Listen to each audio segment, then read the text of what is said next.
What's up, everybody? And welcome to the WAN Show. Happy Friday. We're gonna take off by starting with. Sorry. It's going to be a rough one. Yeah, despite it being a good news WAN show. Turbulent show. Oh, my God.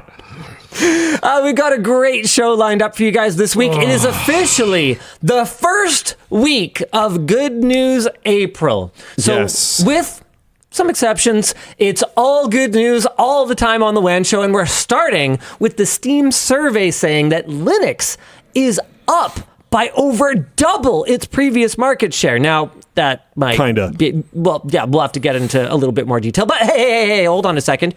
In other fantabulous, spectacular news, DDR5 pricing in China seems to be facing and this is a quote, complete collapse due to changes in the market. God, is this finally some good news for gamers who just want a little bit more memory? Can we build computers again? That would be cool. I'd be so awesome. Down. I'd be super down. What else we got? Oh, man. Yeah, I'm definitely prepared for this. Not only are RAM prices dropping because of a particular reason, but also Google's TurboQuant AI compression algorithm can reportedly reduce LLM inference memory usage by like 6 times. Yeah, to like 1/6. Which is crazy. A 6 times reduction or a 1/6 non-reduction. Yeah. Pick one more quick. Professional show. Artemis II! Oh, yeah. You're such a space geek. I can't believe we haven't talked about this yet. There's a few topics relating to that, so I'm just going to say that in general. Yeah, Artemis II. My favorite one is Outlook. What? Where did this come from? I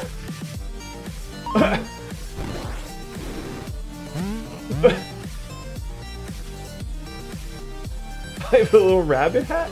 Linus is so short. The show is brought to you today by dBrand, Odoo, Squarespace, and good Lord, I missed the last one. Oh, man. Proton Mail alongside, our chair partner Razer, our laptop partner also Razer, and our wrap partner dBrand. Who made that? It was probably Nokia. Yeah, it makes sense. Had to have been Nokia. That was amazing. That's crazy. That was some art. I had no idea that was coming. That was art. All right, why don't we jump right into our headline topic, which is, of course, the Steam survey. So here, let's fire it up here. And I just want to open by saying that over 1 month ago, 3 people started a Linux challenge. Mm-hmm. Here we are, just over 1 month later. And Linux market share has jumped. Well, where's the bloody operating system part? There it is. Okay, operating system. No, not OS version. Good Lord, I haven't actually played with this in a while. Click for more info. Where's the damn thing? Here we go. Linux market share has jumped by 3.1% to 5.33, with Arch, by the way, leading the way. Mint in second place, Ubuntu in third, Mint again in fourth, Ubuntu again in fifth, and Manjaro bringing up the rear. Which is Arch derivative. So a few of those could kind of condense in a little bit. Let's talk about the real reasons, because obviously it's not because we're doing the Linux challenge that something like this might have happened. Okay, one, maybe some sampling bias. The Steam hardware survey is not a complete capture every month of every system with Steam installed on it. It also, apparently, I'm reading on Phoronix.com. Yeah. And if we tune in here a little bit, you can see that it was dropping, actually. Yeah. Steam on Linux ended 2025 around 3.5%, dipped in January, dipped in February, and then kind of like slammed back up. And that might be where that sampling bias is from or something like that. I'm not really sure. However. Overall, though, it's up. Overall, though, it seems like the trajectory we're on forward is pretty good. Yeah. And 5.33%. That's pretty good. Those are real numbers. Yeah. That's like a user base that you care about now. Yeah. And I mean, look. It's not massive, but it's pretty good. I talked about this back when Valve launched the Steam Deck, is I went like, look, if they sell enough of these things, game developers will simply not be able to afford to ignore it. And man, is it starting to feel like the critical mass is there? Like there are certain game devs that have just come out and said, we will never support Linux just because of kernel level anti-cheat is essential to our business model and our way of life. And therefore it is simply never going to happen. And you know what? There's going to be a lot of platforms that they can continue to develop for. Windows, they can continue to develop for console. I don't know the status of anti-cheat on Mac OS. Like legitimately, I don't know either. Anyone know anything about that? What I do know is Arc Raiders works on Linux. I just keep running into games. Like last week on the show, it was brought up that I was thinking like, well, I'm going to need a Windows VM or something to play Horizon when it comes out, Forza Horizon. And then chat was like, no, you're fine, dude. And then somebody, one of my buddies messaged me and was like, hey man, we should play Arc Raiders again. And I was like, yeah, I don't know. I'm doing this Linux challenge thing. Give me a sec. And I looked it up. Platinum. It's like, oh, okay, never mind. I don't know if I've talked about this on WAN Show, but I wrote a big chunk about it in my notes for Elijah for the upcoming parts of Linux Challenge. We know we owe you guys some videos on that. We have all been using Linux and we've all been making notes. I'm still on there. But one of the things that I wrote was that I think a huge part of the hurdle for people is that they have in their minds that Linux is replacing Windows for them. And in a lot of ways, it is, because it's fulfilling a similar role in their life. But hear me out. What if there could be a change in perspective or a change in mindset where instead of thinking about Linux as a replacement for Windows, we think about it as more of like an appliance.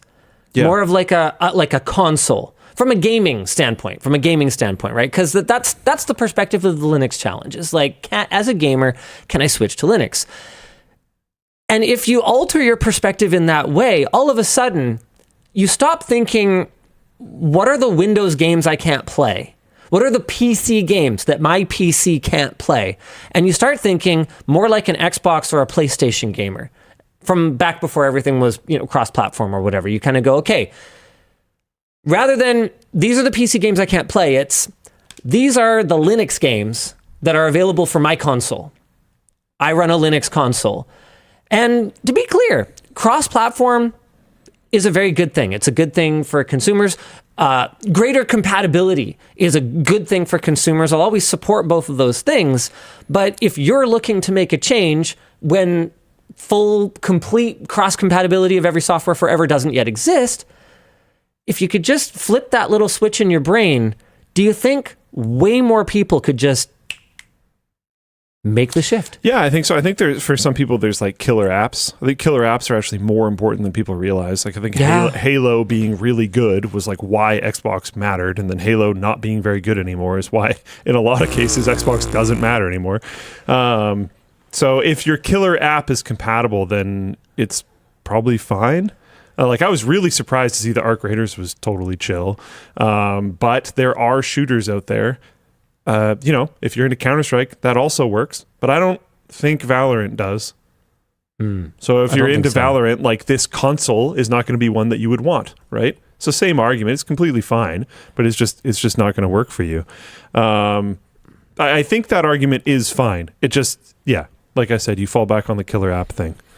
Yeah, I mean... And I think, if my experience is anything to go by, you might be surprised. Your stuff might work just fine, because even your game might have anti-cheat, and it might just not be kernel level, and thus be fine. Like, there is a lot of anti-cheat stuff that works on Linux. It's fine. I'm going to say something kind of toxic Linux neckbeard here. Yes, killer apps are totally a thing, and I get that. But from a gaming standpoint, do you really need to play that game. This is interesting because I suspect if we go back a decent amount of WAN shows, I think you've said the opposite in the past, but you've been probably interested and enjoying your Linux experience enough that you've been slipping now. It's, you know what, I wrote a couple paragraphs about this as well. It's less that I'm enjoying Linux so much, and it's more that... I know where you're going, and I totally agree.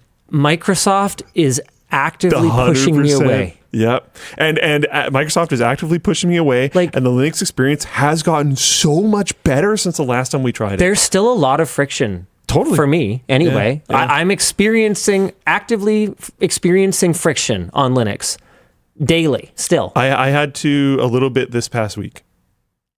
But it was solvable. But I was shooting an AMD Ultimate Tech upgrade earlier this week, and it was actually for one of our members of the business team, Sven. He lives in the coolest mom's basement of all time. Seriously, like at one point in the video, I'm just like, dude, our audience is going to hate you. And he's like, why? I'm like, because you have so much cool shit. Like, seriously, it is like the best. It's so cool. And he even has a girlfriend. Like, he's got his CRT, all his modern consoles, all his vinyls, all his collectibles, a girl. Like, he's living his best life. And I think people are just gonna. I don't think people can handle it right now. Anyway, so you guys should watch the video because Sven's energy he's just kind of like low key cool. No, he's dope. And we had a really great time shooting together. But where was I going with this? Right. So we swapped out his motherboard and CPU because the series is obviously sponsored by AMD. It's AMD Ultimate Tech Upgrade. So we threw a 9800X3D in there and to go with his. He didn't upgrade his GPU, but like that's fine. You could still get some more FPS. And we went to fire up the machine so we could just get some B-roll of him gaming, vibing, enjoying his new system, and f***ing Microsoft. It did the thing where it's like your pin is not available right now. What are you talking about? What does that even mean? Well, can you imagine it? Imagine I roll up at the bank. Okay, I'm at the Costco. I don't have a MasterCard. I pull out my debit card, which is my last resort, cut my life into pieces, and I put it in the machine. It goes, "Sorry, sir, your pin's not available right now." What the f*** does that mean? That doesn't mean anything. So we're going through this, and we had to switch which network adapter we were plugged into so we could get an internet connection so that he could log into his Microsoft account with his actual password and then do his 2FA and then put his PIN in. It's like, bro, this is my computer. I'm trying to use it, you know? Get out of my way. And Microsoft just can't. Yeah. They can't help it. Yeah, like, so the thing that I ran into this... Oh, actually, before we forget, I want to jump back to this. Yeah. On Phoronix again, they pointed out that part of the jump appears to be because Valve corrected for Steam China numbers. So simplified Chinese went down by 31.85%. And then that shifted a lot of other things. Interesting. Because of those users being removed from the survey. And that, I guess, indirectly resulted in Linux numbers jumping. So pirated Windows is more popular than not pirated Windows, is what I'm reading here. Because if you take out a market that, I mean, we all know software piracy in China, kind of a thing. Huge, yeah. All of a sudden, the appeal of Windows goes way down when you go to the more Western markets where piracy might not be quite as rampant. I wonder, like, is Steam Deck significantly more popular in Western countries? I could see that. Not China, basically. A Steam Deck, at least at the beginning, was not your only computer. Right? Like, it's a superfluous, it's a luxury purchase. Yeah. Even though it's look, I've talked extensively about this in the past. It is a heck of a machine for the price that Valve managed to do it at. Like, serious kudos to them for making it so accessible. But it is a luxury purchase. Its sole reason for existing was to play games on a teeny tiny little screen. And if I lived somewhere that I didn't have Western income, then it would be less likely for me to buy something like that versus like the one computer that I probably already have. So yeah, no, I could see the Steam Deck being less popular. I also don't know if it launched in China at the beginning. I have no idea. No idea. But yeah, it's interesting. Now, back to the Linux challenge stuff. Yeah. I had an experience where we were kind of talking about this a little bit earlier, but both of my hard drives are... never is the answer. It has never had an official direct release in mainland China. Okay, yeah. So regardless of its status as a luxury purchase or not, it just doesn't exist there. So it's probably not contributing to the numbers at all. Okay, cool. Carry on. Sorry. Both of my hard drives are dying. I had some indication that this might have been, starting a while ago. Right. The hard drive started to get a little bit louder, but it wasn't that bad. Yeah. And then within the last week, cries of pain started happening. I was like explaining to Emma that I had to buy annoyingly expensive hard drives, and I was like complaining about it, and she was like, well, do you like have to right now? And I was like, here, come with me. And then I walked over to my computer and was just like, listen. Almost nothing's even happening right now. And just listen. And she's like, oh yeah, you need those like now. She doesn't even know anything about computers. And she's like, there's just no way that's right. It sounds like there's a tiny hammer in my computer. It's just not good. Nice. And part of that process was that I started moving a bunch of data around.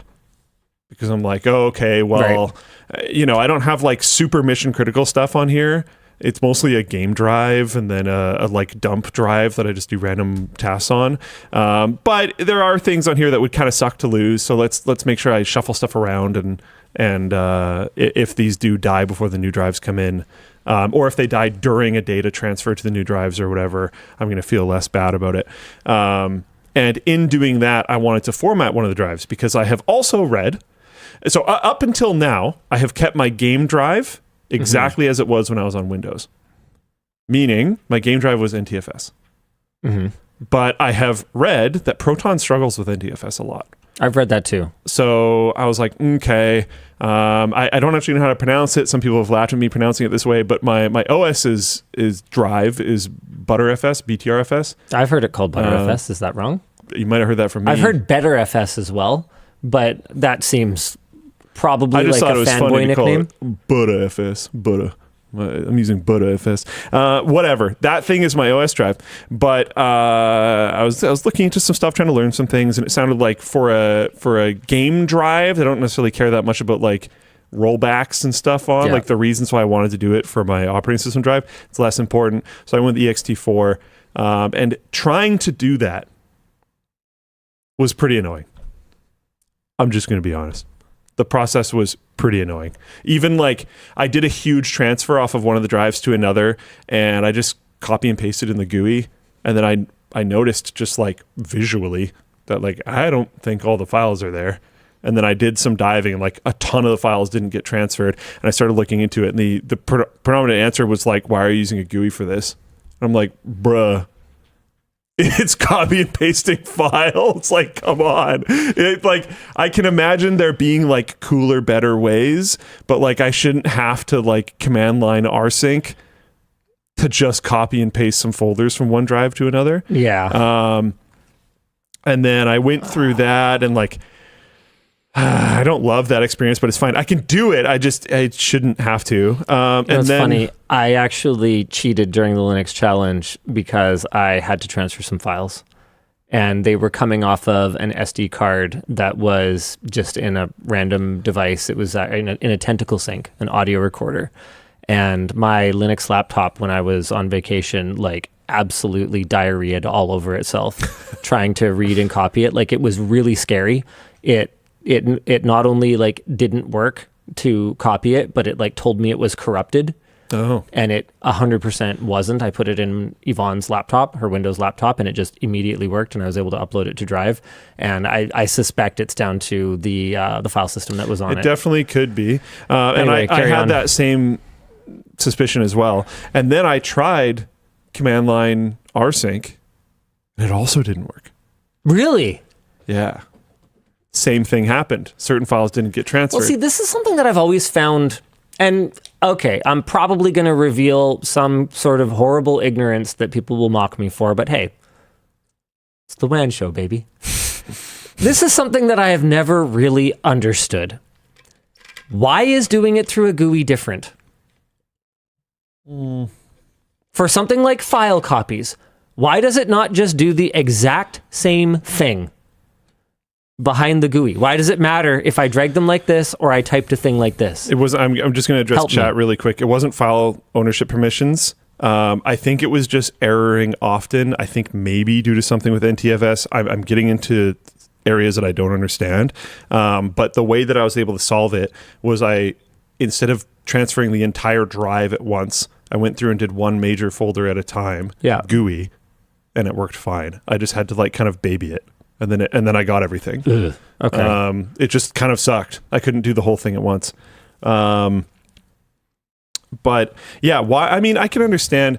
There's a lot of little options and tweaks and things. Like rsync has a lot of control over how you want to do the transfer and stuff. But then, like, shouldn't it probably assume... Do you want it to ignore certain errors? Do you want it not to? Shouldn't it probably assume the way I want it to do the transfer is to get the f***ing files from here to there, for the most part?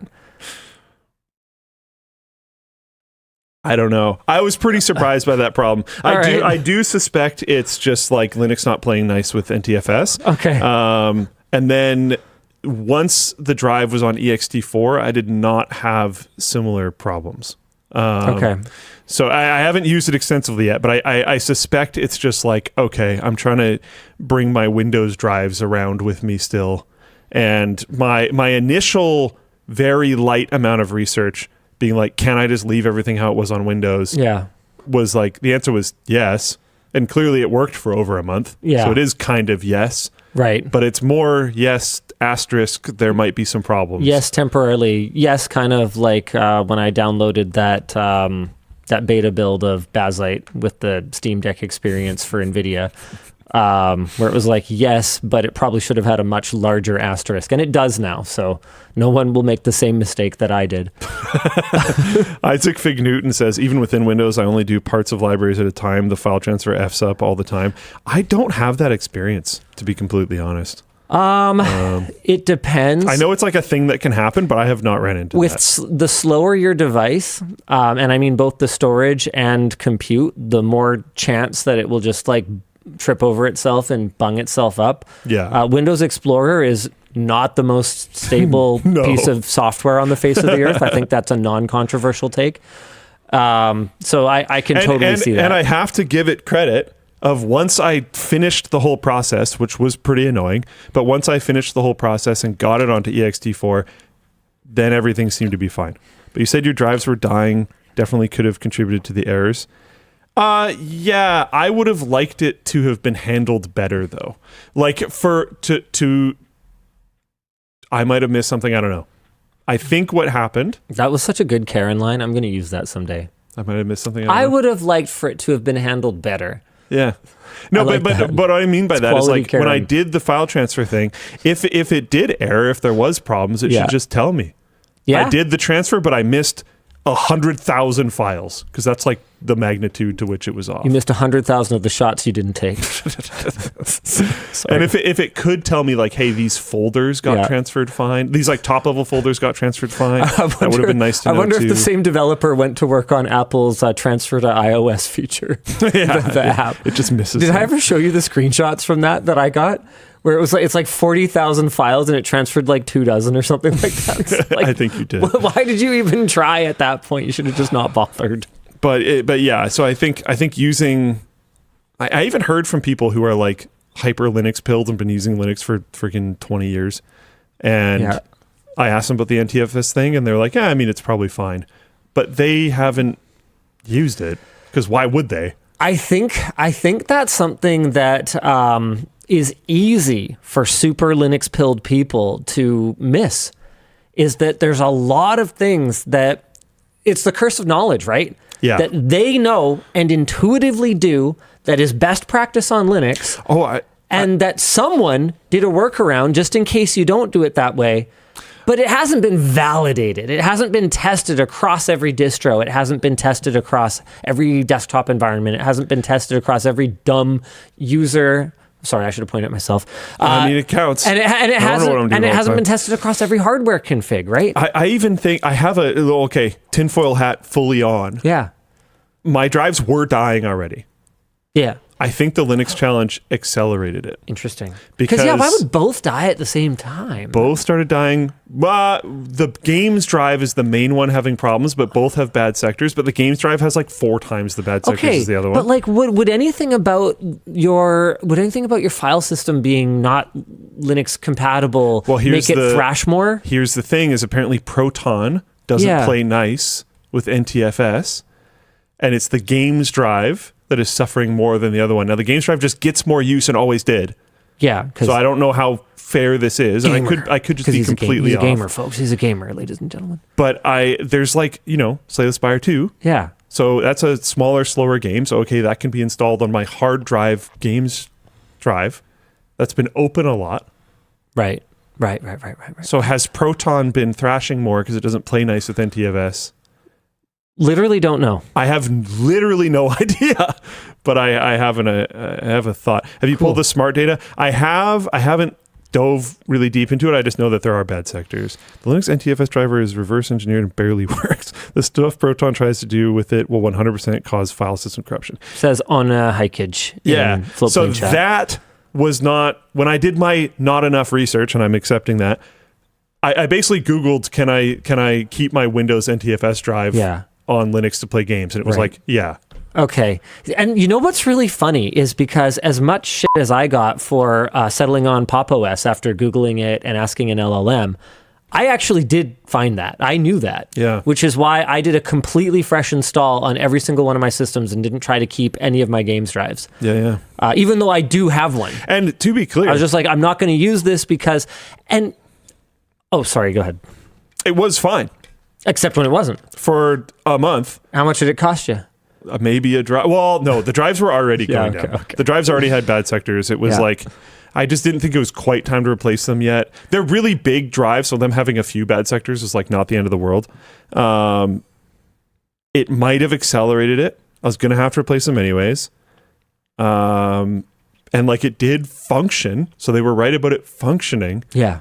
But yeah. I don't know. Also, another thing that I did this week, I talked about how I might want to do this. I removed my desktop environment and installed a new one.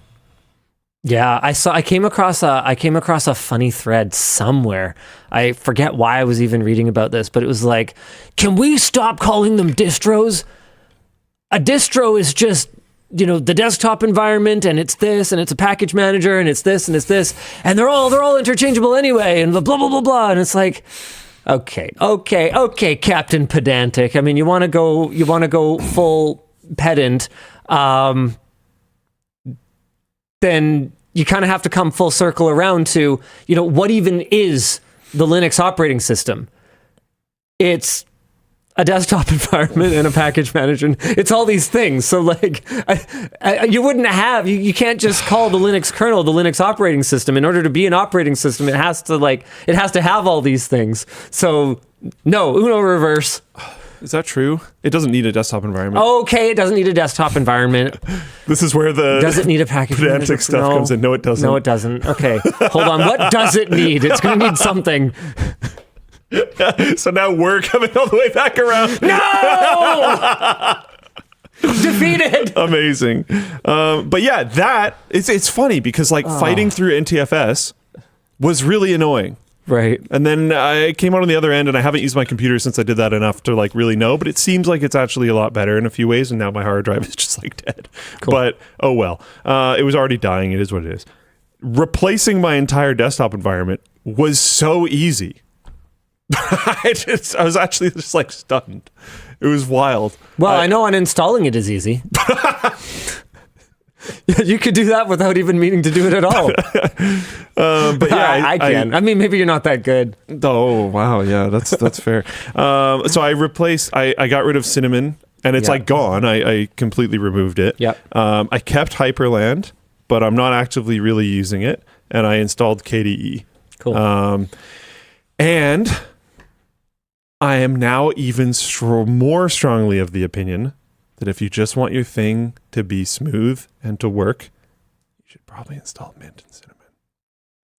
KDE is sick, and I'm happy it's on my desktop, And I think I'm also happy it's not on my laptop. Mint and cinnamon is just such...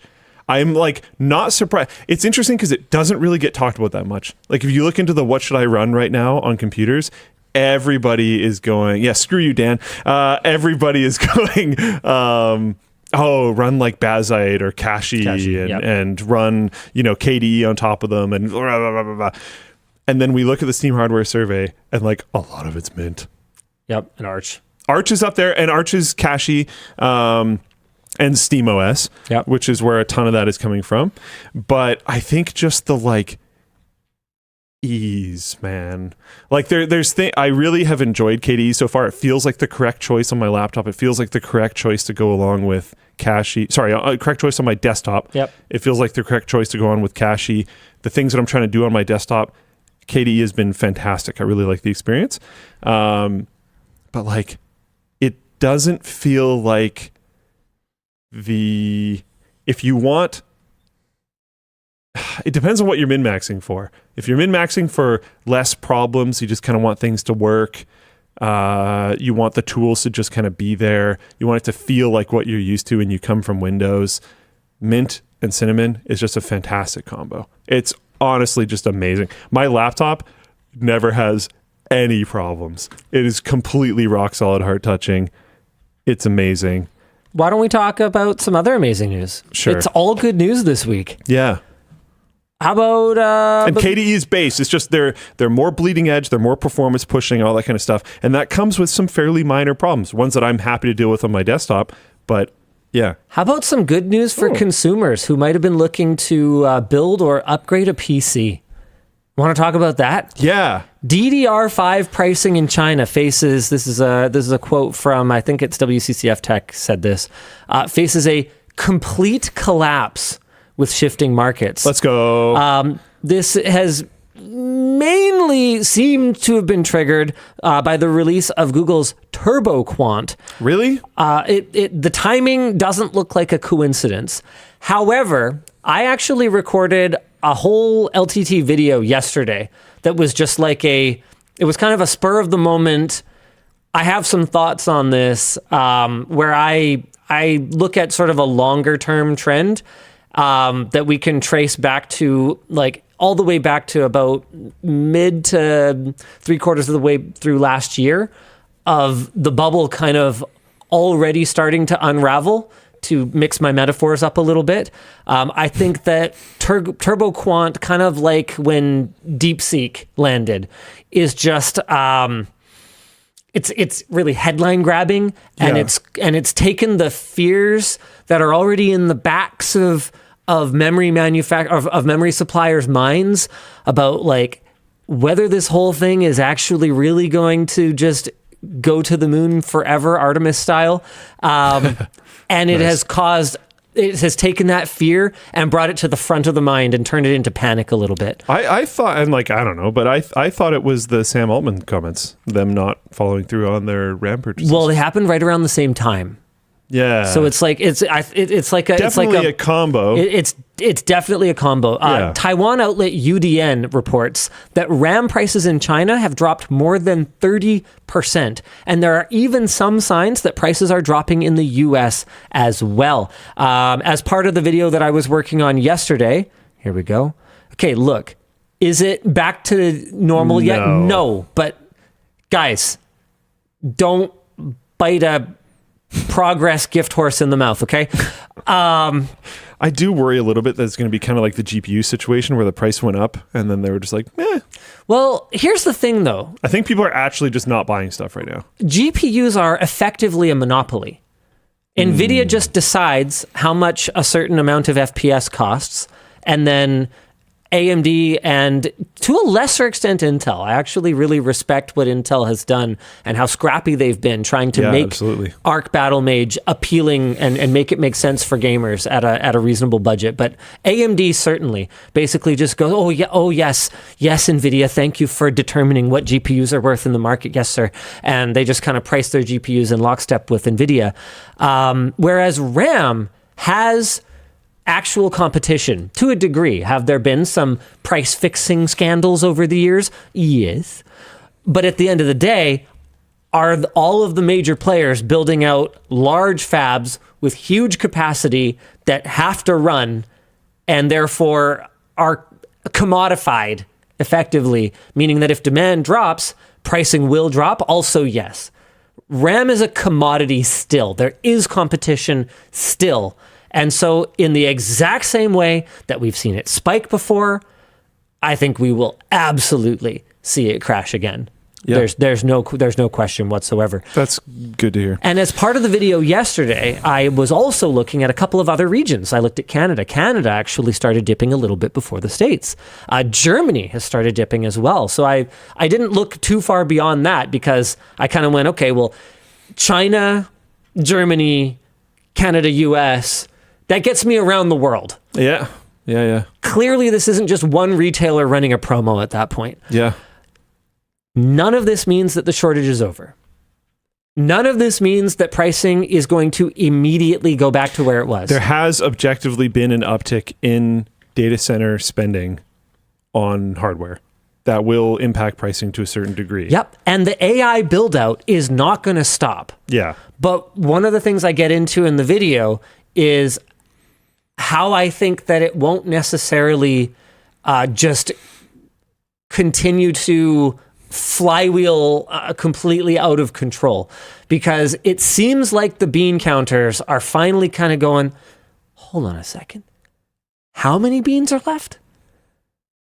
Can we really afford to trade all of our beans for computer memory? And I, for one, am extremely excited for 5 years from now, when all of these data centers are out of date and make absolutely no sense to keep running, with energy pricing being what it is, and I can get like a couple cool AI cards and put them in like Smash Champs for like cool computer vision. Yeah, some of those AI cards are weird. Yeah, but I mean, they should do AI, right? I don't know if they're going to slot into your desktop computer, though. It doesn't need to be a desktop computer. Oh, okay. I mean, look, they're going to be dismantling these things. Who's going to take them? Yeah, that'll be really interesting. Like, man, that's another video I want to make. What is the format of those GPUs that are like a tower? What is that called? Oh, for crying out loud, I forget what it's called. We saw it on the recent Nvidia data center tour. Yeah. Someone tell me what they're called. SM something. SXM. SXM, yeah. Those cards, like... But here's the thing. I don't know, dude. Okay, so did I talk on WAN Show already? I can never tell the difference between when I talked about something on WAN Show and when I did a video scrum and laid out an outline for a topic. Sure. So stop me if I've talked about this before, but really? A major tragedy right now is the way that data center hardware no longer trickles down to consumers how it used to. Like, remember how buying a couple generation old Xeon was like the hack to getting a sick gaming desktop? What am I looking at here? Oh, is this an adapter? Okay, yeah, so that's a thing. All right, I'm a little more excited about the future now. That's sick. I did. Okay, did I talk about this already? Okay, I talked about this already. But one of the things that will happen, because it has to go somewhere, like these giant, just money is no object data centers full of tens and tens and tens of thousands or hundreds of thousands of GPUs. Like, it's not like they're just going to, grind them up to make their bread. Like, they're going to do something with them. And so grind them up to make their bread. I think Home Lab is going to have an absolute revolution in 5 years. Dude, an SXM to PCIe adapted data center card in my house sounds freaking sweet. Yeah. That sounds awesome. Yeah. Why only one? And the RAM... Yeah! That sounds like fun tinker. Oh, well, the space might the be RAM will be different. salvageable. The RAM will be salvageable. Riser card? I bet you could liquid cool it, so you don't have to deal with the noise. Because these things are like up to like 800 or even more watts or whatever. They're Crazy, insane. dude. Yeah, they're crazy. Mr. Omut says Wendell's gonna buy it all. I don't know, man. Wendell's pretty. He likes to be on the cutting edge. I think he might just have the newer stuff at that point. Mineral oil cooling would be super cool, John BR. But yeah, It's a lot of wattage to mineral cool. I'm excited. Doable, but I'm super excited. and I think it's happening. Yeah. Well, I think we're starting to. I'm really glad, because I've taken kind of this is temporary stance on this, and I've kind of taken some flack for that. Because, I thought it was going to take longer than this. Why aren't you advocating for consumers more? Why don't you see Micron pulling out of the consumer market as like this terrible, terrible, terrible thing? And I guess it's just because I've been through so many cycles. Like RAM is like this, man. It's always up and down and up and down. And this time it was like a big cycle. Like this was, and it really, it happened really suddenly. Maybe that's, it was a really awful timing, like right in the holiday season, man. Like there were so many things about it that just sucked. Yeah. At the same time though, like, I don't know. I do think it's a signal. I am very hopeful, all that kind of stuff. But like, if we look at, people have been talking about Micron's stock price. Yeah. If we look at Micron, their 1 year, yeah, 392%, year to date, 16%, 6 months, 94%. But Tulip Mania happened over a span of half a decade, though. Over the last month, they're only 3.5% down. These things, okay, but remember, once tulips started to fall. No, I hear you. Like here. This screenshot is actually. I just don't. I'm not 100% convinced it's happening right now. This screenshot is in the video. Yeah. Tulip bulbs, $16.99 Canadian. Once they started to crash, once the house of cards starts to collapse, it can happen really fast. Apparently, this didn't make it into the video because I just read it last night. But just because a company is not a public company doesn't mean that shares can't be traded. And apparently, this is scuttlebutt, but apparently OpenAI shares are becoming quite illiquid. Quite difficult to sell. And one of the things that I kind of lay out is that I see OpenAI as a very Dropbox-like character in this new version of the same movie we've watched over and over and over again. Dropbox was a first mover and a huge name in cloud storage in the early days of the cloud. Back when that was the stupid keyword du jour that you couldn't see a slideshow without having it plastered all over everything, right? Yeah. And what they did was the classic Silicon Valley playbook. They got a bunch of money. They used it to acquire an enormous user base, and they focused on, one admittedly super cool and innovative thing, and then they tried to convert that user base to a paid user base. It didn't go too great, and then the incumbents, the big players, ultimately ate their lunch. And I mean, show of hands, who has the Dropbox app installed on their computer or phone? Anyone? I think your hand can be up because we use it for like scripts or something, right? Bueller? Not anymore. Oh. Okay. Dan apparently has you still use Dropbox. I do. What do you like about it? I used to use it more before I had the NAS. Got him. All right. The internal sync was great. I don't know. It's just good. Yeah, quality product. It's just fine. Nothing wrong with it? Nope. But there's also no question that... Do you that pay for it? Yeah. Apple and Google and Microsoft have overall won that war. And so I see OpenAI as being in a very similar kind of position where they were a first mover, a very early mover, a big innovator, great brand presence, huge user base. But are they really going to take that and go from losing billions and billions of dollars a quarter to making billions and billions of dollars a quarter? Really? Yeah. Or is it going to be Google? Oh, Dropbox is not that cheap. No, well, because it isn't, right? It never was. It was always, the whole thing was always fake. It was always VC money subsidizing you to have it for cheap so that you could get locked in later. It's whether it's Dropbox or Uber or frickin' Adobe. Well, actually, no, in that case, it was just Adobe's giant boatloads of money from selling expensive software that they converted into even gianter boatloads of money from selling subscriptions. So that was a different model. Slightly different. Yeah. Discord is another example from Pankratz in the chat. So because of all of these, this really does, the video does, I admit, have a little bit of like string on a bulletin board energy. But I'm just seeing a lot of signals. And there are signals the other way. Like Nvidia's only down a little. Yeah. Google's only down a little, right? And I point out these things. Like there are ones that their stock prices is not impacted in any way. Nvidia's, I guess they're down. Okay. Yeah. Relatively little. Not the last 5 days, but over the last 6 months, 1 month, yes. Compared to like Oracle, and then there was another one that I was using as kind of like a proxy for AI companies as well. But the difference is that the companies that are only down a little have real revenue. Yeah. And like real businesses, other than just like raw AI. Whoa. What if you put AI in your video so that you could make video with AI? And what if you did AI in your butt and then your butt could be intelligent? Like just everything's AI. Just put every AI in everything. Like it's like Nvidia has an identity other than AI, and so does a company like Alphabet. I feel like I need a South Park episode on butt AI. I mean, do you know for sure they haven't done one? No. I didn't watch the entire last season. It's possible. It just seemed like the sort of thing they might do. Yeah. We go all the way back to season 1, episode 1, and the aliens just put AI in his butt instead of a big satellite dish.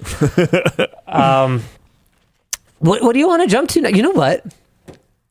I'd like to take a moment and say to everyone who is upset about Good News WAN Show month, don't worry, it's temporary. We're gonna go back to just kind of doing everything after April. But so far, it's been kind of nice. I'm actually having way more fun. Yeah, I'm not like angry. Yeah. I really like Good News WAN Show so far. Yeah. Yeah. I feel happier today because we're doing Good News WAN Show.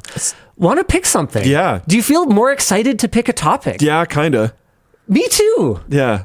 But I scrolled through and saw a few options I wanted to talk about and landed on one that like felt very in tone with what you were just saying. when's the last time that happened? It's a very long time. No, but really though. And I'm not even using a cop out and talking about Artemis. Think about that. That's crazy. I found another topic that sounds really fun to talk about. That's actually unhinged. Yeah. Okay, yeah, do it then. Someone made a website for scheduling play sessions to revive old multiplayer games Okay. called GameDate. This is so cool. This isn't necessarily new, but I don't think we've talked about it on WAN Show before. YouTuber Batty built GameDate. I think it's just YouTuber Batty. Batty. Built GameDate, a free anonymous scheduling platform for dead or underpopulated multiplayer games. People are already scheduling sessions for things like Unreal Tournament 2004, Battlefront 2, like the original one, I'm assuming, Crisis Wars, and Blur. Oh, cool. Yeah. The site recently added a full discussion board with image board style features, including green text, quote links, and a smuggler's den section specifically for surfacing useful info like server IPs, mods, patches, fans translations, stuff like that to like improve the experience. And that's, normally buried in private Discord servers, but is now easier to access. And also, it looks amazing.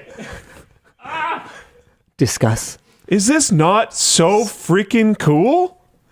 So cool, dude. I think that's awesome because one of the big problems with these old games is they go in a self-fulfilling death spiral where there's a few less people on every time and the server that you like jumping on, nobody's there, so you don't log on. And nobody's at exactly the same level as you. So no one else logs on, and then it just kind of spirals down. And this way you can kind of just spark some fun experiences playing some old games because a lot of these old multiplayer games are still awesome.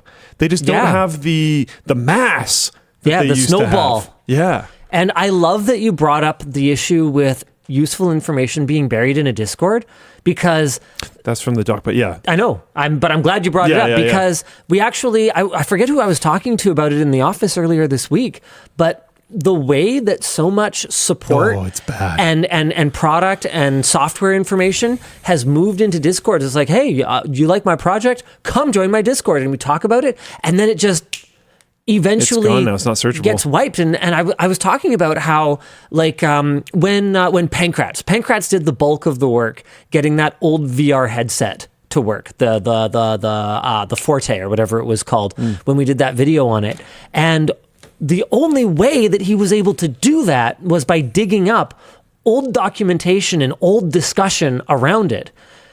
And we're gonna be in this this information gap, I think, right now. Oh yeah. When all these this exchange of information is happening on a platform that by its very nature is impermanent. And then this I'm not gonna lie, I saw this Warcraft 3 Reforged Legion TD noob lobby, and I was like, oh.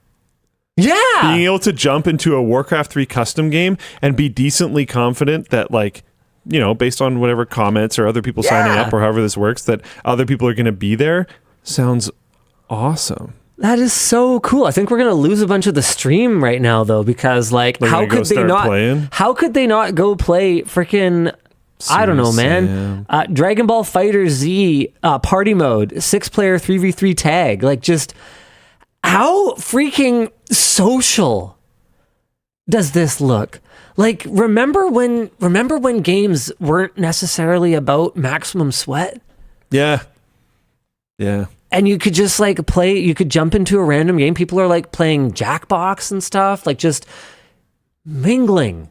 God, having a life, you know? Feels really cool to use, too. I know. It just feels awesome. It's delightfully retro. Yeah. Steam 2004, if I remember correctly, something like that. Yeah, that's definitely the vibe that I'm feeling for sure. So cool, man. Really cool. And there's a decent amount, I really highly encourage people to at least check this out. There's a decent amount of like GameDate sessions on here that don't have a ton of signups yet, but they look for like really cool games. So maybe jump on and go have some fun. Yeah, you should go check it out, because what do you have to lose? Just do something different, do something new. Man, I feel like between doom scrolling on my phone or being locked in on just that one game I play, I feel like the variety in my life was kind of reduced for a bit. Oh yeah. Yeah. That's one of the reasons that I when I was on vacation recently, I had one day before we went to South Korea with the family, and then I had 2 days when I got back for me to be on vacation. And so on the day before I left, I ordered a bunch of parts for that RC car that I've wanted to fix. And then when I got back, I was just like, I'm gonna like fix this. I'm gonna fix this RC car. Dude, I refilled my shocks earlier this week, and it turns out that oil-filled shocks should definitely have oil in them. Yeah, I didn't know it was just all completely gone. Oh, yeah. Yeah, it was just completely empty. And it's one of those things that changes so slowly that you press on them and you go, I mean, yeah, the springs are on there. That's a shock, right? And I don't have a ton of context for it. I don't have a whole bunch of RC cars. I don't go out to the track and, compare with other people. I'm just like, yeah, it seems like it has shocks. So no, it turns out that's why my skid plates kept breaking on the front. Was because I effectively didn't have any I didn't have any damping on the shocks. Right, yeah. So one of the 4 leaks. But that's half the fun. I'm going to open it back up. I'm going to put better grease on the O-ring. Sure. And then I'm going to seal it back up and I'm going to take it. And the ones that I have, it's for the Arma Granite 4x4 Mega 550 or something like that. The point is I'm just for the RC nerds that are like, they probably did it wrong. They're known to be bad. The shocks are like known to be leaky and bad. So at the same time as I ordered new fluid and like did the rebuild on all of these ones, I actually have new shocks in the mail. But it wasn't about that. It was about just doing something flipping different.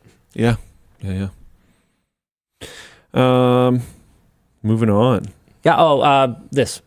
Dan has a thing. Oh. Yeah. You were actually excited to talk about something. I was. And so we got like, dude, it's like this WAN Show feels new again. I'm enjoying it. Yeah, we'll see what people think, and it'll be interesting. Like maybe we can retain at least part of this past April. Yeah, maybe we could have a minimum have a quota. Amount of We'll have a topic diversity quota. Yeah, something like that. Yep. All right. We'll call it the. Nope. No. I was trying to think of something that would like be DEI or something like the DEI WAN Show. Uh-huh. Yeah, neither of us would be hosting it, though, I suppose. Well, yeah, I mean, what, him? You got to be kidding me. Another white dude with a beard? We've hit the beard quota. We've hit... Sorry. All right. We're doing great. This week we launched the Not a Bug t-shirt. This is what happens when you say, not a bug, it's a feature, a bit too many times. So the designers decided to make a cool graphic tee out of it. It's like textured. It's pretty sick. It's a detailed wasp, but it has like kind of circuitry built into it. So it ends up looking like a literal digital bug. And as always, it's printed on our classic polyblend t-shirt. So it's super soft, drapes nicely, and is durable. Oh, hold on. But Luke Cam. See it?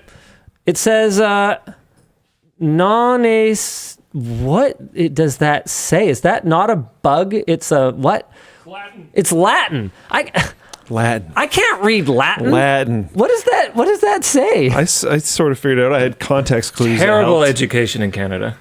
Do we say what it means on here? We just don't. It's got Latin on it. Well, we have a form of the English translation. It's not a bug, it's a feature. Oh, what the heck? Okay, sure. Yeah, fine. You can kind of suss your way through it a little bit. The Cymex or whatever, that one, I had no idea what that word was, but okay.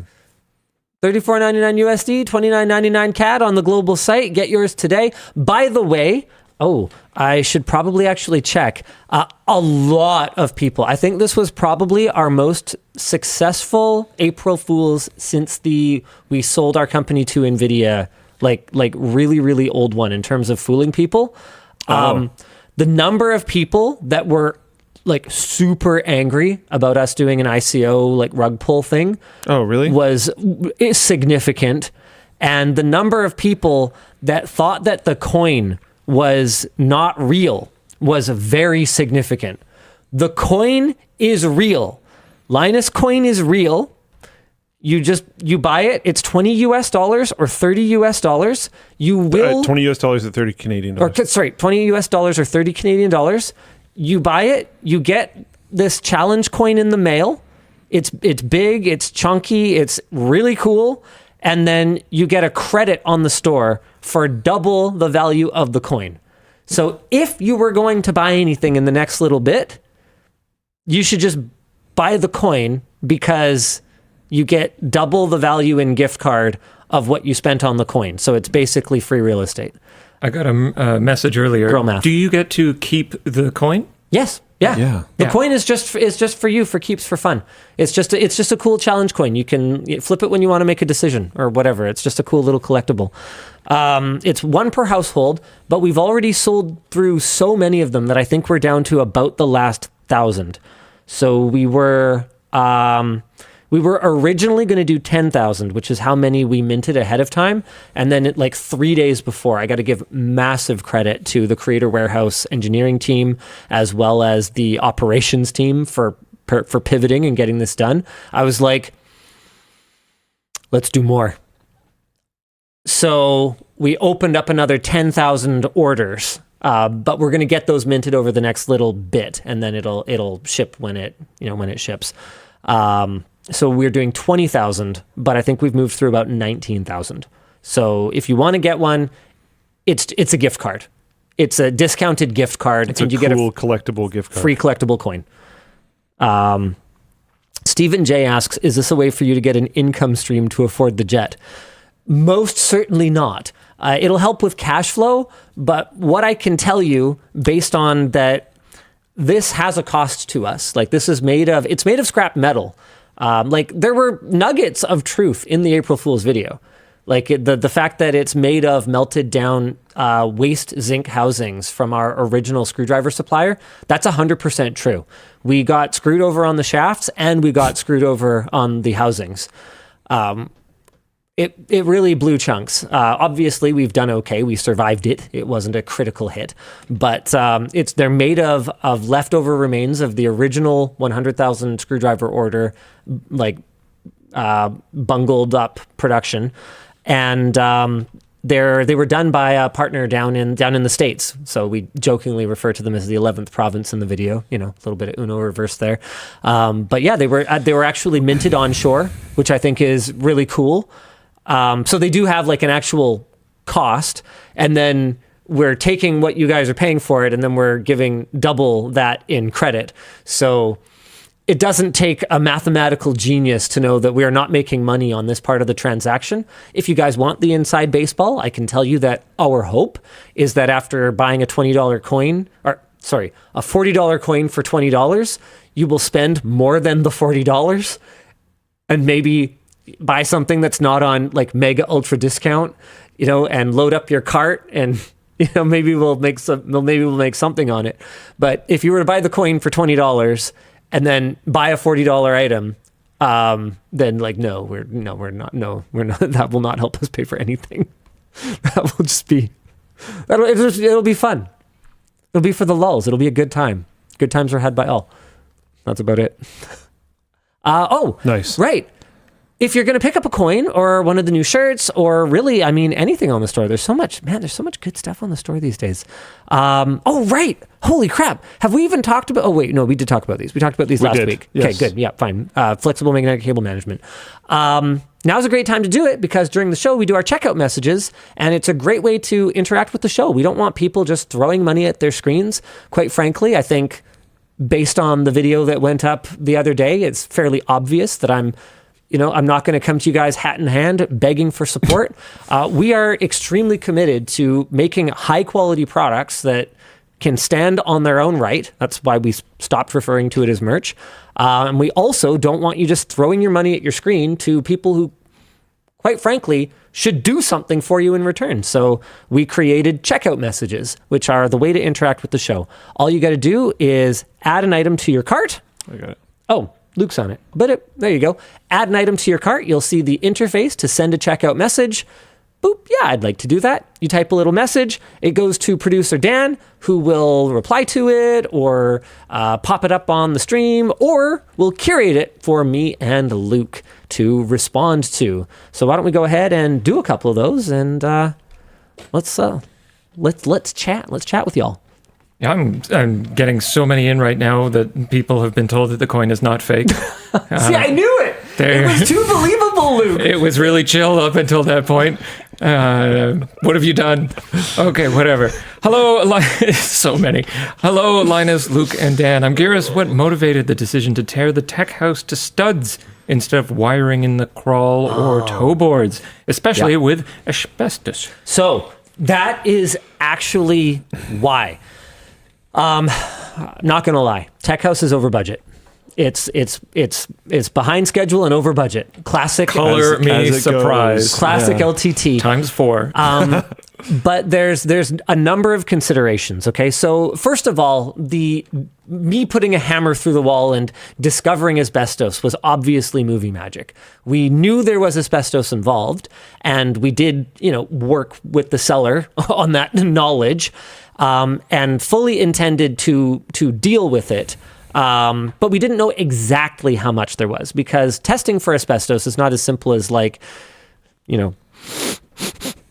you just getting in there and smelling it. Like it's not that simple. You need to take actual samples of the materials, sniff ASMR, analyze them. You have to go sniff them at home or in a laboratory somewhere.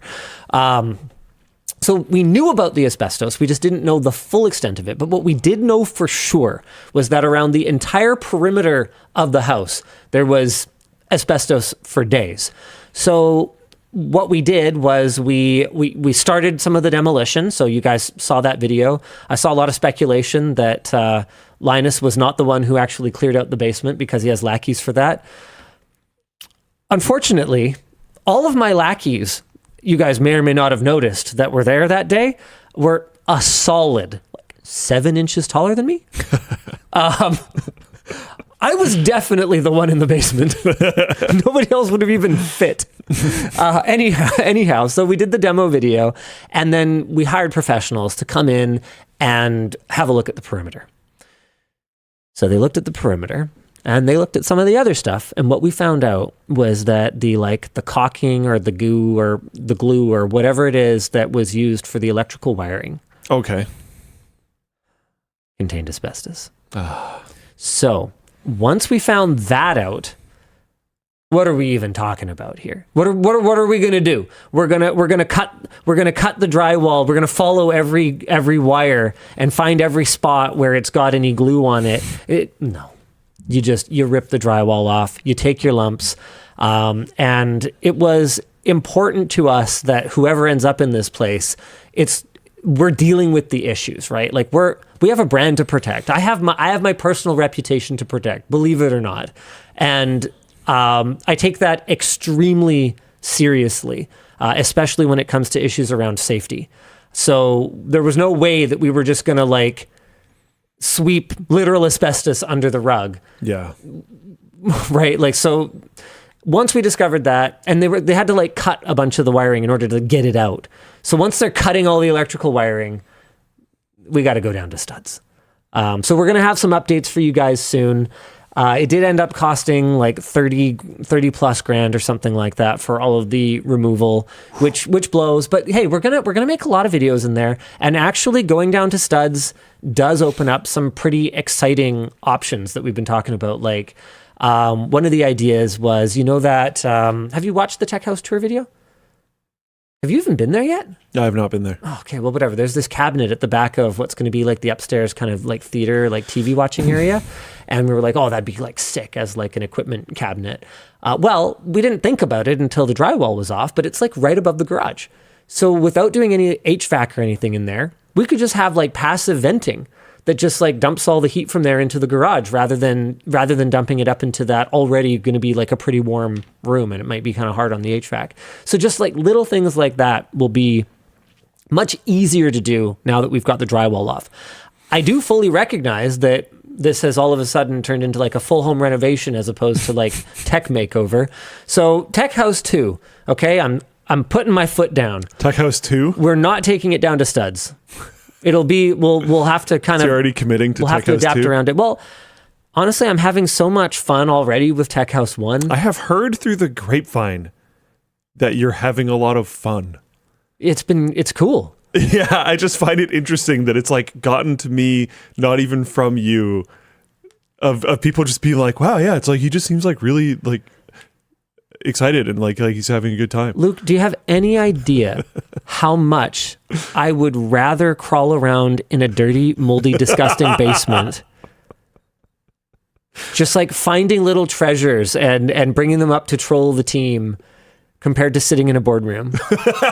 No, I fully understand. Trust me. Yeah, I got you. I get it. Yeah. Like I don't know, man. It's fun. The Tech House series feels like classic LTT. I remember when I was it must have been like grade 5 or 6 or something. I was in elementary school. The principal came into our class and was like, I need some help moving effectively furniture. Nice. And he pointed at like me and a couple other... As he would. Yeah. And we went out and helped them move around like a bunch of benches and like stuff to set up. It was some like big event that was happening in the gym. And I remembered thinking like as I was walking back to class, I was like, I don't know exactly what I want to do as a job when I'm older, but I'd love if it was like going somewhere and doing a task, if that makes sense. And now I sit in. Yeah, I was going to say, it's the Good News WAN Show. Was this story supposed to have a happy ending? This is not really a Good News WAN Show. I think it's like, I understand why you like it. Yeah. Like, I wasn't surprised when people are like, yeah, he's having a good time. I'm like, yeah, because he's out doing stuff. Like, it makes sense. It's so much more fun. We have to find a way. Like I told you earlier in the show, like I wrote a video yesterday, like just spontaneously. Yeah. Like we had a cool idea because we saw like an interesting topic. I had a little brainstorm, which I often do. I'll sit and I'll do like an entire scrum for a video. I'll lay out an outline and then I'll walk away and then we'll just like, I don't know, we'll make it in like 3 weeks or we'll just never make it or whatever. But we didn't. We agiled up.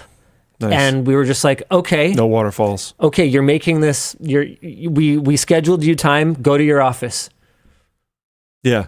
Go write it. Good. And so I did. I sat and I just wrote it. And it's funny because I have written more than probably a lot of the audience realizes because I'm kind of a perfectionist about certain things. And so some of the videos that like have a writer credit on them, I basically wrote them.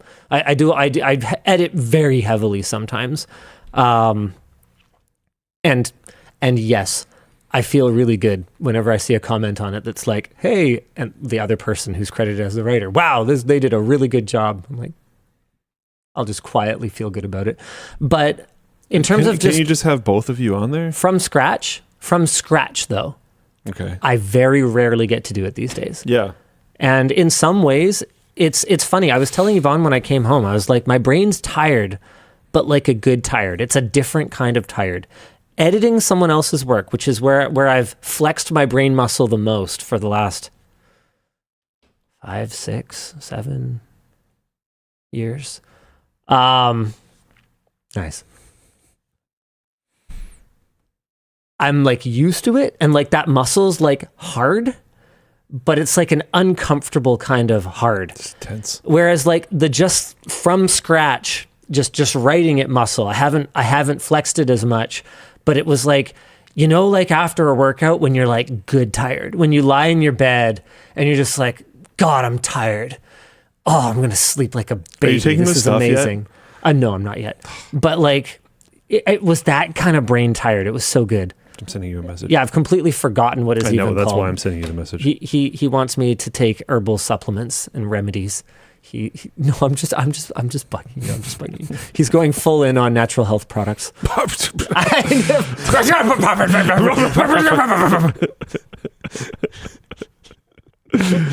He's not, and it's not health advice. Neither of us knows. We don't know. We don't know anything. Yeah, don't listen. The thing we're talking about, because people started guessing last time, and it was way worse. But so I'll just say it. But I'm trying to get him to take creatine monohydrate.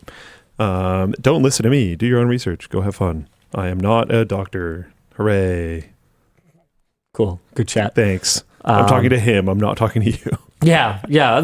I mean, they know that, right? Like we're just talking to each other. They know that. Oh, none of this is advice. I didn't see you there. Was that one checkout message? Yeah, I've got like 100, so let's move on. Nice. Hi, Dan.exe. Yeah, listen to it again. Luke Long Torso and Gabriel Danger.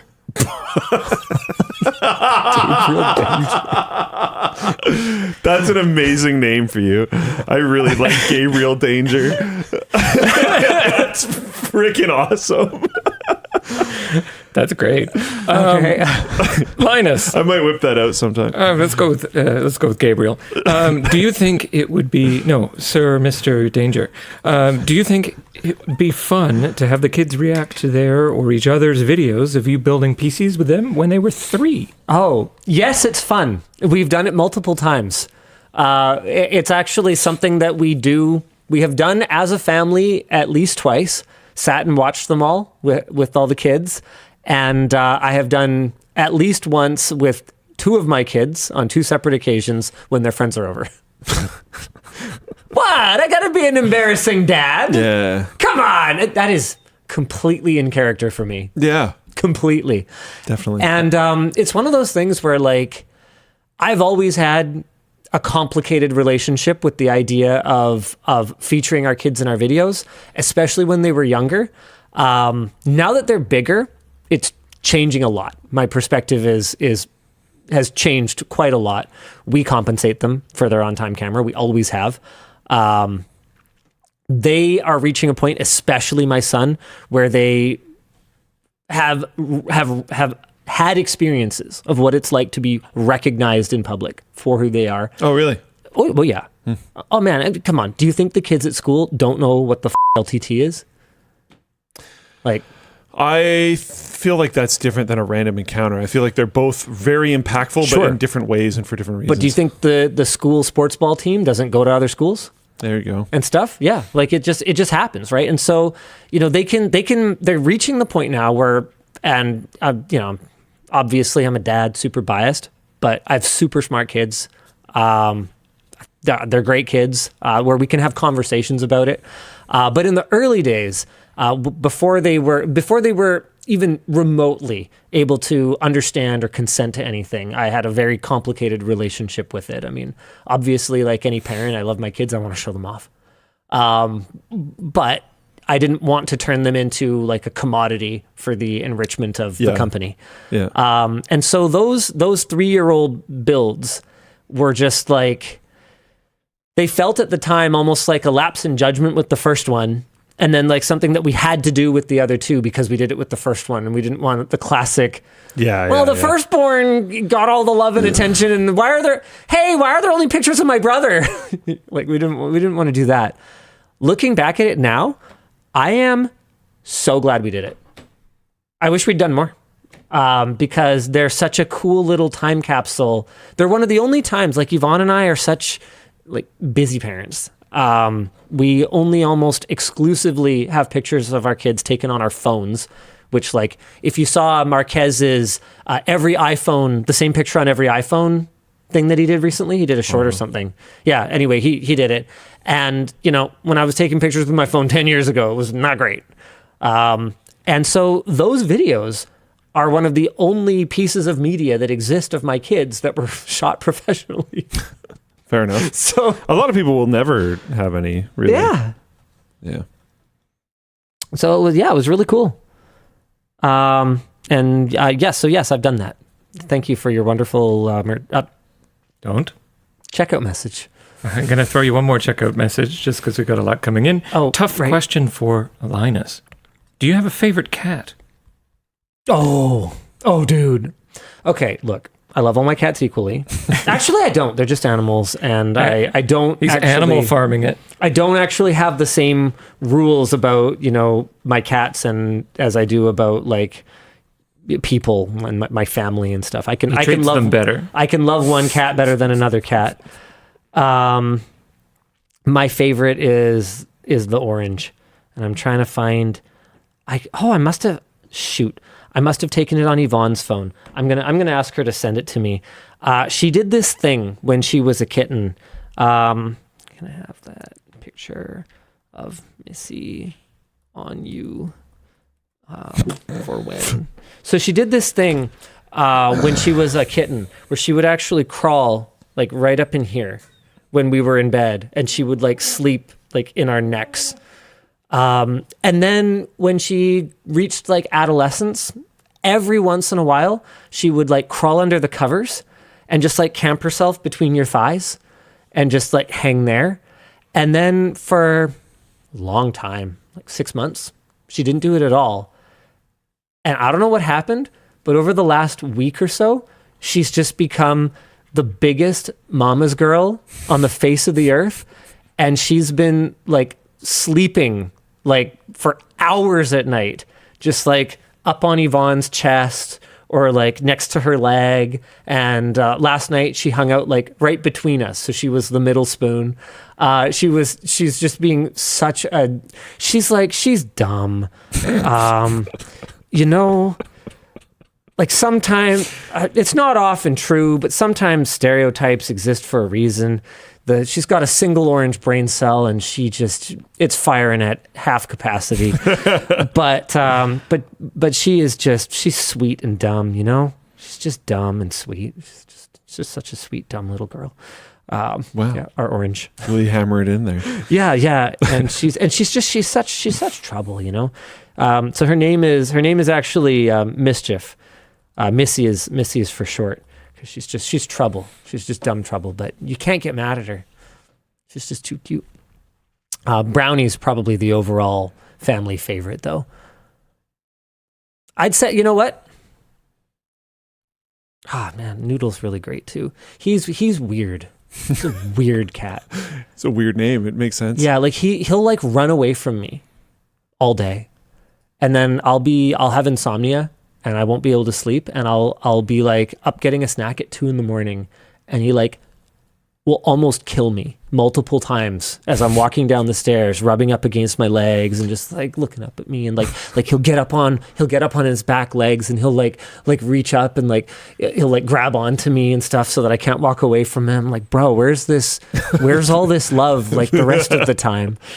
They're all really great. I love cats. Anytime someone tells me they don't like cats, I basically just go, I'm sorry that you haven't met the right cat yet, because they're awesome. Probably just dog people, and their dog was terrorized by a cat, so they just didn't like cats. Maybe that's it. I mean, I'm a dog person too. I love dogs. They're just too much work, and I did so much animal care as a kid that I wanted low maintenance animals.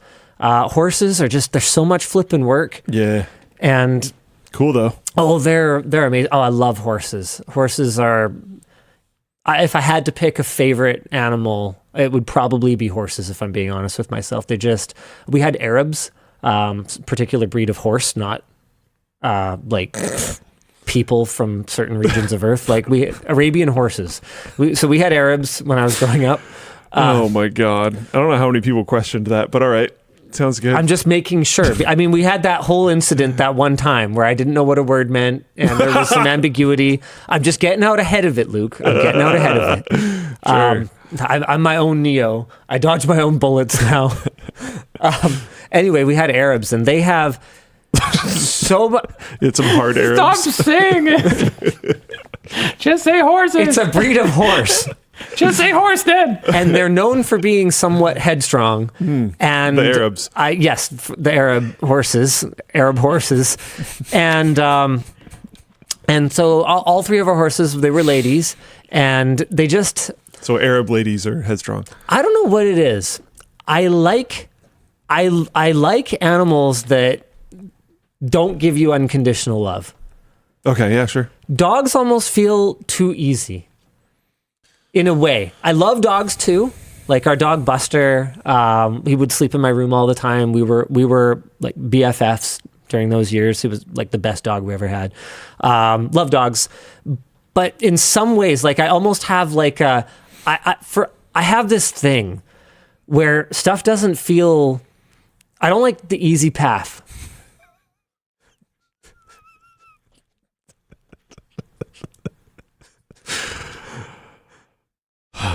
Which you know very well. I don't like the easy path, okay? And I don't feel as deep a sense of accomplishment if I didn't work for something. Mm-hmm. And cats and horses are like that. They can be the most loving, sweet animals. They absolutely have emotions. Anyone who tells you that, a dog especially doesn't, feel, just I don't know how to account for that. They're clearly not looking. They're clearly not open to it, mm-hmm. right? And cats and horses are absolutely the same. But they have that edge. They weren't domesticated, grand scheme of things, that long ago. And so, horses, they'll do stuff, right? They'll just like, man, you'd be working on them, right? You'd be shoveling shit in their stall, or you'd be, brushing them down, or you're doing whatever it is that you're doing. And they do this thing. They do this thing where they'll look away and they'll step on your foot. And look, they unless they're really trying to hurt you, they won't step hard. But they're just letting you know. They won't break your foot unless they want to. They don't put all their weight on it. They just let you know. They let you know. One of ours was being one of the Arabs. One of our Arabs. Her name was Crazy. Actually, it was Keela, but we called her Crazy because she was. Okay, let me put it this way. When the vet came to artificially inseminate her, which we only had to do because she kept fighting the stallions, the vet said they put enough tranq in her to take down a rhino. And she still, she was like still kicking. She was, boy, did that thing ever have spirit. She was, what an incredible horse. Loved her. Anyway, so I was riding her one day, and another thing that horses will do is they'll test you, right? They'll test you. They want to know, like, who's in control here. They always want to know. They're always testing the limits. And one of the things that they'll do is they'll go near trees and branches and stuff, and they'll bug you. They'll know the path is this wide, and there's a skinny sliver right over here that has a branch hanging over it, and they'll try to take that route just to give you a little branch in the face. Anyway, she got kind of spooked by something, some noise or some animal or some smell. You never know, right? They can smell things from like miles away.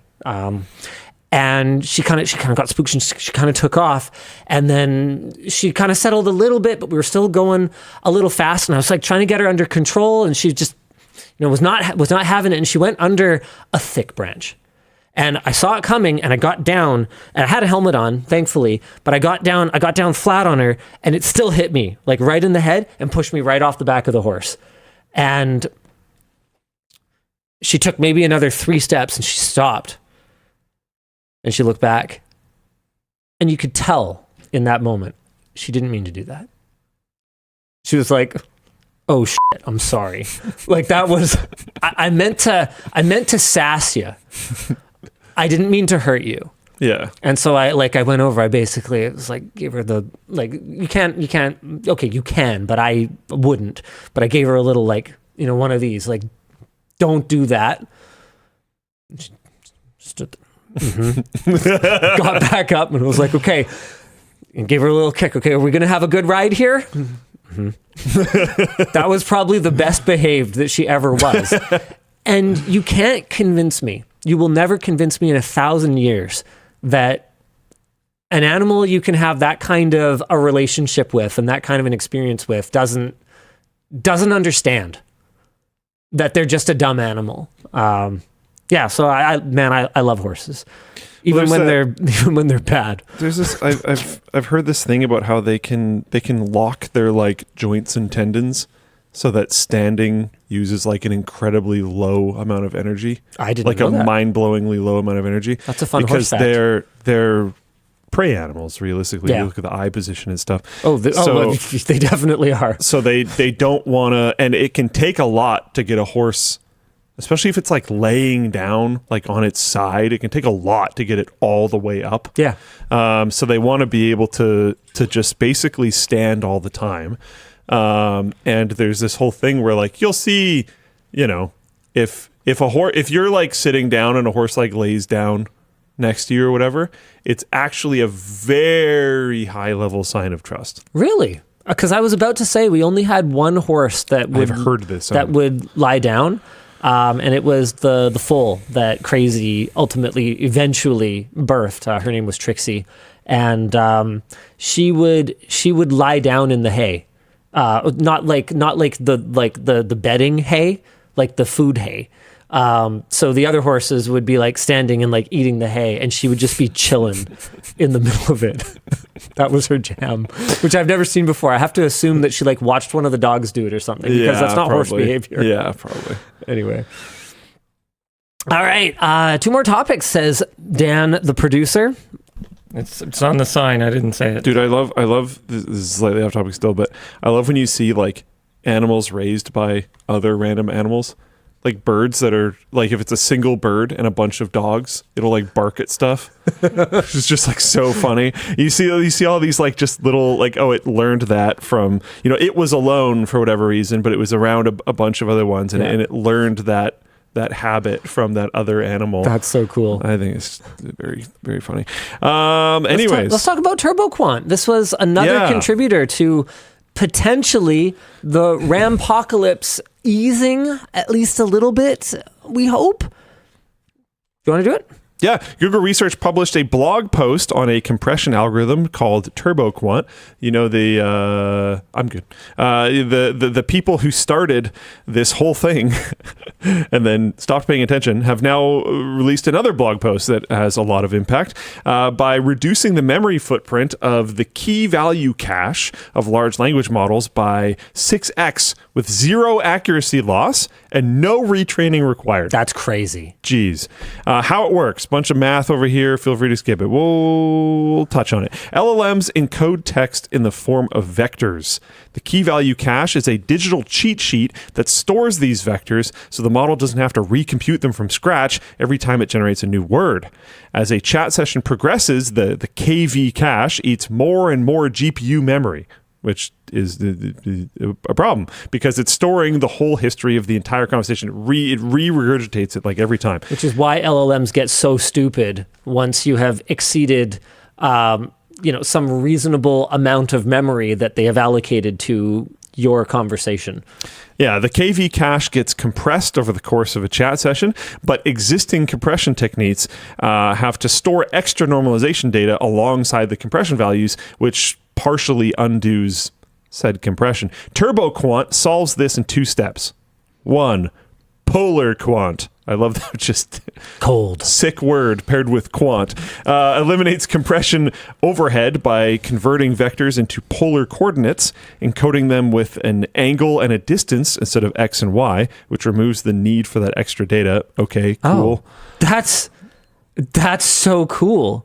Yeah, that's almost like the end-to-end compression, like obvious if you think about it, kind of like moment from Silicon Valley. Like instead of storing all of this, we just store how you get there.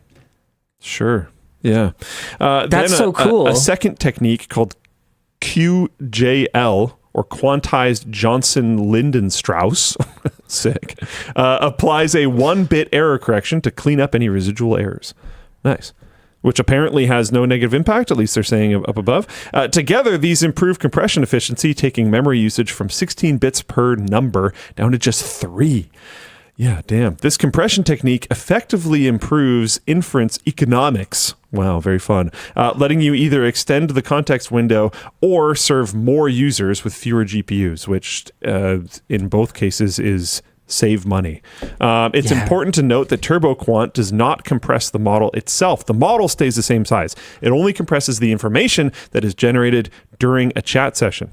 Google tested it across standard benchmarks using open source models, Gemma, Mistral, Llama, and got perfect scores on needle in haystack tests while achieving up to 8x speed up in attention computation on Nvidia H100 GPUs compared to uncompressed baselines. The initial market reaction was a bit of panic when this paired with the OpenAI decommit. We haven't talked about that yet. Okay, so we'll talk about it a little bit later. Yeah. But those two things paired caused some market panic as investors started recalculating how much physical memory the AI industry actually needs.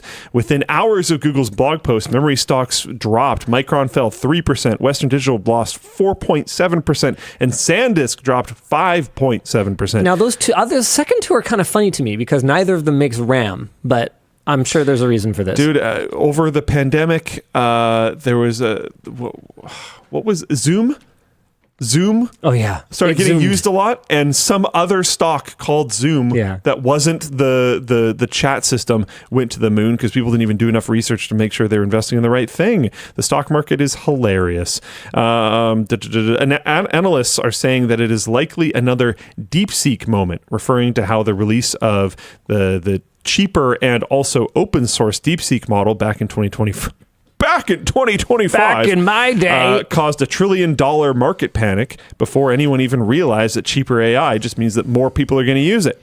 SanDisk's CFO reinforced that theory when he told Bank of America analysts that he actually expects the improved efficiency to boost demand by making AI deployments more accessible. The bigger picture here is that this could be part of a shift where compression and efficiency breakthroughs may start to matter more than how big you can make your model. And that honestly does make sense to me. And techniques like TurboQuant are what could get AI to run locally in a more efficient way. And this is interesting because honestly, for a huge percentage of users, it kind of can do enough for what it is right now. But anyway, so making it more efficient would make sense. A couple of caveats here, mostly for reference, but I'm going to say them anyways because this is a pretty interesting topic. The underlying research is actually about a year old. The paper first appeared on Arxiv in April of 2025, but it's getting more attention now ahead of its formal presentation at ICLR 2026 later this month. Google hasn't released official code, but independent devs are already building working implementations from the paper alone. And the real thing to watch is whether major frameworks like Llama.CCP, CPP, OLlama, or VLLM merge it in. Wow. Actually, like, super cool. Not even just for the home labbers trying to run their own stuff, which is this is sick for, but also anyone trying to build a computer, because dear God, hopefully RAM prices come down. And I also... Arxiv is actually pronounced archive. The X is Greek. Sure. Whatever. All right. Thanks. Oh, man. Hear me out. Maybe we don't use this efficiency to just build even more AI, like the SanDisk guy said. I actually don't think so. Based on OpenAI shutting down Sora 2 and just kind of going, oh yeah, forget it. Based on that, pretty much every app I touch already has AI in it. Is that really the outcome that we're expecting from this, or do we expect them to finally return to some semblance of fiscal responsibility with this build out? I don't know what to expect with any of this stuff anymore, to be honest. It's that whole, like, the market can stay rational longer than you can stay solvent irrational thing. But yes. Yeah, sure. Am I just is this just wishful thinking for me? Or are we actually, seeing a return to sanity? I don't think we are going to fully return. No, I don't think we're going to fully return ever, but tulips are still worth $17. They're not worthless. Considering the level of impact that this is talking about, 6x reduction, paired with, and you still need the initial VRAM to load the freaking model because they're not making the model smaller, blah, blah, blah, blah, blah. But it's still a significant reduction of something. If the inference can get cheaper, that's still a good thing. Oh, yeah. That paired with the Sam Altman stuff that we'll talk about shortly. Oh, yeah. We can just do that now. We probably should. Those two things paired, I suspect, will cause an impact. I don't think it's going to be super massive. But I do think it'll bring things down a little bit. It already has. This is a great tweet from our fellow Canadian bros over at Hardware Canucks. It's going to load eventually, but this site is slow these days. Turns out Sam Altman buying up 40% of DRAM wafers was actually him writing letters of intent. Letters he supposedly had/has no intention of converting to actual purchases now. And memory manufacturers are just getting dumped on today. This was from March 30th, so this was earlier this week. Yeah, the problem is that hasn't stayed true. No, but there are other signals. Because this is, and I don't know what they were using. I don't know if he was using Google stock, whatever, but 5 days they're up. 1 days they're barely down. So they've recovered to where they were. Yeah. And this is what I'm saying is people heard this news and then went, no, all right. Back to business. I think we're going to return to a little bit of sanity here. I think that if people can buy less hyper expensive memory, because here's something to remember too, guys. The memory is getting way more expensive for gamers in the current climate. The memory is also getting way more expensive for these giant build-outs. Yeah, I just think I don't think TurboQuant is going to make as much of an impact as people think. 6x reduction on inference memory sounds awesome. You still got to load those models. There's still a lot else going on. Most people that I see when they're speccing out home lab, I've been trying to do some research because I'd really like to have a home lab LLM setup thing at some point. Yeah. But RAM's just freaking expensive. But most people that I see speccing out systems for that are not talking about do you have enough memory for inference. They're talking about do you have enough memory to load the model. So I don't know how much that's going to move the needle. I don't have a ton of experience running these myself, hence I haven't built one yet. Mm-hmm. But just the looking around on the Level 1 Text forum or whatever else I've been doing, I don't see people min-maxing for that. Now, great. You know what? It sounds good, and maybe it will reduce a little bit of demand. I don't know on the data center level, but I think that this is why when you said earlier, like, oh, the market drop was because of this. That might even be true. I have no idea what's going on with the markets, but to me, the more real thing feels like the letters of intent being maybe not super legit from Sam Altman. Well, because he said publicly now that, yeah, that number that I kind of had planned before, it's actually going to be a lot lower from my understanding. Yeah. So that's more real to me. That's like this part of the circle of moving money around that has been a huge part of the whole bubble around this AI stuff. Yep. And that has created pressure for everyone else to build faster than they can. Yeah. So that there isn't just like one company left standing that has all the capacity. Yeah. That is cracking a little bit. This is a sign of a crack. I hope so. And that's where I have a lot more hope. This TurboQuant thing sounds super cool on like a technical level and stuff. It sounds awesome. I don't know how much that is going to cause a reduction in demand of RAM in reality. But the Sam Altman thing is like, ooh, there was the crack that was them adding ads into their thing where they were like, this would be the last ditch thing we would ever do, and then they did it like 2 months later. And this is another one of those cracks where it's like, yeah, we want to buy all this RAM, and then maybe not. Maybe we don't actually need that much. And there's this like, you know, this standoff of who's going to say that they don't have the capital and the desire first. And this is OpenAI saying that maybe they don't actually have as much capital and desire as they had previously thought, which is a big statement. Then there's the Oracle layoffs. And the Oracle layoffs and like all these other kind of things happening. And it's like, okay, maybe it's slowing down a little bit. What else we got today? Yeah. Oh, the WAN Show channel is live. We are multi-streaming. LMG Clips is officially rebranded to the WAN Show. This is part of the transition where WAN Show is now officially co-owned 50-50 by me and Luke. And in the event that anything, ever happens, this was our way of kind of safeguarding WAN Show and making sure that it can just continue to exist. And part of that is having it continue to exist on a separate channel, youtube.com/@WAN Show, at WAN Show. This one right here. So we are multi-streaming to this one and LTT for the time being, but over time we are going to be moving to exclusively that channel. So this is a soft transition, and apparently we are actually moving forward with my hilarious plan where we're going to reduce the bitrate on the Linus Tech Tips channel slowly, week over week, until people kind of go, oh, okay, all right, okay. When is that starting? I think next week, right? Or Dan, are you still working on the technical side of that? No, I offered to do it today. We should be good to start next week. Okay. Oh, okay. My notes say Dan is working on it, so I assumed that was right. I don't know who wrote that. Cool. I have 3 encoders, and I've set up the second one to have adjustable bitrate. Hilarious. Okay. Mm. Adjustable bitrate. Is there a way? Because I don't think you can with OBS. Can you change the bitrate during the stream?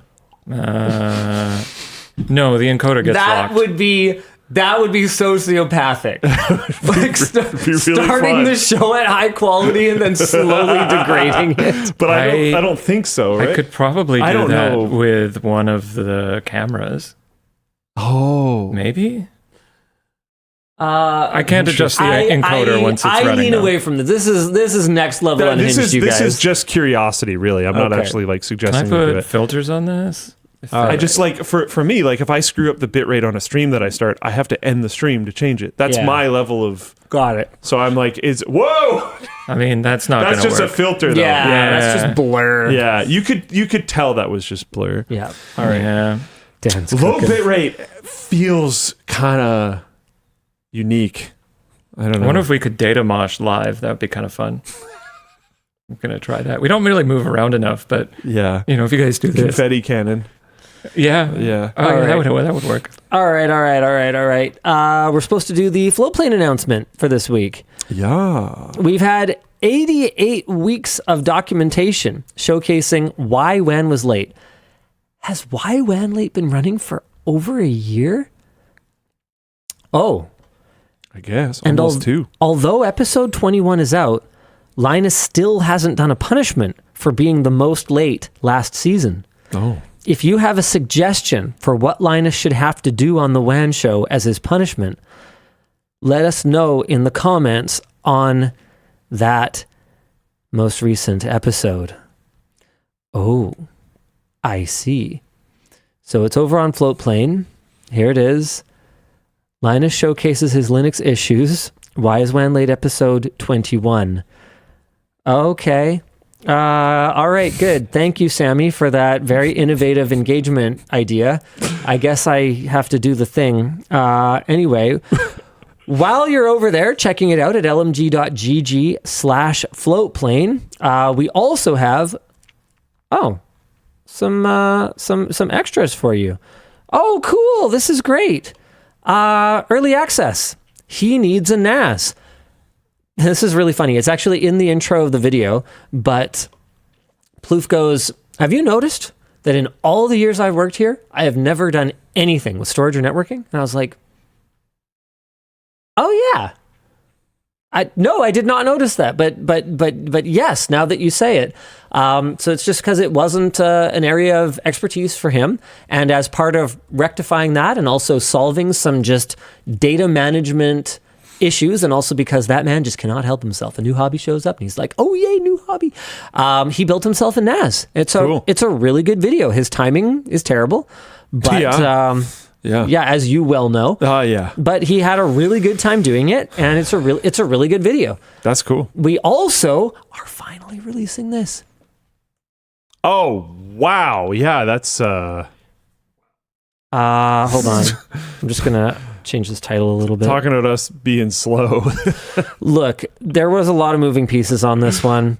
Adam went all the way to NASA to find out how far away a panel has to be from a fan before it impacts the performance.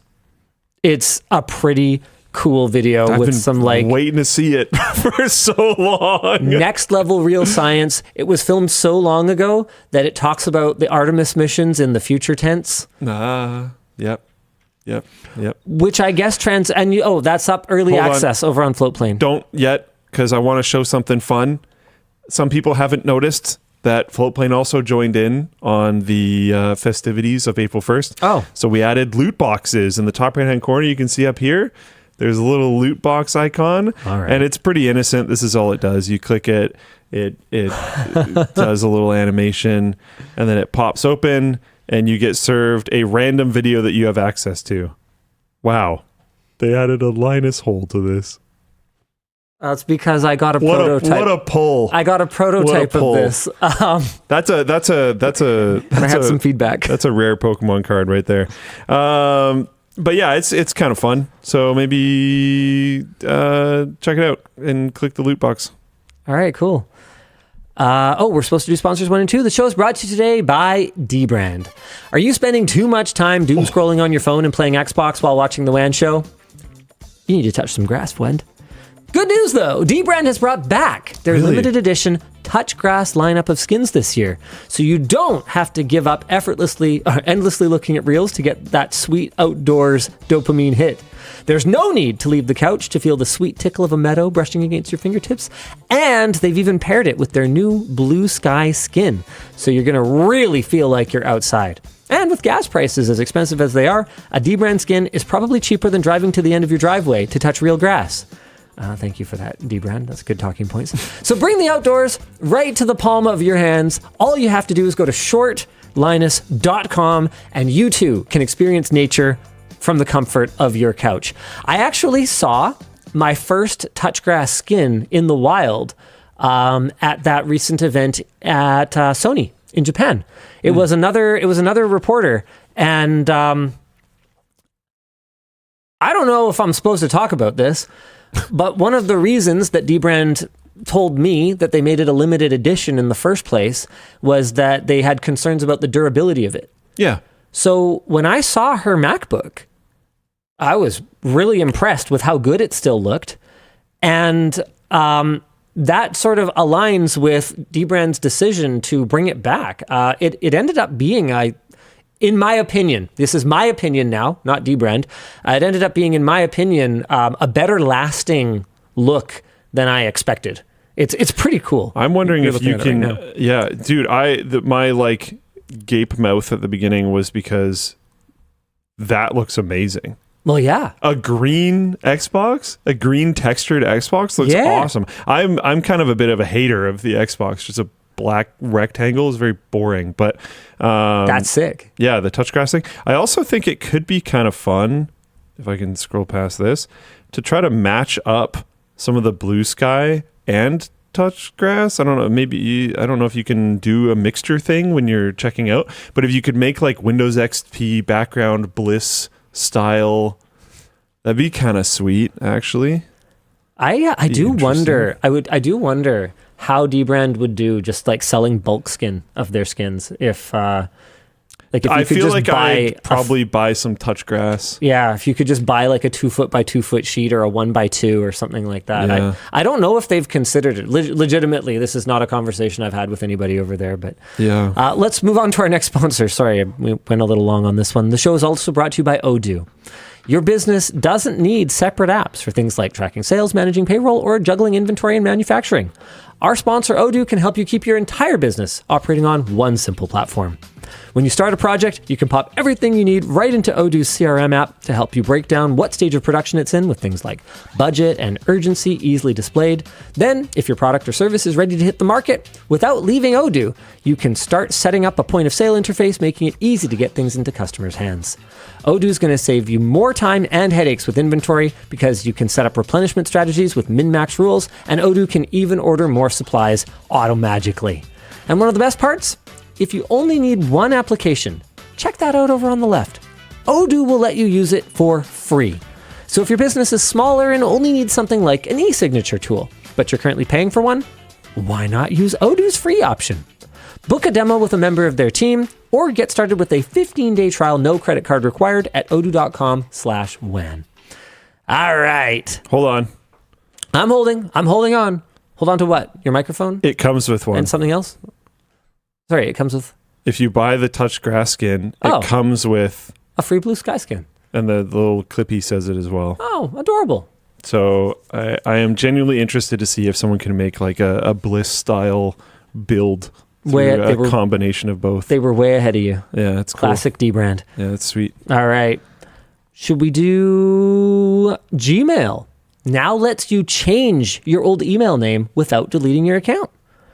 Google is now letting all US Gmail users change the part of their email address before the @gmail.com.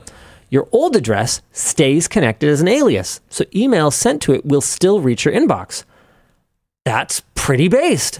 That is awesome, especially if you have like some ancient, What's your most embarrassing email alias? well, I don't have it anymore. Yeah. ladiesboy54@hotmail.com. Sorry, was that ladies or lady? Ladies. You sure it wasn't Lady Boy? I'm just wondering. No, this was ladies. It was I Ladies was like, Ladies Boy. I think this would have been like literally like grade 5 or something. Early bloomer, wow. Oh okay. yeah. Oh yeah. I was ready to go. Ladies Boy, all right. Nice. Yeah.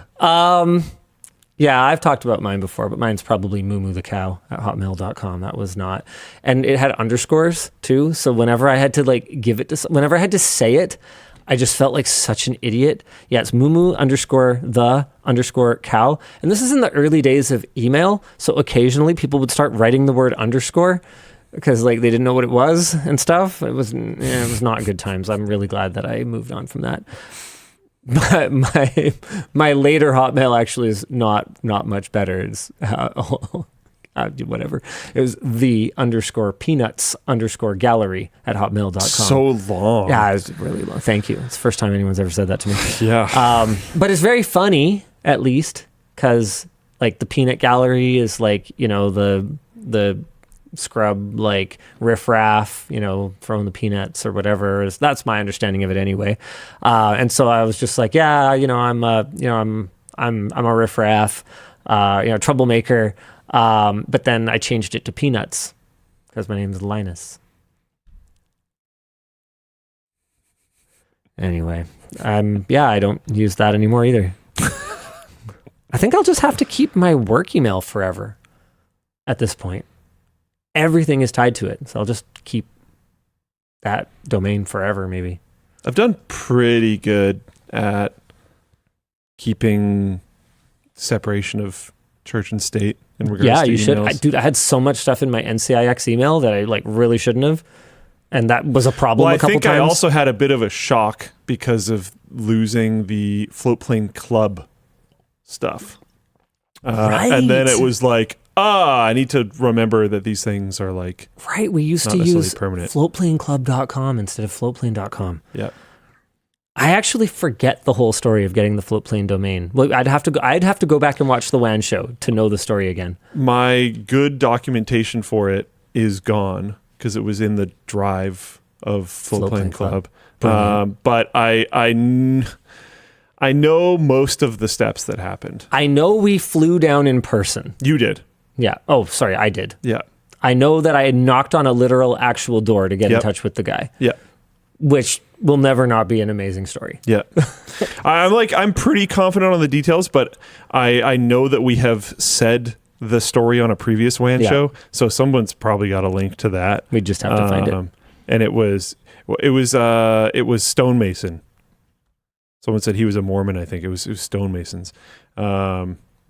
It's a wild story, to be honest. It's pretty cool.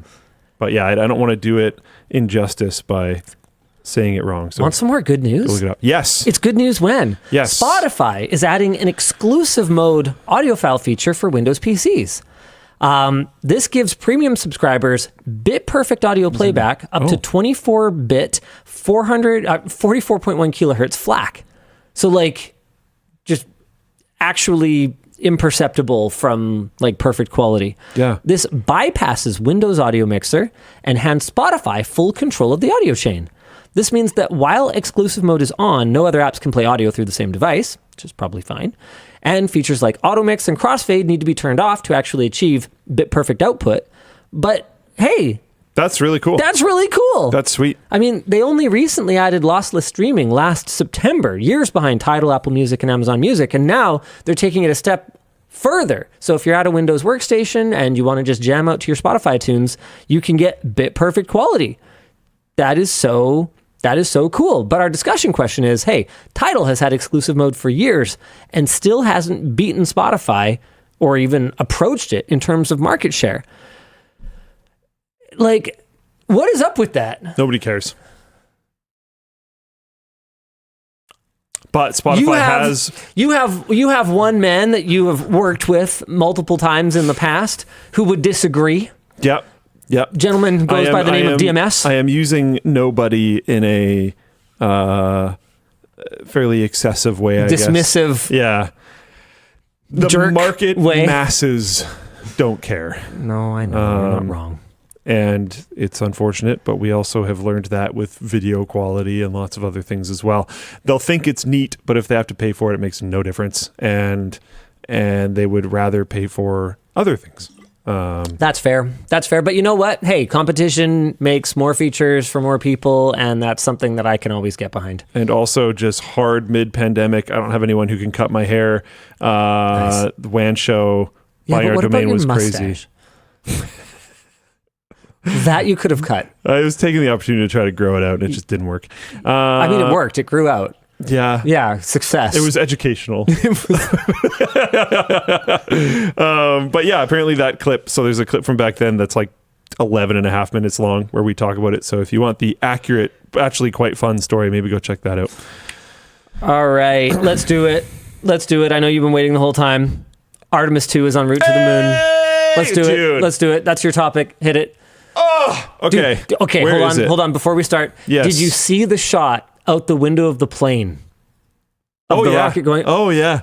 Super cool, That is a picture for the freaking ages. What a picture. What a photograph. What a moment. Yeah. Like, what was it, 1973 was the last time? That sounds right. 72, 73, somewhere in there. 70s, yeah. Like, that was one of the things I asked when we...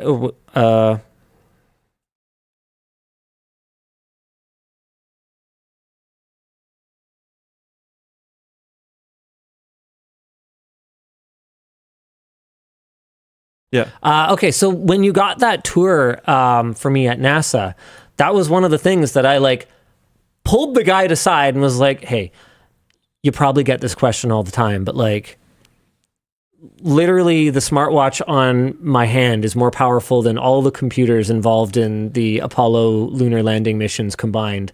What's the dealio? How is it so hard to go back? And he was talking completely, just off the record, conversationally. This is not official NASA, whatever. So just take it for what it is.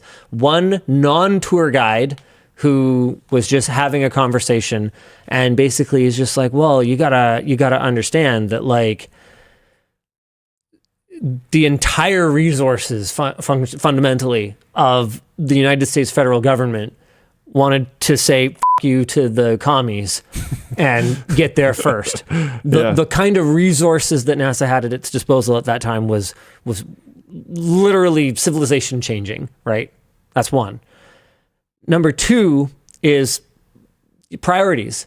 Low Earth orbit or just Earth orbit in general has been more economically interesting. And it's been where the focus is. That's where the ISS is. That's where we've been working. A lot of the work that you can do in space, you do not need to go to the moon for.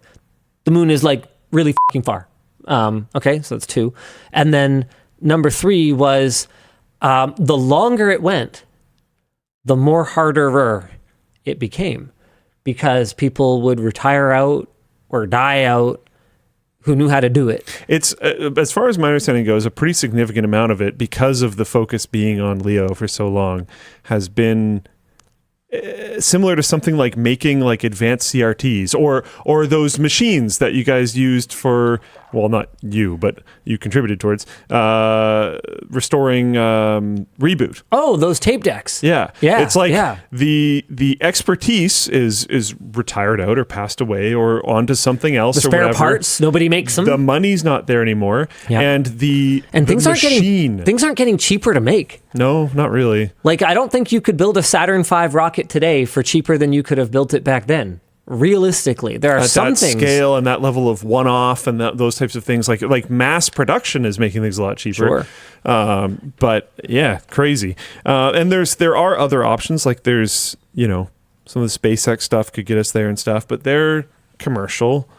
And there's arguments that could be made that we should have used them for this trip and whatever and blah, blah, blah. And personally, I don't care about any of that. I'm just freaking stoked to go back to the moon, us man. About it. Tell us about it. April 1st, crazy day to choose. NASA launched the Artemis II. No one's going to believe it.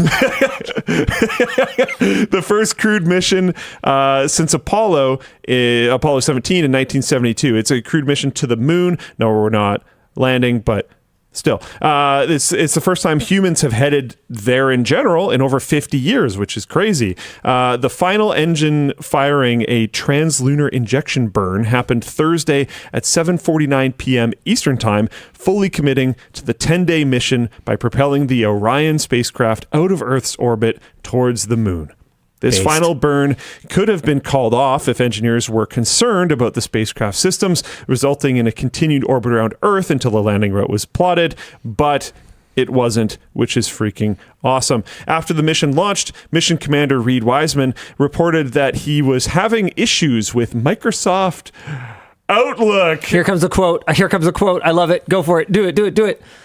I also see that I have two Microsoft Outlooks, and neither one of these are working. If you want to remote in and check Optimus and those two Outlooks, that would be awesome. Wiseman said on live stream, Mission Control had to remote in to fix the issue with his computer. Microsoft hasn't commented as of writing, which is hilarious. And then we have the actual audio if we want to listen to that. Hold on. No, I think I have it. Though. I think I have it. Yeah, I'm pulling it up. Here it is.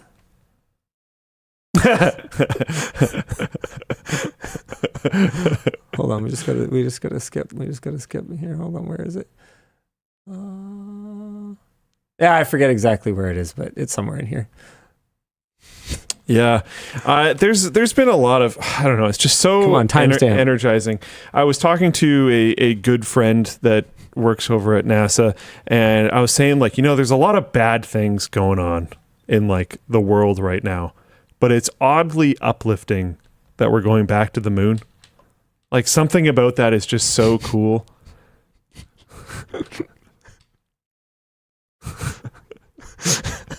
There it is.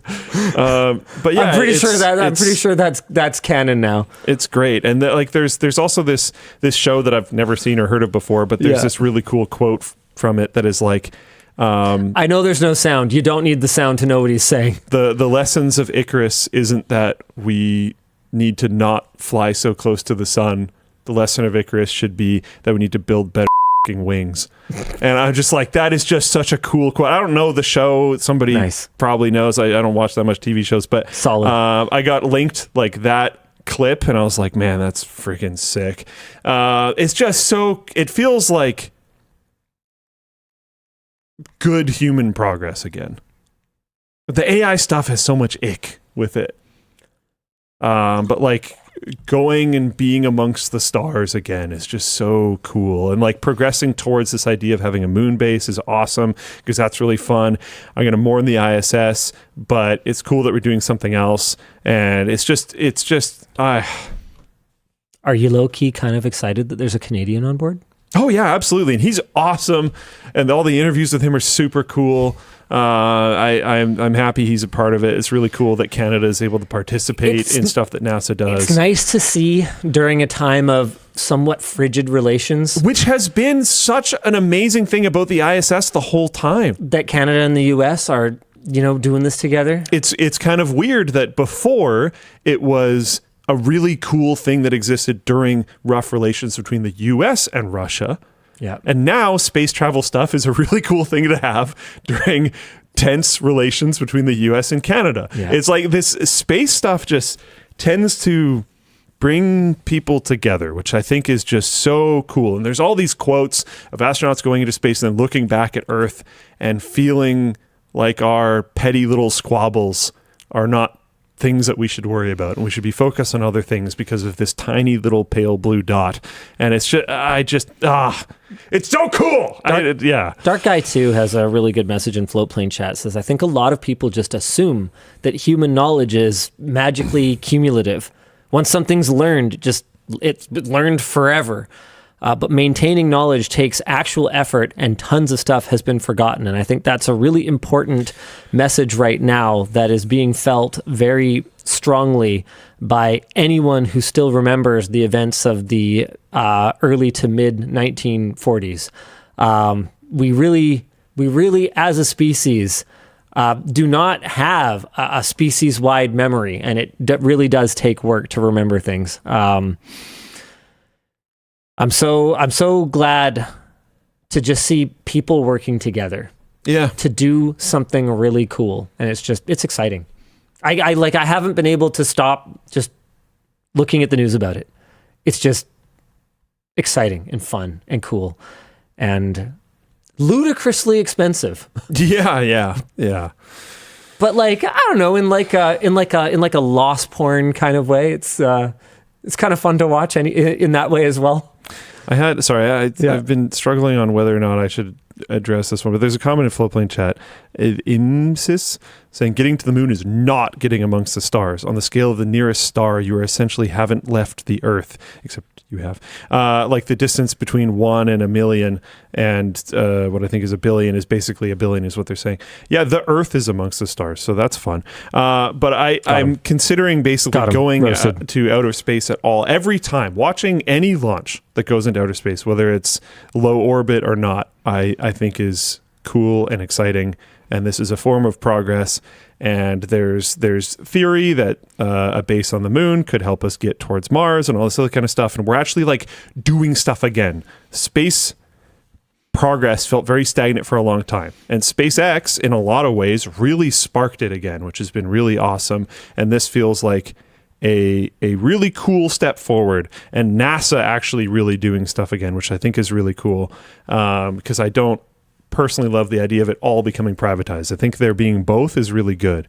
That's where I'm currently at. I don't know. I'm sure other people have opinions, but yeah, it's cool. I'm very, very happy about all this. I'm happy it's so far going really well. Hey, you want to know what else is going better than ever before? Garry's mod creator, Garry Newman, has partnered with Valve to ensure that user-created content built in s&box, the upcoming successor to Garry's mod, can be sold royalty-free.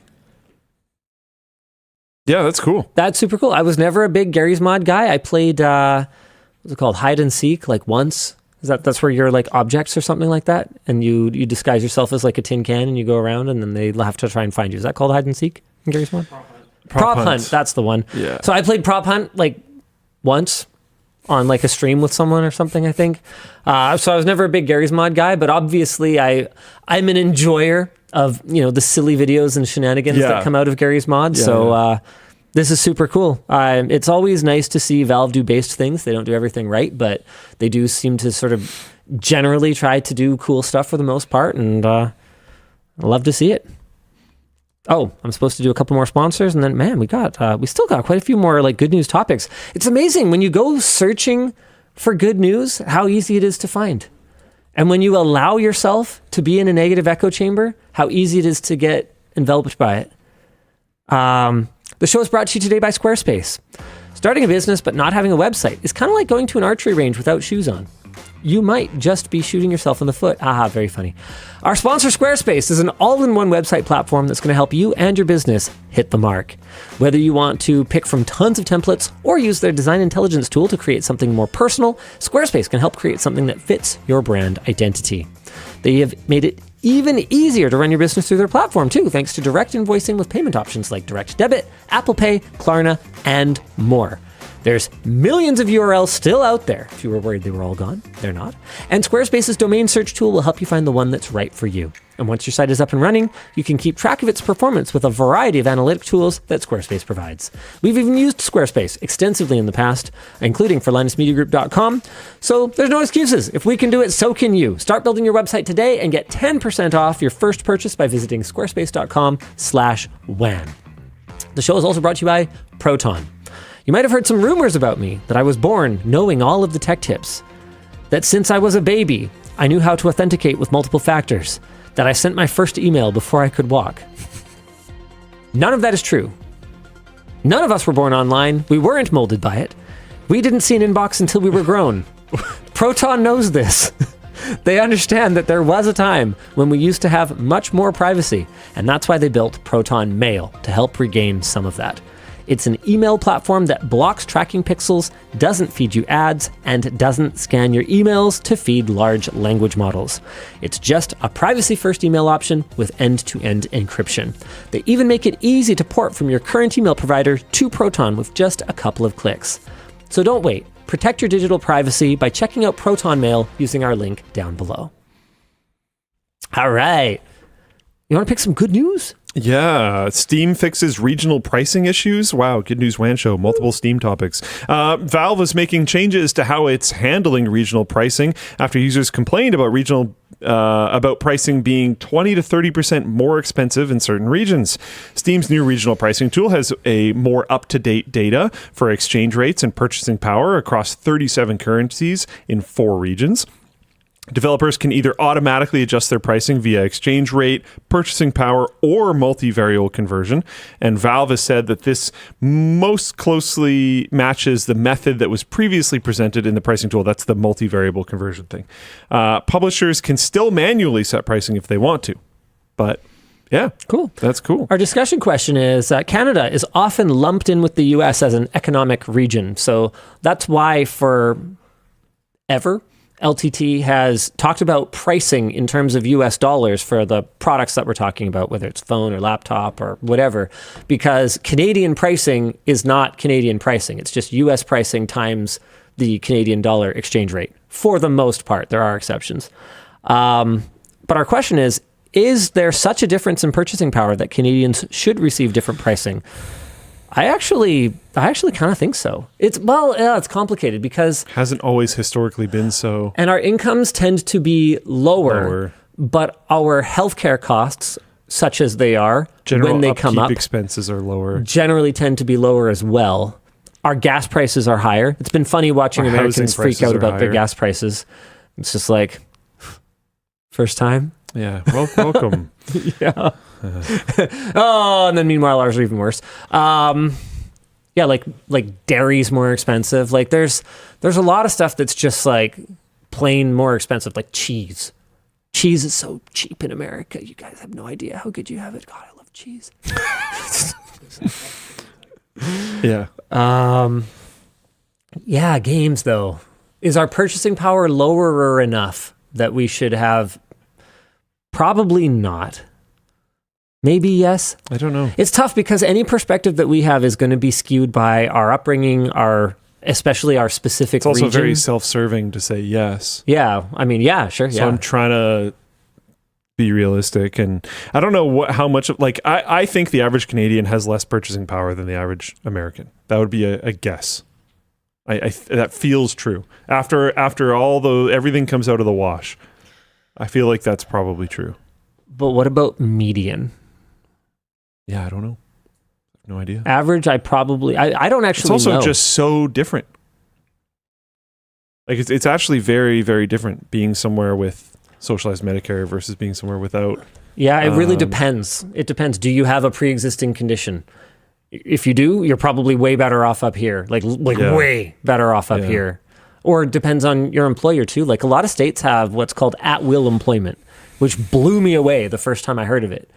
It pretty much means that unless you're like specifically a protected class and you can make a solid argument that you were discriminated against in a way that infringes on your personal rights, your employer can basically just be like, don't bother coming in tomorrow.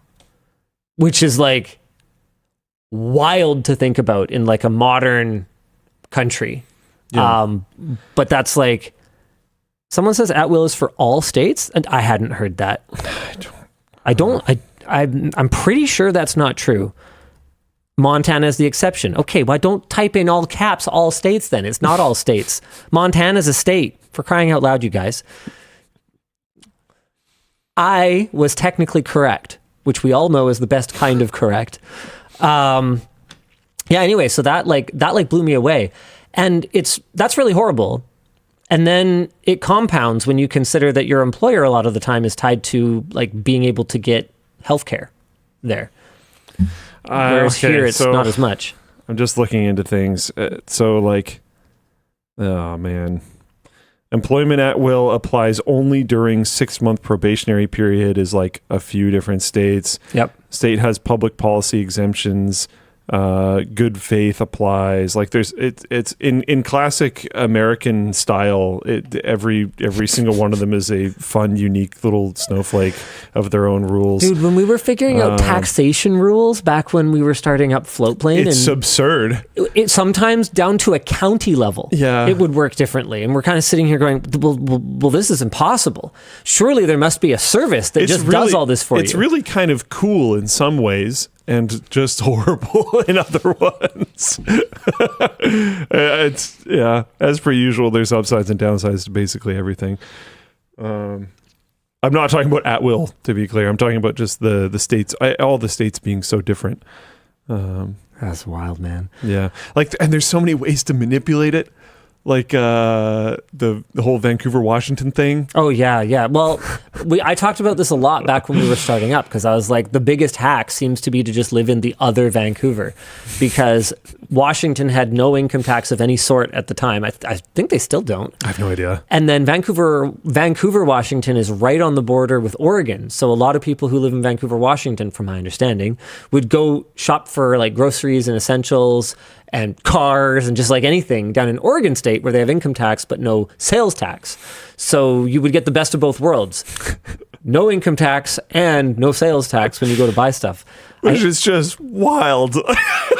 Yeah. That's so crazy. And again, I mean, that's like an upside to you as an individual. But as Boom just said, legal tax evasion, which is like potentially bad for the collective, but then it depends, because what is the collective actually spending their money on?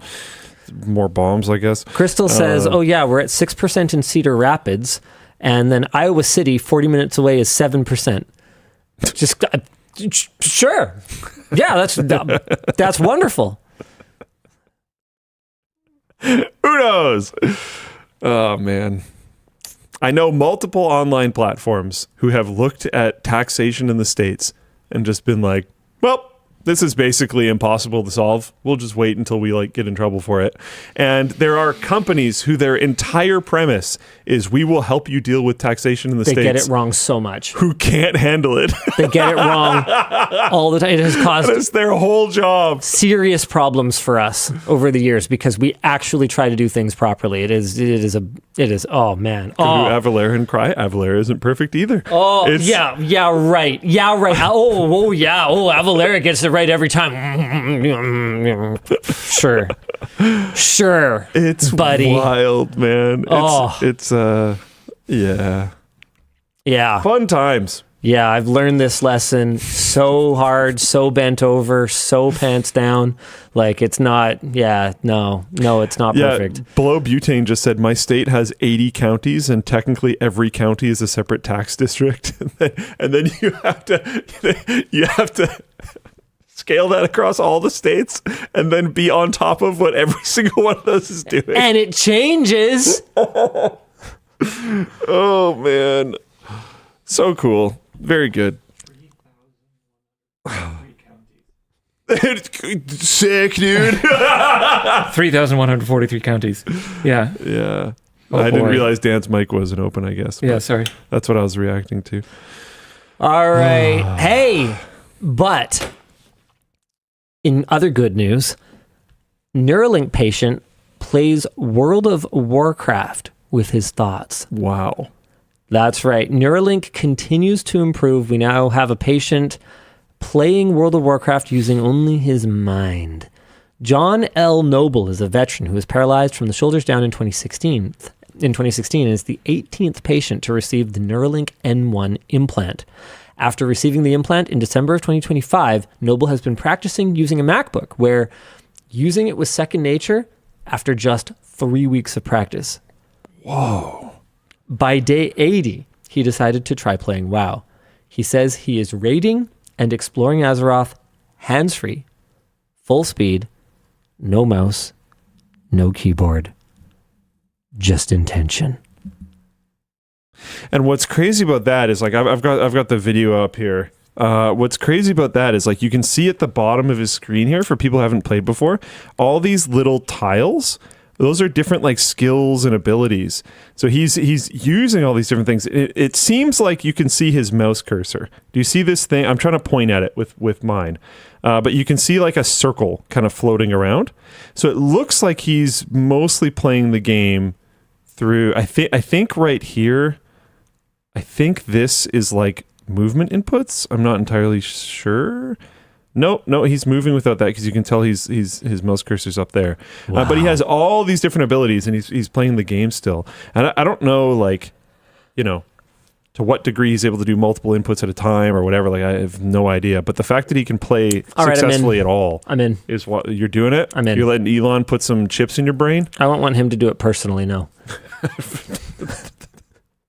But you'd put I think he's more interested in putting babies in people. Chip, yeah. You'd put an Elon-backed chip in your brain? I mean, if I was in this state, I would do it immediately. I would sign up immediately. Yep. As of this second, no, I don't want to do it for myself. But yeah, dude, if I'm paralyzed, sign me up. This sounds amazing. I'm very happy about that. That sounds really, really cool. that looks like such a huge quality of life change. Oh yeah, dude. Wow. Yeah. World changing. Man, can you imagine if he had just stayed focused on doing cool stuff? There's some, this is cool. I know, but just the focus. The focus seems to have... Yeah. What? Yeah. Yeah. Oh, sorry, I went the wrong direction. Okay. I want to talk about the 9950 X3D2. Yeah. AMD announced this super cool chip. Okay, we're talking 16 Zen 5 cores. We're talking full 3D V cache on both tiles. Got all the 3D V cache. It's a no compromises processor like we've never seen before. And hear me out. I propose that AMD makes it really expensive. Hear me out. Hold on, one sec. I'm going to get there. Okay. I propose that AMD goes full, like, Extreme Edition, like FX Classic on this. They make it a really expensive Halo flagship thing that most people can't afford. They take that money, they take that bushel of money that they got, and give us a freaking modern Ryzen 3 for once in a couple of generations. Did anybody else notice this? Where is Ryzen 3 in the current product stack? Yeah. Even the Zen 4 generation Ryzen 3 desktop SKUs, the 8300G and the 8300GE, were only one Zen 4 core and 3 Zen 4C cores. We don't have a Zen 5 Ryzen 3, even though, like, when did Zen 5 freaking launch? When did Zen 5 launch? Remember when AMD used to launch the whole stack and you could buy anything from a Threadripper all the way down to a Ryzen 3, and we were G to G. It was only dictated by, how much money you had to spend. Zen 5 launched in August of 2024. We are over a year and a half into Zen 5, and we don't have a Ryzen 3 yet. Bring it back. That'd be sweet. Give me a Ryzen 3, because realistically, nobody needs this chip. This is not a chip that anybody needs. Pretty cool. Yeah, I didn't say it's not cool. I said that nobody needs it. Pretty sweet. The 9850 or the 9950X3D already exists with one 3D V cache die and then a regular one. The 9800X3D exists with 8 cores that are all 3D V cache if you just don't want to deal with any kind of latency issues across multiple dies. The 9850X3D also exists if you want a slightly faster that. What do you think they're going to do next? Naming scheme. Oh, yeah, we're up to a 10 again. I mean, Intel just went for it and was like, 10 all the things. What did Nvidia do? Nvidia skipped 10 and did 20, if I recall correctly, right? Or no, 10 was goated, right? 1080. What am I talking about? Super goated. Windows just we don't need to learn from them. They went straight from 8.1 I don't think anybody to needs 10. to learn from them. They went for it for 10. Yeah. 10.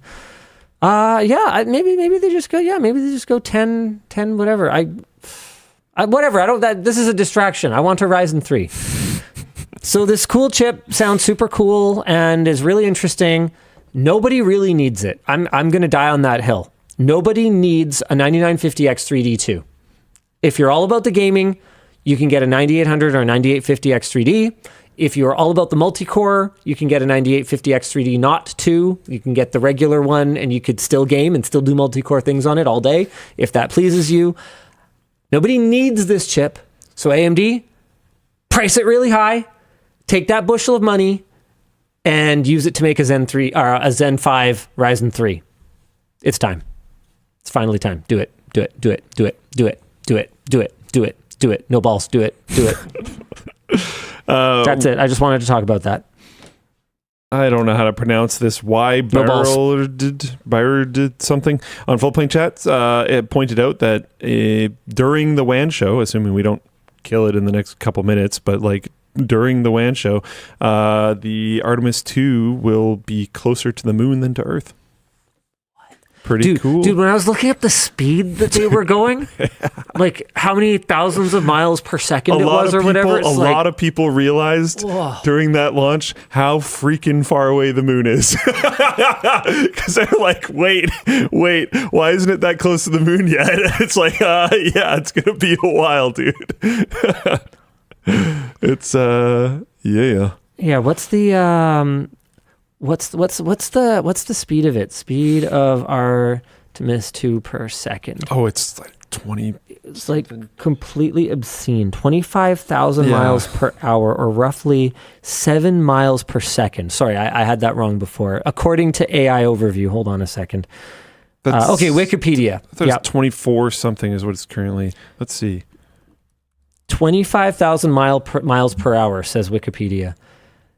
4,000 kilometers an hour. That's like, it's unfathomable to go 11 kilometers a second. Freaking think about 11 kilometers. Okay, I'm going on Google Maps. I'm doing it. I'm on Google Maps, boys. Okay, time to not have anything. Those numbers are wrong. Oh, cool. Are they? Someone at Volbean Chest just yelling. No, it's fine, Dan. I checked. Okay. So hold on. Where's the little? Yes. Here we go. This is a cool site. issinfo.net/Artemis. That's so cool. Whoa. What? It is cool. But you can see, so they're listing the velocity in kilometers and seconds. So not how we were just doing it, but 1.39 kilometers per second. That's wild. And yeah, you can see the Earth and Moon differences. So the Earth is currently 217,500 kilometers away, and the Moon is currently 22,855 kilometers away. What a cool website. So check this out. Yeah. Okay, at this scale on Google Maps, okay, 1 kilometer is right here. Yeah. All right. We're partially It covering that ends up. like right there. It ends sure. like, oh no, it ends a little farther. Oh man. Okay, get rid of us, Dan. Forget it. Everything I own in a box. Then he has to worry about what. Oh, okay. Never mind. There, fine. Okay, you happy? Also, you don't have to do work. I understand. I get it. Okay, so that's a kilometer. So this is probably about 15 clicks. 15 seconds to go from Langley to Aldergrove. What? That's pretty sick. Like what? That's fantastic. Yeah, at the current moment, the velocity, I realized on here, sorry, I didn't notice this, but there's a little switch here. You can switch from kilometers to miles. And for some reason, the velocity goes from kilometers per second to miles per hour, but sure. So in miles per hour, it's at effectively 3,100. Well, it's because kilometers per second is meters per second, which is sciencey stuff. Yeah, that actually like kind of checks out for Americans that use metric for stuff that matters and then use imperial for like daily life. Sure. Yeah. But yeah, it will cross the threshold of being closer to the moon than the Earth during WAN Show, which is just so sick. Godspeed. So cool. Day 3 of 10, lunar flyby in 2 days, 21 hours and 39 minutes. Can't hardly wait. Sick. Man, I can't believe they're gonna like human eyes on the back. It's cool. It's freaking sweet. Very cool. You know what else is kind of cool? It's hard to not be inspired by this stuff, man. Like you see, like he's gonna do it again. Oh yeah, I mean, yeah. we did this once already in the show. But honestly, it's by grace that you're only getting 2 so far. I've seen a bunch of sentiment online of people being genuinely like positively inspired by something that's happening in the world, which is so rare right now, and I think worth just so much. I'll keep it at that, but yeah, it's awesome. Agreed. Really awesome. Anthropic, the company behind Claude, which is how I pronounce it, accidentally leaked the entire source code of Claude Code, their AI-powered coding assistant, on March 31st. It was not an April Fool's joke. The leak happened because someone at Anthropic left a source map file in the NPM package for Claude Code version 2.1.88. Source maps are debugging tools that aren't supposed to ship in production, and this one pointed to a zip archive on Anthropic's own cloud storage containing the full code base. Technical background on source maps. Basically, when code gets compiled for distribution, it becomes unreadable, and a source map is a reference file that links the scrambled code back to the original. So including one is essentially handing out directions to your entire code base. Security researcher Chaofan Xu spotted it and shared the finding publicly. Within hours, the code was mirrored across GitHub, being forked 50,000 times before Anthropic could do anything about it. Anthropic confirmed the leak in a statement, saying, This was a release packaging issue caused by human error, not a security breach. That's good, actually. And that no customer data or credentials were exposed. Anthropic then filed DMCA notices against over 8,000 GitHub repositories, but accidentally took down thousands of legitimate forks of their own public repo in the process, forcing them to walk back most of the takedowns. Whoops. I mean, I can see how during a crisis, people might just kind of be pew, pew, pew, pew, pew, pew, pew, pew, pew, pew. It rarely makes the crisis better, but I understand it. Meanwhile, a clean slate rewrite called Claude hit 10,000 stars in a single day, making it the fastest growing repository in GitHub history. This is actually the second time that Cloud Code's source has been exposed in just over a year. Our discussion question: it feels like the advent of vibe coding is expanding the threat surface for digital infrastructure, creating opportunities for malicious actors to damage infra and also for own goal situations like this. Do you think there's a point where we turn the corner and walk back the fragility we've built into these systems? Ha ha ha. Very funny. No. Very optimistic though. Thank you for writing that discussion question. What else do we have, Mr. Luke? Let's see here. That one's kind of... Microsoft didn't convince me, but Microsoft says it's going to... No, before you start. Okay, I gotta...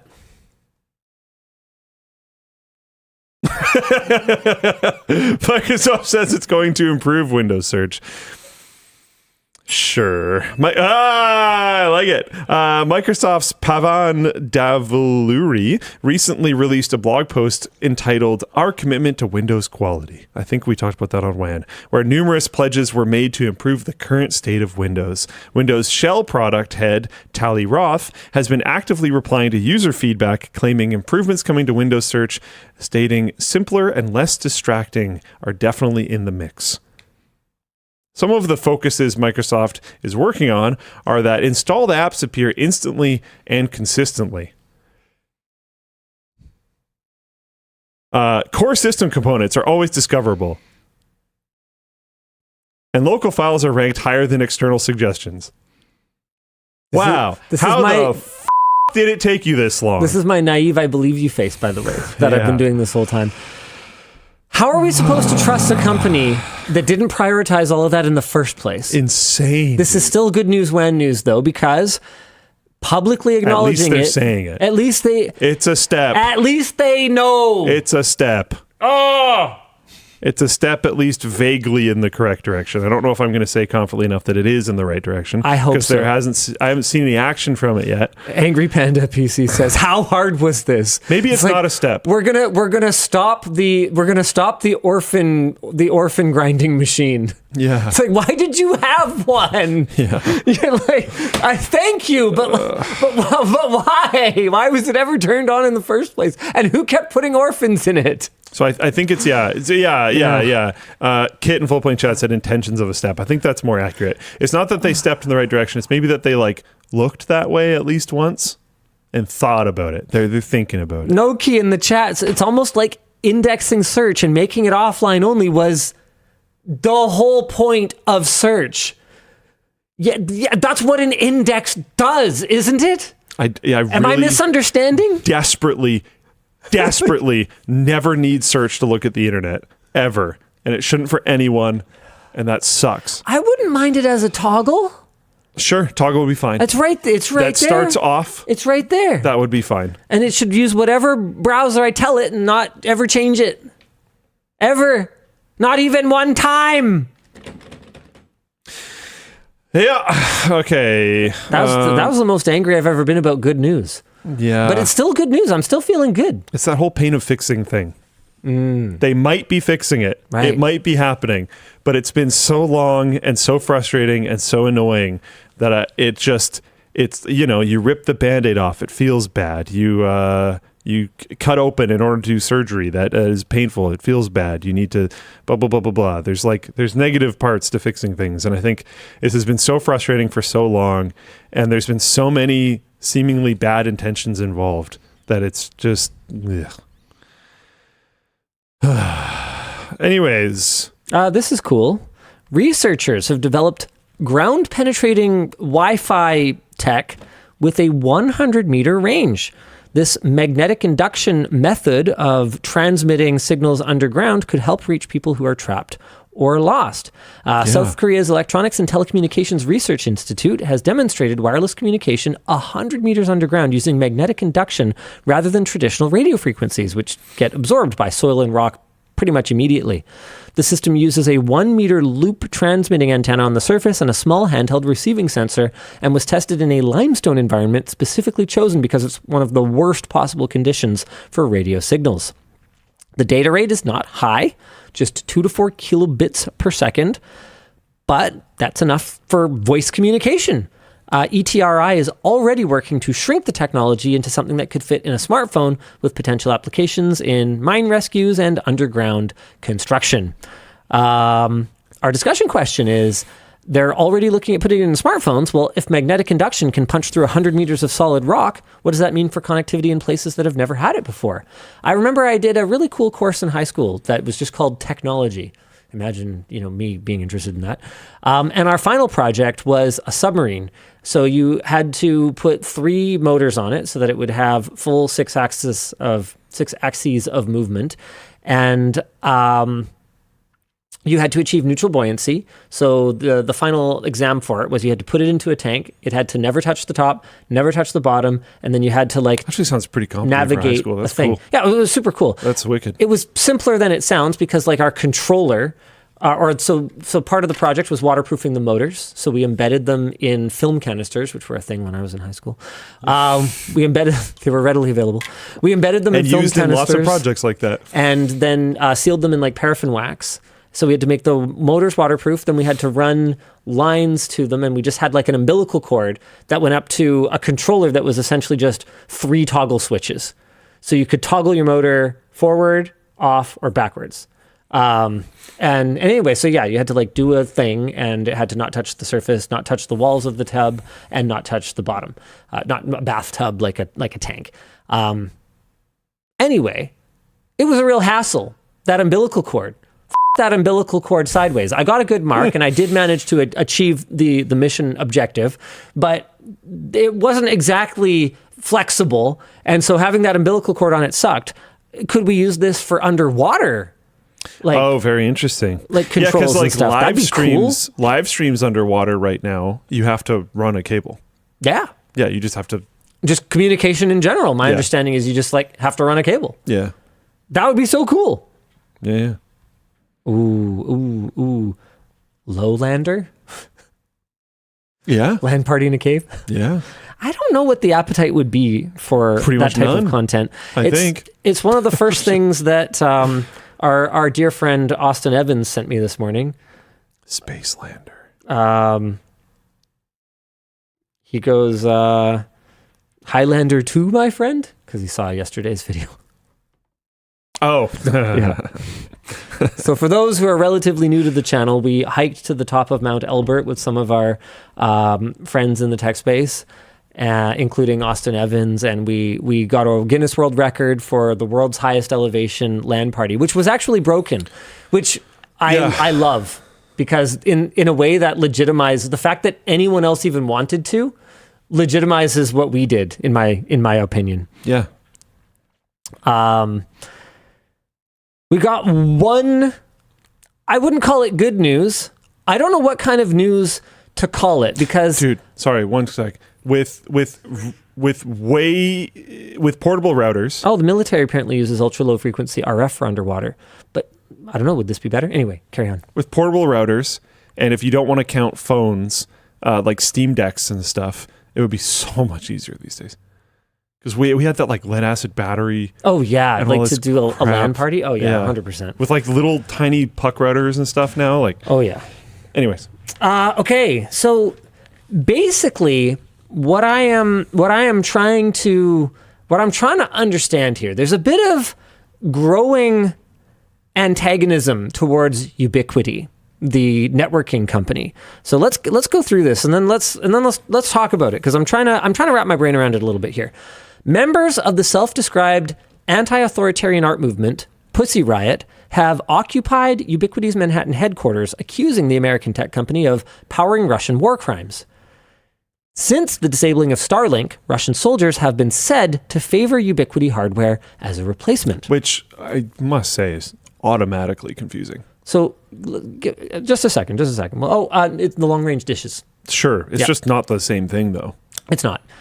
The group has demanded that Ubiquiti obey U.S. sanctions, acknowledge Russian military use, work with Ukraine to stop it. Yahoo Finance noted back in January that Ubiquiti products were legally sold in Russia until February of 2022. Also noted that Ubiquiti relies heavily on third-party distribution and sales partners rather than making direct sales to end users. Okay, this is one of the things that I had wanted to talk about. Because I heard about this a long time ago, but that was my understanding, was that they weren't selling it.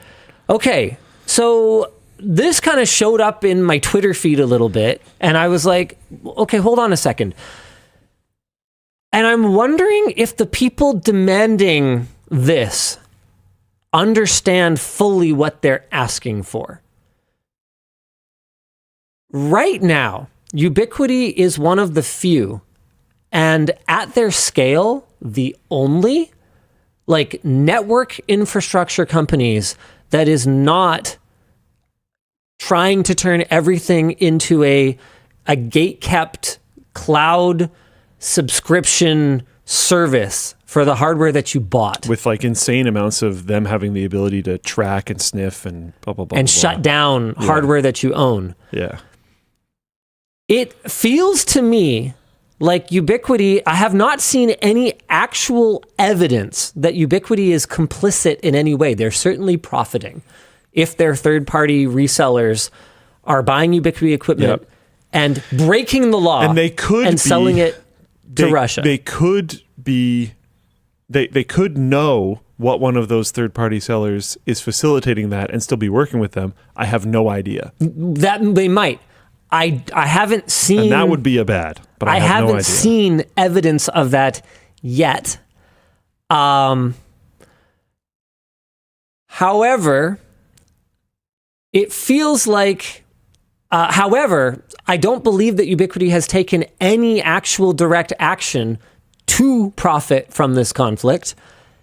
And I'm a little confused about sort of the demands here, because it feels to me like what we're asking is for Ubiquiti to put in backdoor controls that allow network infrastructure to just be turned off remotely because we don't agree with what the user is doing with it. Am I missing something? This is one of those ones that I am very open to. I don't understand all the dynamics. The Almighty Q in Floatplane chat said there's reportedly a call with a UI, in this case Ubiquiti, sales rep saying, yes, we can send product to Russia. And it did not specify that it was third party. I've asked them for a link.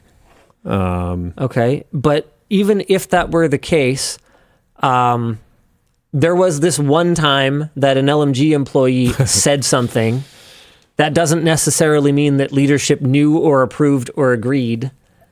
If that is a thing that's actively happening, that's still something that you can get up in arms about and then expect them to make a change. Right, but what change are you going to ask for? Do you want them to be able to turn off their network switches? No. I understand. Yeah, sure. Like if this is a thing that's happening, even if leadership doesn't know, then they can deal with it. So WAN Bingo Chronofied says, shutting off remote drone connections if they're committing war crimes feels incredibly chaotic good to me. But the problem is if they can shut off that one, then they can shut off any other one. And Ubiquiti... Yeah, theoretically, Ubiquiti would have no ability to do that. Right. Which, to my knowledge, they, at this time, do not have that built into any of their platforms. So we're asking them to do something that in order for them to do, they would have to fundamentally change their approach of that when you buy a piece of Ubiquiti equipment, you own it and do stuff that you see fit with it. It's also such a false equivalency. Ubiquiti's long range dish communication dishes and stuff. So incredibly not Starlink. Is not Starlink. It's not low Earth orbit internet. It's like from one fixed position to another, and Kisul Wildcat says just stop selling to Russia. Right. But if it's going through a a third party. Ubiquiti is not selling to Russia. I mean, if they actually are, then like, okay. Yeah, I mean, if they are, then that's terrible. And I haven't seen evidence. So yeah, Kiss Wildcat says it's not third party. But how do you know? Yeah, you're assuming that because the equipment is new that it's we're direct. waiting right now. So well, maybe the stream just went down, but we're waiting right now. So if you guys have a link to any of this, that would be interesting. Almighty Q just linked. Yeah, slams Ubiquiti for products that keep showing up on the front lines. Okay, do we have proof that they know? Or where it's how it's getting there. I mean, theoretically, okay, could they track a serial number by who they sold it to? I mean, the thing to remember too, though, is that even the Ubiquiti reseller may not know. Like it's not like countries like Russia or Iran, countries that are like constantly sanctioned. It's not like they're not familiar with the game. Yeah. Of buying half a dozen here and half a dozen here and half a dozen here and half a dozen here that make it extremely difficult to narrow down exactly which one of your resellers is doing it or even knows. I really do feel like we might be oversimplifying this. This is slightly off topic, but I thought it was really funny. Yeah. Ados in Floatplane chat linked this picture. I thought it was pretty good.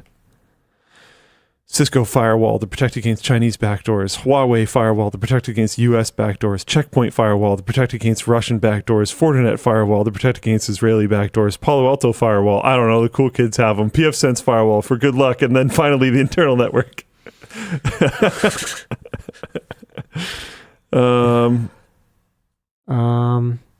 I didn't find a call, but I did find this. Balrid says they've been doing stuff like this for decades. Yeah. Pretty much. I don't know, man, because we work with Ubiquiti a fair bit, and so I want to know if this is a huge problem. So Wildcat keeps saying the Russians are fielding new equipment in huge volumes. That doesn't actually mean anything. Ubiquiti manufactures networking equipment in huge volumes. That doesn't mean that Ubiquiti is selling it direct. You just keep saying the same thing. That doesn't change anything, though. Okay, the Almighty Q says more than a decade after Ubiquiti was fined for reckless disregard for sanctions obligations when its products ended up in Iran, Hunter Brook found Ubiquiti products may still be flowing there. A current official distributor listed on Ubiquiti's website, Yemen-based Alpha Tech, may be operating branches in Shiraz and Tehran, according to its own Persian language advertisements. In 2014, regulators fined Ubiquiti after at least $600,000 of prohibited equipment was diverted to sanctioned something. I think that got cut off by. Okay, so we're going to have to look into it a little bit more. But what I will say is that if Ubiquiti knows, that's terrible. Step one. And step two, if the thing we're asking for is for them to have central control of the networking equipment that they sell, I don't know that I can get behind that. Yeah. I don't know if they do or not, but yeah. If they are able to turn off networking equipment remotely, to my knowledge, they can. I thought you were saying something else. My bad. I only heard part of what you said. Noki said, I didn't find a call, but I did find this, a screenshot from an email response from a sales manager from NAG, an online IT retailer that sells Ubiquiti items and was once an official Ubiquiti reseller, also known as they aren't now. According to an archived 2014 Ubiquiti webpage, in the email, the sales manager clarified that delivery to the occupied territories would take 7 or 8 days. It's like, okay, like if we This seems like non-tech people not really understanding what they're protesting for the most part. But that's what it seems like, unless Ubiquiti knows and is facilitating this in any way. we also haven't exactly done like an overwhelming amount of research here to... No, we haven't. No, Counter. that's why I presented this the way I did. Like I'm taking only conditional positions here because I do not have all of the information that I would need. Yeah, and Drac Ryu, I've heard this as well. Somewhat infamously, the U.S. bought titanium from the Russians to build the SR-71 to use against the Russians. Yeah, I remember that. The government set up shell companies to buy things from a foreign enemy to counter the foreign enemy. Like, I don't know. But then that being said, like we were saying earlier, if they're doing this knowingly, like if Ubiquiti is if they're like, oh yeah, this distributor very obviously just resells their stuff to Russia, then they should stop working with them. Okay. This seems to show good details. All right, I'm going to check this out. Okay. I mean, we can take this offline because we've got to get to WAN After Dark. Mm-hmm. Mr. Dan, you want to do the thing? Oh, yeah, sure. If we're there, let's do that. Yeah, maybe people don't understand the products that Ubiquiti is selling. Because like this link that was like, oh, this one has good detail. It's like Ubiquiti has stayed silent, unlike SpaceX, who has the ability to turn it off, Ubiquiti who doesn't. And its CEO, Robert Pera, owner of Memphis Grizzlies, have not publicly commented on it. If I was him, I wouldn't. Yeah. What is there to say? The most prominent manufacturer of Wi-Fi bridges. Is he gonna sit down and explain to people how networking works? He can. I actually had dinner with him once. He's a super smart guy. Yeah. Ubiquiti's products appear to be widely available in Russia, mostly sourced from distributors in, it says, third countries, such as Kazakhstan and Turkey, Hunter Brook found. One Ukrainian communications officer told the outlet that an estimated 80% of the Russian bridges he observed near the front line had come from Ubiquiti. Russian units often receive the bridges from volunteers who purchase them using crowdfunded money. So, like, what are we talking about? Oh my God. I don't know. Again, there might be more information other than this, but like... So Ubiquiti made a thing. I mean, this to me feels a little bit like, storming Linus Torvalds' home office because sanctioned countries are using Linux. Like, what do you want them to do about it? And I'm, like I said, we've worked with Ubiquiti. This is a full disclosure, guys. We've worked with Ubiquiti extensively in the past. If they are actually participating in this, then yeah, condemn. But I haven't seen any actual evidence of it. And it was so awesome when they lost Starlink access. The impact of that was enormous. Like, I wouldn't want this to be helping them, obviously. But like, if it came out that a bunch of Russian soldiers had LTT backpacks because people were crowdsourced buying LTT backpacks, shipping them to like we can't remotely Pakistan turn or something, off and then the LTT backpacks. So like, I don't know. And there might be more to this story. There absolutely could be more to this story. There might be information that we don't have right now. Floatplane chat linking us stuff is usually pretty good, but it might not have all of the information. Someone linked the call from the vendor. Yeah. We can't necessarily listen to this right now, but it's also a call from a vendor, right? It's okay. Theoretically not them. Okay. I don't think we have to stay on this topic any longer. Sure. For now. If they do know that distributors that they're working with are doing this, then I expect them to stop working with them. Cool. Mr. Dan! Oh, wow. Your fingers are still busy over there. Yeah, I was not expecting to do 400 today. Did we move through the rest of the coins? We did quite a few. I'm surprised that people didn't think that they were, I mean, we did launch it on March 31st, North America time.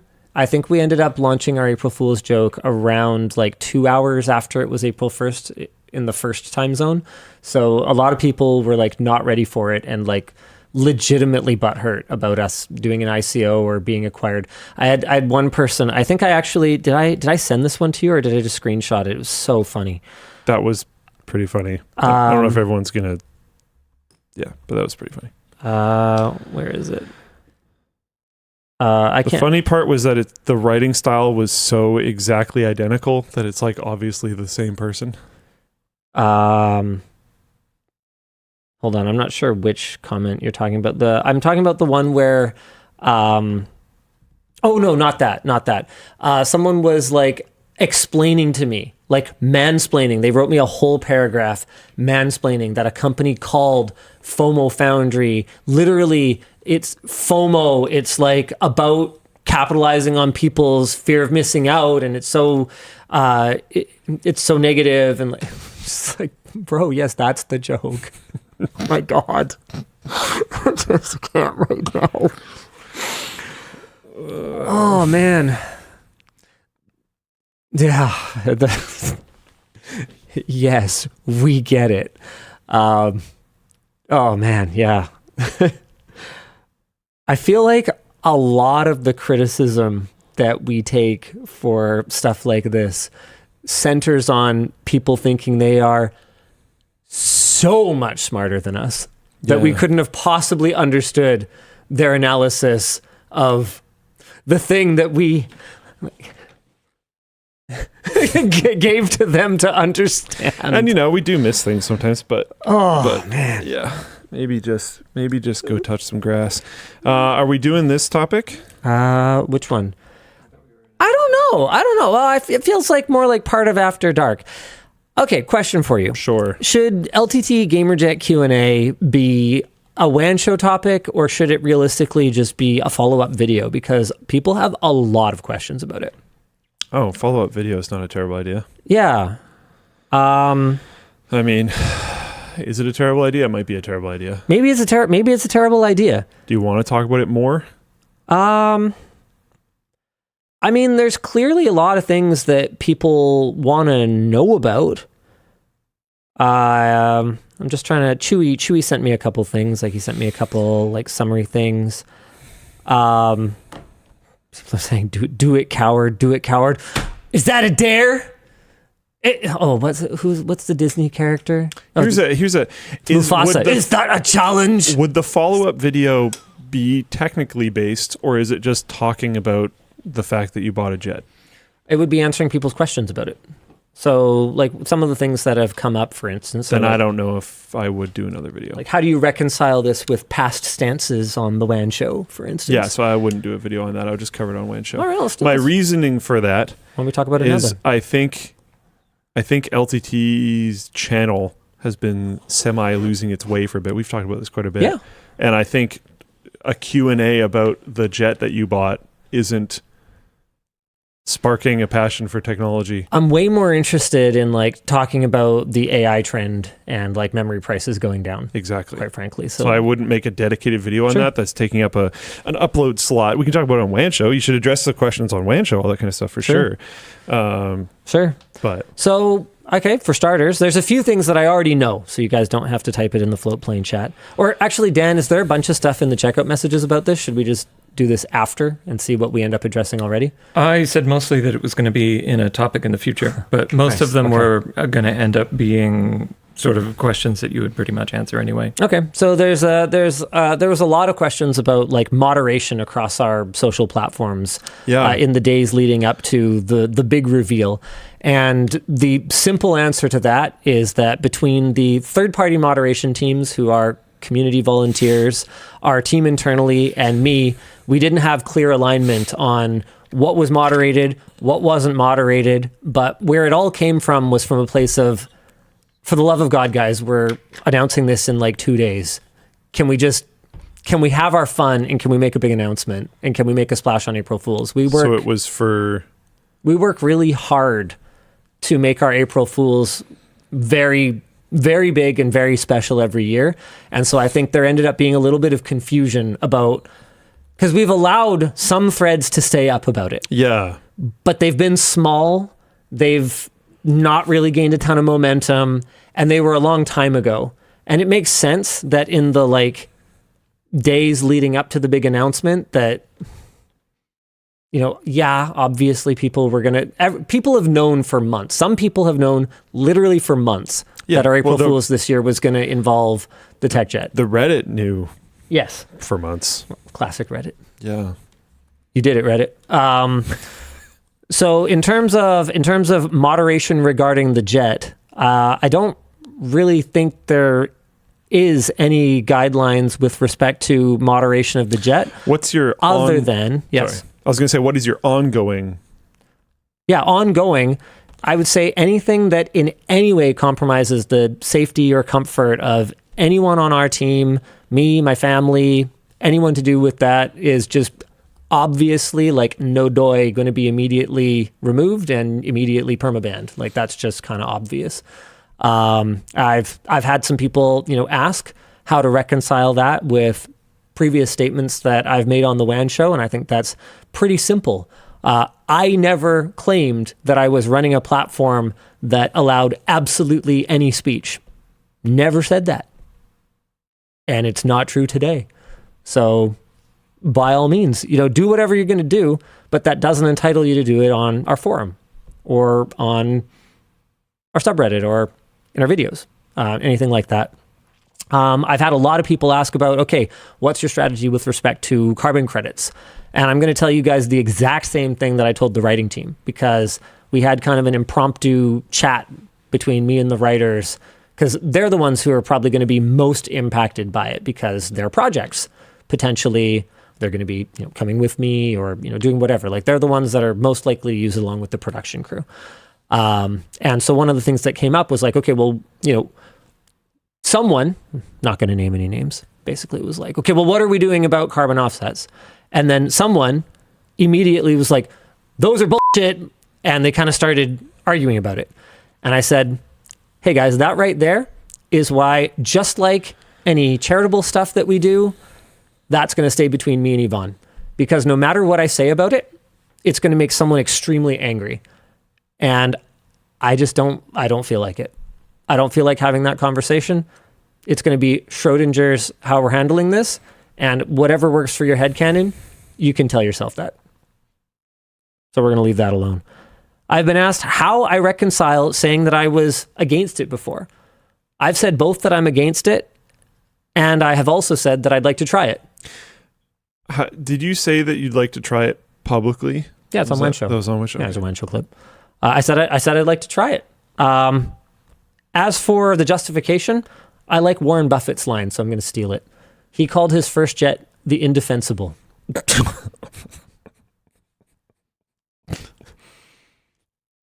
Okay. I don't think there's any justification. What justification? What I will say is that from a business standpoint, it has been far less stupid than I might have initially imagined. That trip down to San Francisco for ARM was done in a single day. We went down there in the morning, very early in the morning. Didn't love that part, but we went down there in the morning. We were able to attend the keynote. We saw the entire event. We saw all the demos. We wrote a script. We shot it. We flew home early, which has never happened before. And this is while the U.S. airports were a complete cluster bomb. Have you been able to sleep on the plane yet? No, it's a funny thing. This didn't end up making it into the video that I shot with Elijah, but in some ways, it's actually a little bit. There's one way that it is a little bit less comfortable, and that is the social pressure. Because I kind of feel like I'm hosting everyone else who's on it. I don't think you need to, but I understand. I know, but I mean, you've seen it. Like even our cabin crew member, I don't want to be, I never want to be rude, and I feel like it's like if someone was in my living room and I was just napping, I'd feel really awkward. And so far I'm not over that at all on it. Okay. I managed to get about 15 minutes of shut-eye on the way down to the ARM event, but that was only because I had wicked insomnia the night before and I functionally hadn't slept. Even then, I only was able to sleep for like a little bit. I just want to see if there's a couple things that I had written down that people are bringing up a lot that I'd want to kind of talk about. Blah blah blah blah blah blah. Okay. No, yeah, I think that's about it. All right, Dan, was there anything else in like almost called them checkout chats? No, what did we call them? Checkout messages. Here's a question. Yeah. The WAN show where you said that you were against it, and the WAN show where you said that you'd be interested in trying it. I think those are different WAN shows, if I recall correctly. What's the chronological order of that? Oh, I actually don't know. Interesting. I didn't look that closely. Because I wonder, like, what do you think might have changed? I know part of it was being surprised, or this particular deal or whatever being so good. Is that? Do you think that's the majority of it, or do you think something else changed?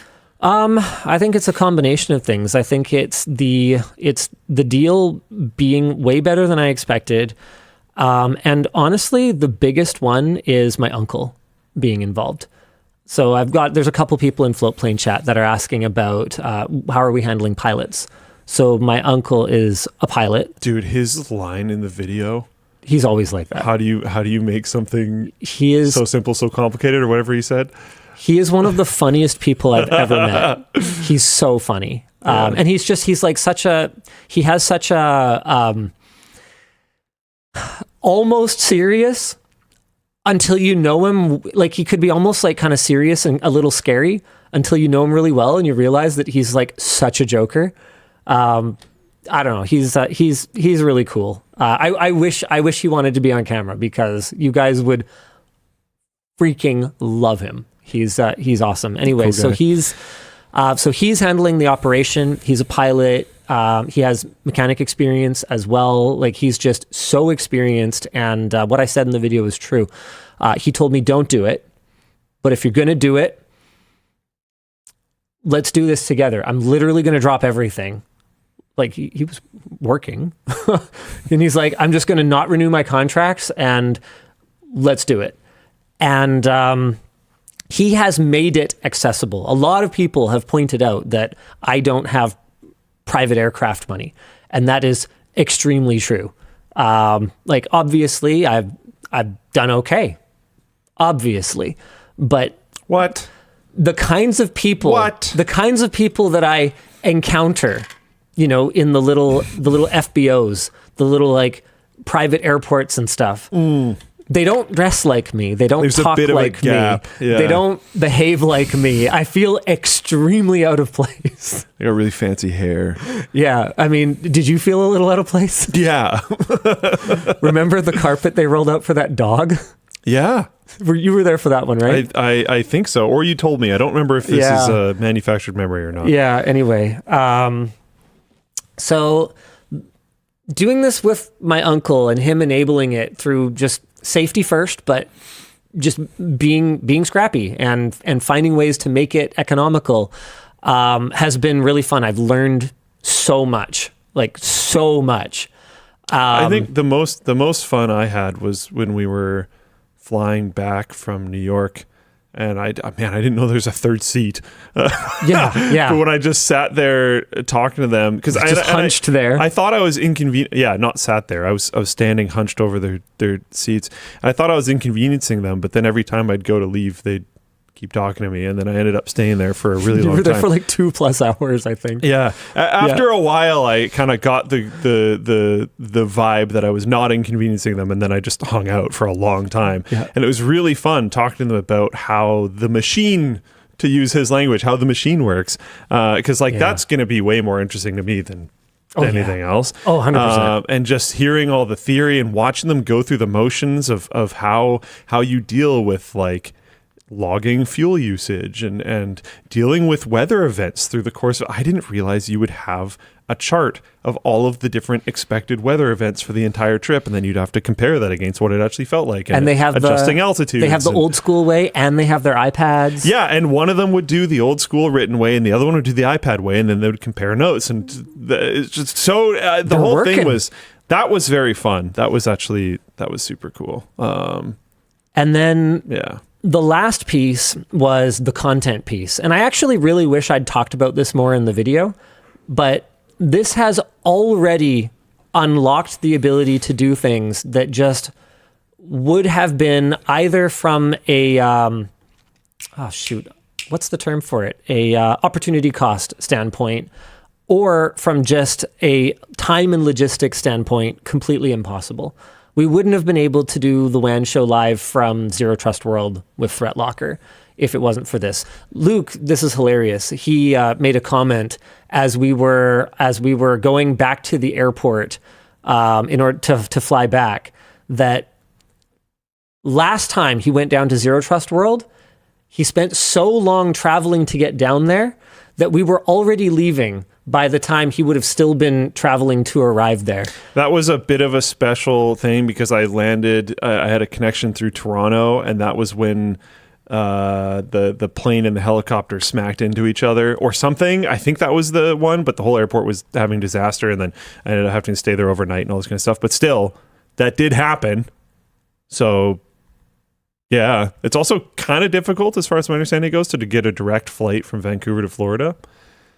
So being able to just do it yourself is a pretty big skip in regards to time. It's pretty crazy. And so from a business standpoint, there have already been multiple things that we've kind of looked at and gone, this is less stupid than it might initially seem. It's a little... That's very stupid. Yeah. Of course. But then this is another maybe thing. Not as stupid as you thought. This is another thing that I wish I had talked about more in the video. But it was a very freewheeling. It wasn't scripted. Elijah and I were just hanging out and checking it out. He'd never seen it yet. Yeah. There's a couple points where I thought it was scripted. No, it's not scripted. Okay. Yeah. We're just that good. Sure. But it's intended to be very temporary. This is not... How long do you kind of want to keep it for? Well, my uncle's getting older. He's not going to be flying forever. And so this was the window.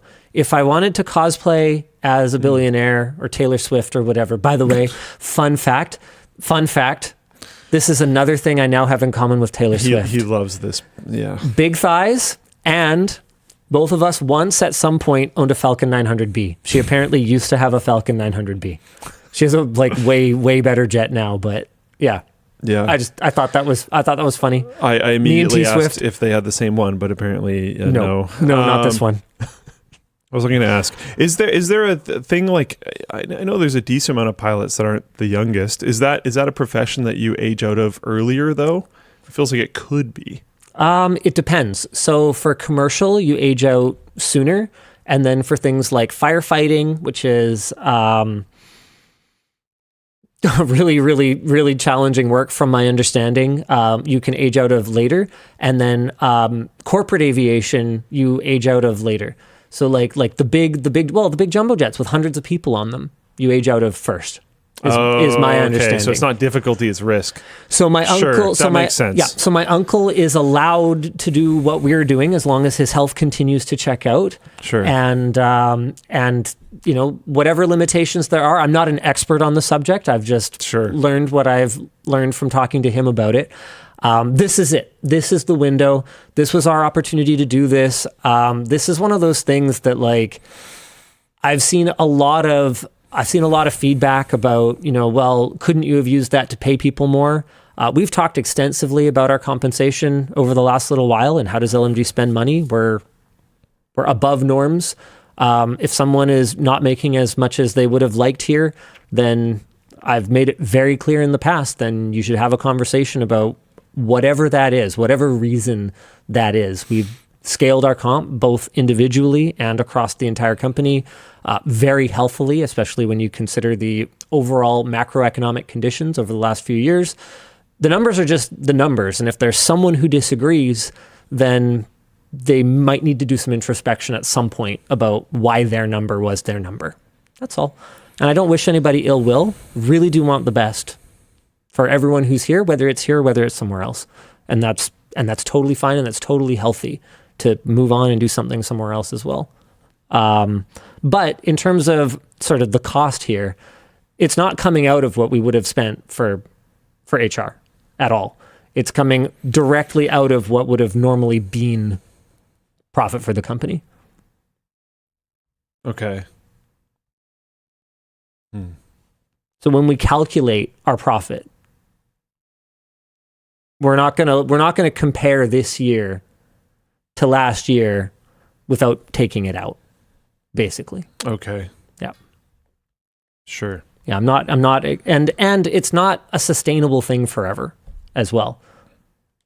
I recognize that. This is not something that we're going to be able to do forever. My uncle's not going to be able to do this forever. But while it's happening, it's been pretty cool to hang with him and do this together. So if something happens negatively because of company performance, Yeah. the jet would have been deleted from that equation. So last year was a tricky year. I mean, we talked about this in our all hands recently. Q1 went really well. It ended up being a perfect storm. The Shipstorm sale event like practically saved the year last year. And then our projections for the rest of the year were actually looking really good because we were way ahead due to Shipstorm. And then, what is it that corporate leaders like to call it? Headwinds? Oh yeah. I mean, sure. it's an apt metaphor right now. Headwinds hit, but the trigger had already been pulled. There was no real like backing out at that point. Because like we've talked on WAN Show about how the channels are doing worse and stuff. Yep. And I mean, if you look at LTT channel over the last month-ish, it's been a bloodbath, to be completely honest. There was the MacBook video and the Linux video that just banged. Yep. And then Bloatware did okay. And then TikTok Teptics did really well as well. Yep. That'll be a slow burn. That one will do really well in the long term. And then it started to just kind of like, oh, the fire truck video is rough. And then we scraped 1 million a few times. And then this video was, and then this video, which like should have slapped, but nobody's building computers right now, so it didn't do that well. And then a long burn build guide thing, and then this video, which so that build guide, don't care about. That build guide, I'm legitimately not worried about. Yeah, that one, long burn, yeah. like I said. So let me give you the glass half full side of this. Okay.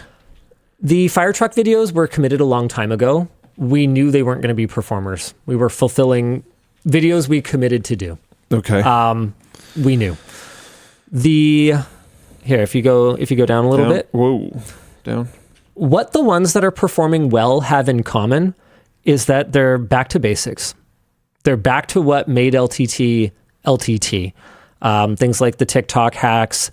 That was remote one is a really cool video. I don't know if you've watched that. No, I watched the whole thing. I really like that. That's going to be a slow burn. It's going to do great. It's not a product anybody's heard of. Like nobody knows what that is. I'm not expecting that to get a ton of views right on day one. Yeah. If you go down a little bit farther. Well, now we're getting to things that were very strong.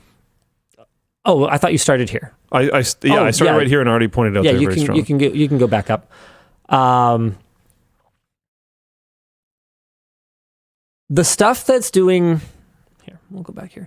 So the stuff that's doing well still, like the Korean mall walk, for instance, is just like back to basic stuff, and we're having a lot of conversations internally, and we have been for a long time, but what we're finally doing is taking solid action on it to make our production process more agile, more spur of the moment.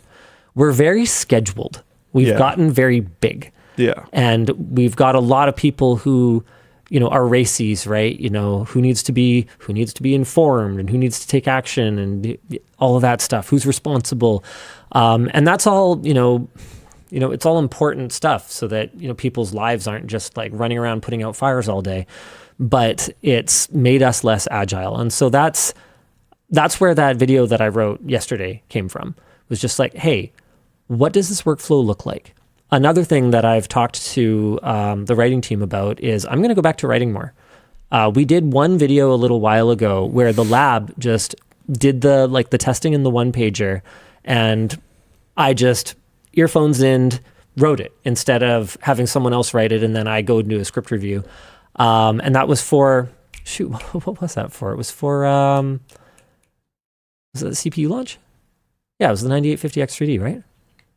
I think so. Sounds right. Anyway, so the plan is to start doing 2 of those a week, like now, where it's just like back to, I don't know how to describe it other than just like back to what made LTT fun and feel like hands-on. We've talked about this quite a few times on WAN Show, but yeah, LTT's, it doesn't feel like it has its soul fully intact at the moment. Like there was for a long time, it was like where you went to be kind of up to date with what was going on in like the techie world. And I don't mean tech linked because that's news. Yep. I mean like kind of more than that. And it yeah, I don't know. Wasn't fully fulfilling that for a while. And you know what? I think I allowed myself to stop having fun. Yeah. Tech got really depressing and boring. And you know what? Good News WAN Show is another like concrete action that we're taking to just get back to just having fun doing this. Yeah. Get back to having fun. Yeah. There's some stuff. It's just, I don't have any ownership in LTT. I don't have any visibility in the finances and all that kind of stuff. But there have been actions taken because of low company performance. So it's a little tough, I guess. But I guess there's separation in jet expenses and that. Yeah, okay. All right. Yep. I mean, I made it really clear in How Does LMG Spend Money that we expected to get back to closer to 20%. And that's with that separated out. Right. So that's with that peeled. That's with it completely out. Yeah. Right. And so realistically, right now, temporarily, what would have been my take, I'm just like, well, I'm going to use it on this gamer jet. We're going to milk it for some content. We're going to use it to make travel way more comfortable for me and the team that is going to do this stuff. And hopefully we're going to unlock some pretty cool content because we can go in and out of non-major hubs now. Yeah. And we can do it at times that are not necessarily normal times. So, you know, a perfect example of something that I'd love to be able to do more is, do you remember that video I did going down and touring Kenton's tech house? Yes. I'd love to be able to do more stuff like that. So that's the kind of thing that, you know, if you were sending a content suggestion, as long as we can find a sponsor to make it make sense, because I can tell you right now, just a normal like ad insertion like we would typically do in our video is not going to cover it. Like we'd have to be able to make the economics of it make sense, but we'd love to be able to do more of like this kind of stuff. Yeah. Yeah, that was cool. But we can't do stuff like that if it means day of travel, day of shooting. Oh no, we missed the cutoff for the last flight back, day of travel again. I can't be out of office for 3 days to make one video. It just doesn't work. Right. You've described this like, to me at least, when we were discussing it pretty early on, you called it a life phase. Yeah. Which I thought was interesting wording. It's like it's trying to make it fun again. I want to try to make it fun again. I want to try to, you know, we're always trying to do something different that no one else can do. I don't think anyone else in the tech YouTuber space would have the connections with my uncle in order to be able to do something like this. Sure. Literally. And so, you know, we always want to level it up a bit. We always want to do something different. If it ultimately doesn't work, what I said in the video is true. I've had a lot of people question this, the $0 math. We will be able to get out of this thing for very near what we spent on it. I'm very confident in that. Do you want to talk about one of the things that is reducing expenses because of that contract thing? I want to speak somewhat vaguely, but hopefully I can get it across to you. A maintenance portion of it that is like not being paid intentionally? No, that's probably too far in the bolts. It's sure. I mean, it's not a secret. Basically, engines can be on service plans that effectively are their insurance, but insurance where you know the thing will die and you know when it will die. So basically, it's just a payment plan. So you go on a payment plan for your engine, and then when it reaches the end of its service life, you've effectively paid for the work of having it refurbished. And that's what that plane just went through. Yeah. So because they're sitting at like 0 hours, effectively, the scrappy way to do it is to not enroll it on one of those programs, because those will cost hundreds of dollars per flight hour per engine in order to pay for. But if this was something where you were just going to run it into the ground anyway, then you can roll the dice. And if one of them happens to fail, which it probably won't because it's in great near new condition, then then you're stuck with a big bill. So that's the other thing, is it's insurance, because if it dies early, then they also cover it there. So right now we are not enrolled in an engine service plan. Yeah. It's not a safety issue. If you flip it, then they can buy in. Decide to do that. Yep. Yeah. Or we could buy in if we're informed at the time when it comes to flip it that it's better to have it enrolled. Are you worried about the cost of jet fuel spiking? Oh, yes. Not just in regards to your own usage, but in regards to your ability to flip it? Honestly, no. I suspect that in the time scale that we're going to be doing content and using this thing, You think the strait's going to open again? I suspect the strait will be open. Yeah. Got it. And the oil will flow, so to speak. Yeah, the spice. Good old flowing spice. Did you see any more sort of interesting questions? I've been really busy answering. I'm trying to be as thorough as I can right now. So I've been pretty focused on answering your questions. Tofferage is saying, can you talk about the timeline for flipping? Sure. Yeah. So just with the age of everyone involved, the idea that I had in the back of my brain was 1 to 3 years, and probably closer to the middle of that. And you've had it for, I don't know, half a year now? Yeah, okay. Yep. Yeah. And so depreciation curve, this bird's from 1990. Yeah. Right? So something of this class, like this kind of range, this kind of passenger capacity that's brand new today would be, like 35 to 45 mil or so. We are not there anymore. We're down here. And what's nice about the depreciation curve is it's kind of like a car, in that a lot of the depreciation happens really fast. And then over time, if you buy a 1990 Honda Civic today and you sell it in 2 years, it will probably be worth, as a still functioning vehicle that the doors still roll up and down, very similar to what you paid for it, because it's already very old. Unlike a car, this has decades of maintenance records, and we know that it was taken care of extremely well.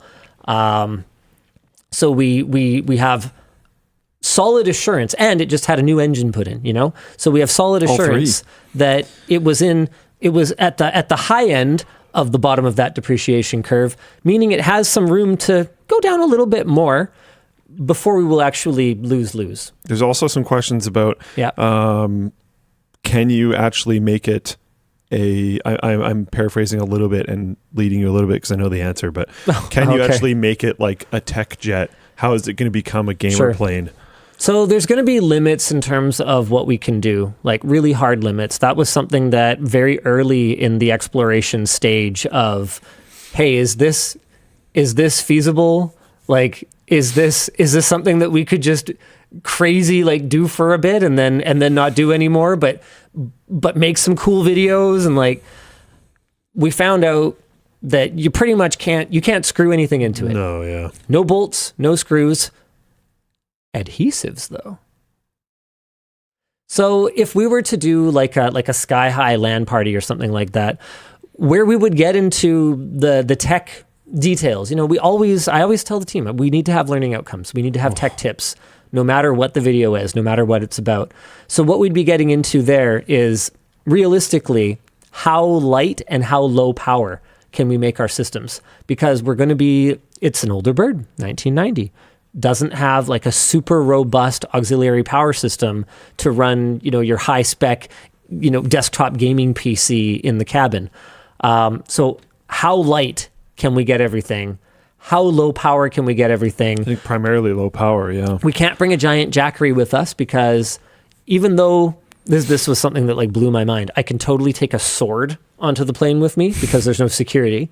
I can't just take any old like giant battery bank that I want. You're still subject to like FAA guidelines as far as that goes. That kind of makes sense, I think. Totally makes sense. Yeah. So if we're bound by just like compliant battery banks and the one outlet we have from the galley, how big of a LAN can we have? Like, Right. I could see that being kind of an interesting video, but, you know, realistically, that's not like the first thing I'm going to want to do. I think Elijah, I'm just going to be straight up with you guys. He just wanted to ride it. And I was like, okay, if you can contrive a video that gives you an excuse to ride it, then you can come on the next trip we're taking.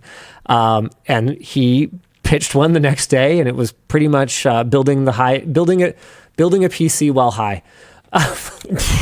Anyway, we're So I was going going to say, well, I feel like you would just go really solid battery life laptops if you weren't trying to make a fun video. That'd be the smart way. Yeah. Oh, totally.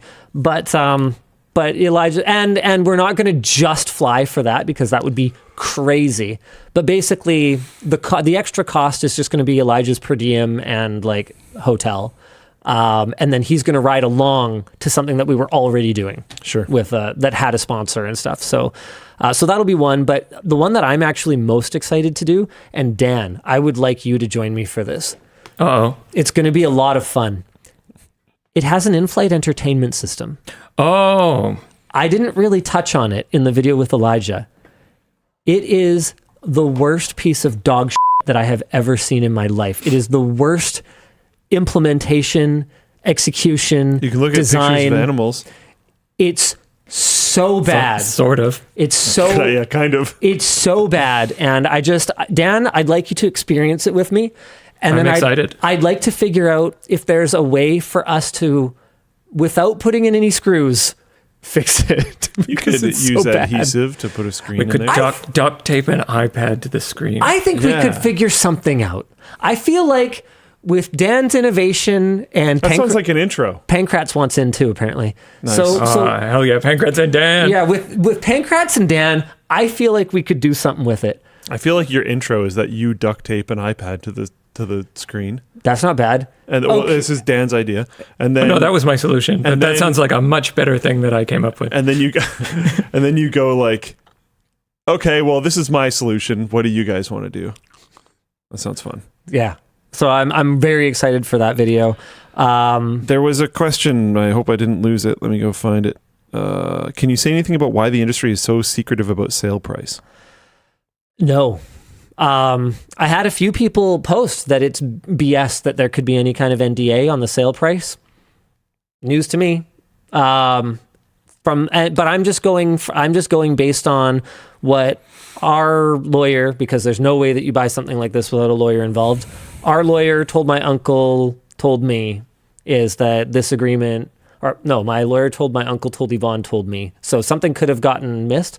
But my understanding is that whether it's actually in black and white of the agreement, or whether it's just gentlemanly conduct, it is not something that is disclosed, who you bought it from, even though you can like look up who owned it. You can literally look it up, but you don't talk about who owned it or what you paid for it. And you see this a lot. Like if you were to go on here and go Falcon 900B, and by the way, like how wild is it? Oh, bloody hell. How wild is it that like for how low volume this world is, that it's like this organized and there's like, it's like this easy to just browse airplanes. Yeah. Anyway, I looked it up. there's a lot of this. I tried to ignore the, yeah. Call for price, call for price, call for price. And this is on older planes that, you know, realistically have fewer people that are trying to protect, you know, the actual worth of, and most people are still not disclosing a sale price, which I've never understood. Commercial real estate's like that too. Call for price. Why don't you just fucking tell me the price? Then I know if I have to call you. Why don't we just not waste anybody's time? Seems pretty smart to me. Sorry, what were you going to say? I Googled it, tried to ignore the AI summary, but the AI summary did say that sales of private jets and business aircraft very often involve non-disclosure agreements. And then I found this other one, which is some attorney website. It says that prior to entering into discussions surrounding the sale and purchase of an aircraft, the parties should sign a non-disclosure agreement by which they agree to keep all shared information confidential. Does that include the price? I don't know, but I don't feel Not like sure. breaking an NDA today. Yeah, sure. So it's really that simple. Don't know. I think that's it for questions that I've seen in chat. Okay, cool. Yeah, it was one of those videos that I was like sitting there ready to push publish, and I was like, but overall, the reaction has actually been not that bad, surprisingly. Like there's, Sorry. Someone mentioned that the ISS might have passed the midpoint, and my cares about the plane vanished. So I'm not there yet. okay, whoops. No one cares about ground craft. Yeah, Yeah. Why don't you own a spaceship yet? Inside the frickin' atmosphere? Loser. in the atmosphere, like some My kind of God. chode. Yo, it did. Woo! Just a bit, but it did. That is so cool. How fast are we moving? I mean, you can see it on So we're a the little slower. on the moon over there. Just watching the numbers tick down. That's crazy. Yeah. Just watching them tick down like seconds. It's weird. It's so fast. You forget how fast everything's moving. Yeah. It's crazy. Wow. At the bottom, you can play the expected trajectory. Is it this? No. At the bottom, you can play the expected trajectory. Mm. Huh? Oh, Ah. there we go. Play.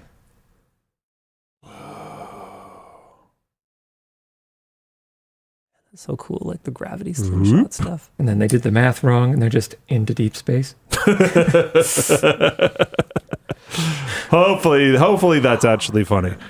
NASA tracker says it's not. Oh, okay. Hold on. Wait. They can go clean the James Webb.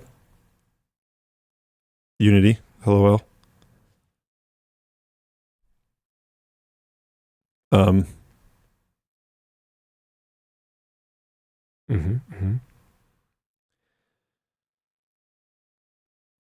No. Okay. Distance from Earth. Distance to Moon. Oh, no. Right there. Okay. Yeah. Is this updating in real time though? Oh, yeah. Looks like it. Looks like it. Okay. All right. Interesting. Well, let's see how far it can get Very while we do interesting. After Dark. Time for some Yeah. checkout messages. Sure thing. It's weird that they disagree. Hey, LLD. I'm loving HexOS so far. What is a good free or lifetime license PC backup program you would recommend? I mean, isn't it included in Windows these days? Also, OneDrive? here's a no, like the Windows backup and recovery thing. Here, oh my God. Oh, like that type of PC Pancratz backup. just said Windows backup has become horrible. Oh, I'm not no. surprised. It's like everything else on Windows. Okay. Wow. Here's my question. Hear me out. Mm-hmm. Why? You have HexOS, you have a NAS. Just don't store anything on your computer at all.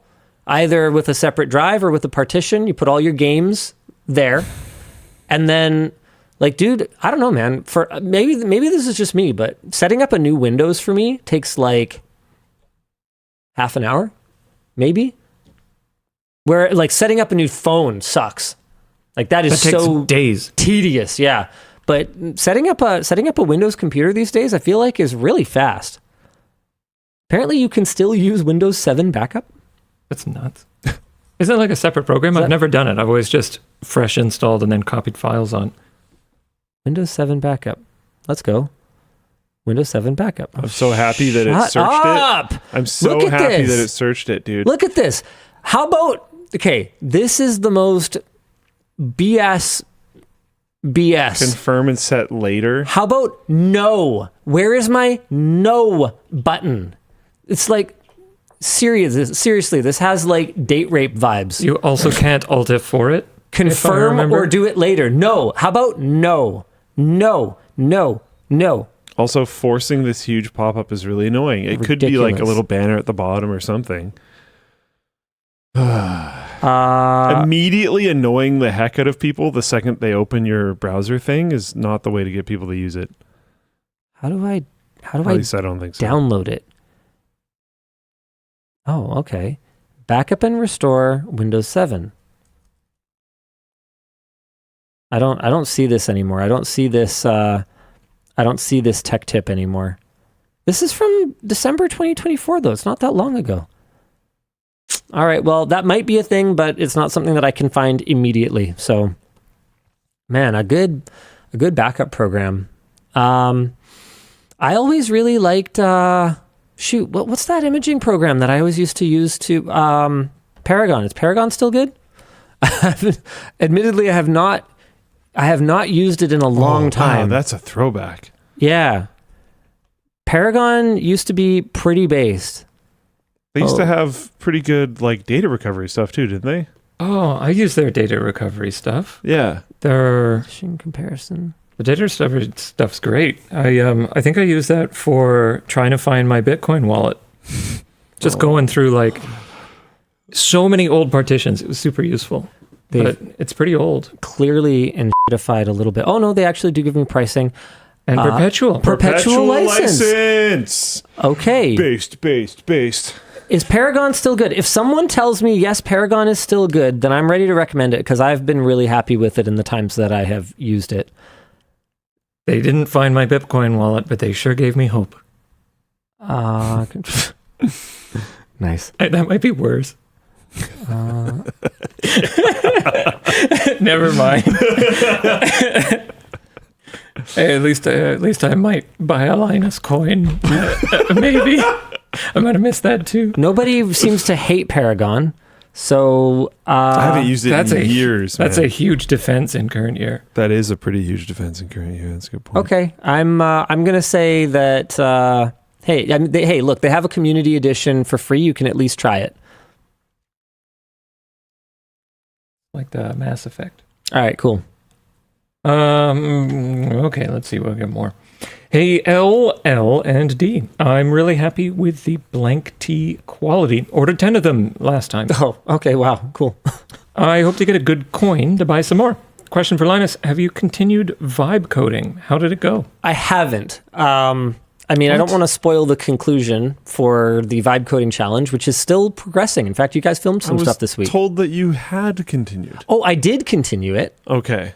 And I tried to continue it, but I ran into some walls that I'm sure we're going to talk about as part of the video. That's interesting because I mean, we can talk about that part of the video, but I heard that you had continued it and were still continuing it, and I was very stunned that you had not hit the walls. Oh, the walls have been hit. Okay. Hard. That makes a lot more sense. The walls are like halfway between my nose and the back of my head, how flat my face is against the wall. Way more sense. Because I was like, I mean, I'm almost 40.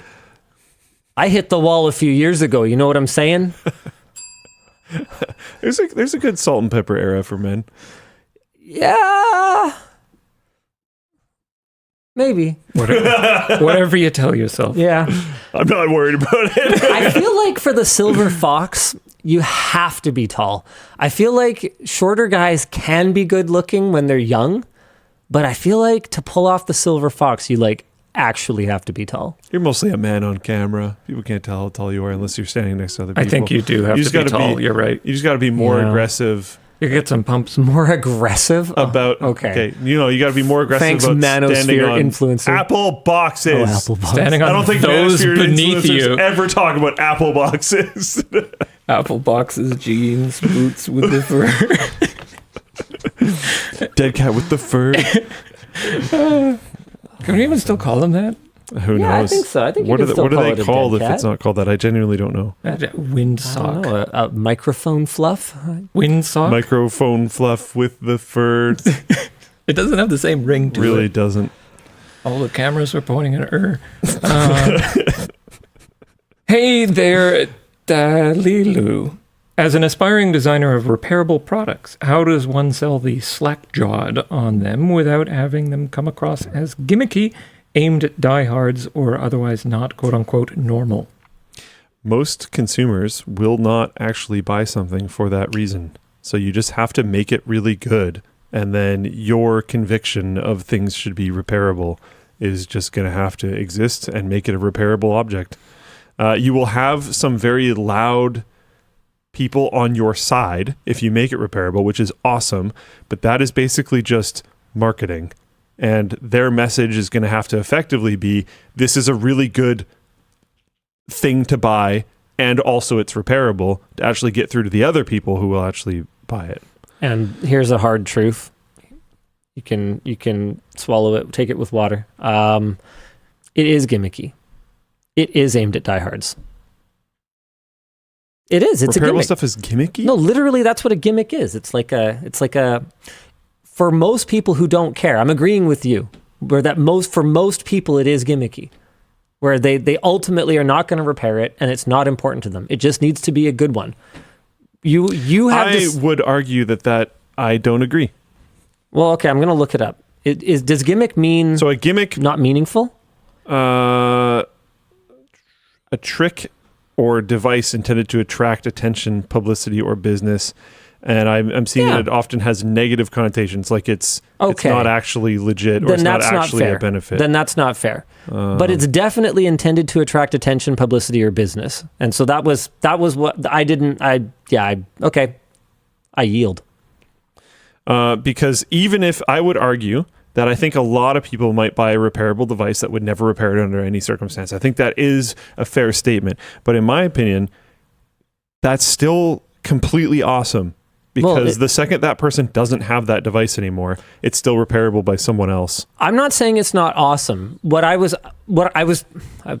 tried and failed to agree with you that for most of the buyers, this will be perceived as just a gimmick because they don't actually care. And that it just needs to be a good device. I'm just fighting on the word gimmick. But sure, I think most people aren't actually going to value that significantly. But if it's just a good device or can do cool things, like most people that I know of that have been interested in frameworks, the repairability side of the framework is not the major purchasing factor. Can you bring it back to money somehow? Like, can you long-term cost of ownership being lower? TCO, like, can you sell it based on that? Maybe. I don't know what your device is, which is totally legit. Yeah, like, but that's how you get a business's attention. Is like, what's my total cost of ownership, right? You could also argue, like, if this is something that would be used in like a work scenario, for example, if it's repairable, that might mean less downtime. Because if another one breaks and the only way to get the thing working is to fully replace it, you might not have one on hand. But if you have a few little parts on hand, or somebody who's handy available there who might be able to make something to replace it, and it's highly repairable and thus more able to be done, then that could be a huge selling point for certain businesses or people out in the field that might not be able to get back to a workshop very easily, but they might be able to just swap a part. And if you have a high repairability score or whatever, that might be a lot more viable when you're out. Think of like a John Deere. You really need to be able to repair that thing yourself. You really should be able to. Freaking John Deere, dude. Big jerks. But yeah, I think sell the utility of it being repairable instead of just saying that it's repairable. Because to a lot of people, I think that doesn't have a lot of value. It's interesting. It's like the same. There's a bunch of companies that have had this realization, like shipping with like environmentally friendly packaging doesn't move the needle on sales. No. But you know, people that care about that, which is care about that enough to make purchasing decisions, is actually a very, very small amount of people. But those people might be pretty loud about it, which might get your name out there more. Yeah, they might advocate for your brand. Yeah. But then it's still, their advocation of your brand still needs to include that your thing is good or else the other people aren't going to buy it. So you need both. You can't just go with one. Did you see what just happened? My computer just restarted. It was broadcast message, system will restart. What the heck? Sorry, on the subject of packaging is one that like drives me crazy because it doesn't actually cost that much more to, in many cases we've found, use packaging that is recyclable or biodegradable. It seems like a lot of times it's an active choice, and it's like it's the unnecessariness that offends me, like how easily they could just not. And I get that most consumers won't care, but like it's really easy, except when it isn't. Do you know why we have to have plastic bags on the backpacks?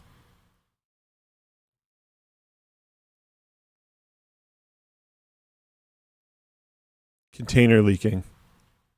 Not just leaking, but the high humidity and the salt water and the ocean and just like generally it like scuffing anything that isn't sealed. Because as far as my understanding goes, a lot of packaging stuff is because of like just the chaotic environments, the temperature fluctuations even of containers on ships. Because they'll go through some like pretty intense hot and cold cycles even. Yeah, some of the changes on packaging in the U.S. warehouse were miscommunications toward Dirk. To say the least, there were some really weird things going on, but we're working it out with our logistics partner there. It should be pretty much resolved at this point.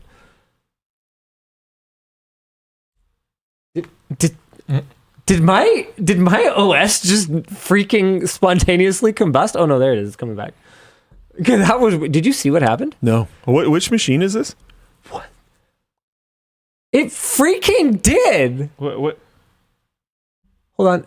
Our OSEED is broken. Something. Okay, no, Kubuntu is booting now. What the heck? Cursed. It's never done that before. In That's the entire funky, month plus of the Linux challenge now, it hasn't done that. That's cursed. If you want to fix it, just put it on this side of the table. No, keep it away from Luke. Why? Because the curse. It'll get too fresh and minty. Oh, no, I'm immune. I'm fine. I don't think I've ever seen this blue glowing Kubuntu, though. Or maybe it just has never been up long enough in order to glow blue like this before moving past. Oh, yeah. Oh, there was a thing in the corner there. I missed it. I saw it for a sec, too. There's a cursor thing now, too. There sure is. And there's a mouse cursor. I see a mouse cursor. Different kind of cursor. What's going on, man? Funky. I don't get it, man. Razer sitting here as the sponsor of the WAN Show being like, our laptop working perfectly. A couple weeks ago, the fan might have been cranked because of Windows updates, but yeah, that's on Microsoft though. It took so long to pull that out. This isn't Asus or whatever that laptop is. Still, cursor. Oh, the cursor just went away. Oh, Well, is that good or bad? Move it. No. Okay. It's just black now. Yeah. I wonder if my battery, you know what? Maybe my battery just died. I didn't think it would because it was fully charged, but we have been sitting here for, oh my God, 4 hours. Okay, there's a plug here. Oh, Dan, did you put this plug in here just for me? Yes. Yes. When you heard me talk about never having a plug here? It's so nice, Dan. I mean, there was one the whole time. You are the best Daniel Besser who has ever produced the WAN Show. Thank you.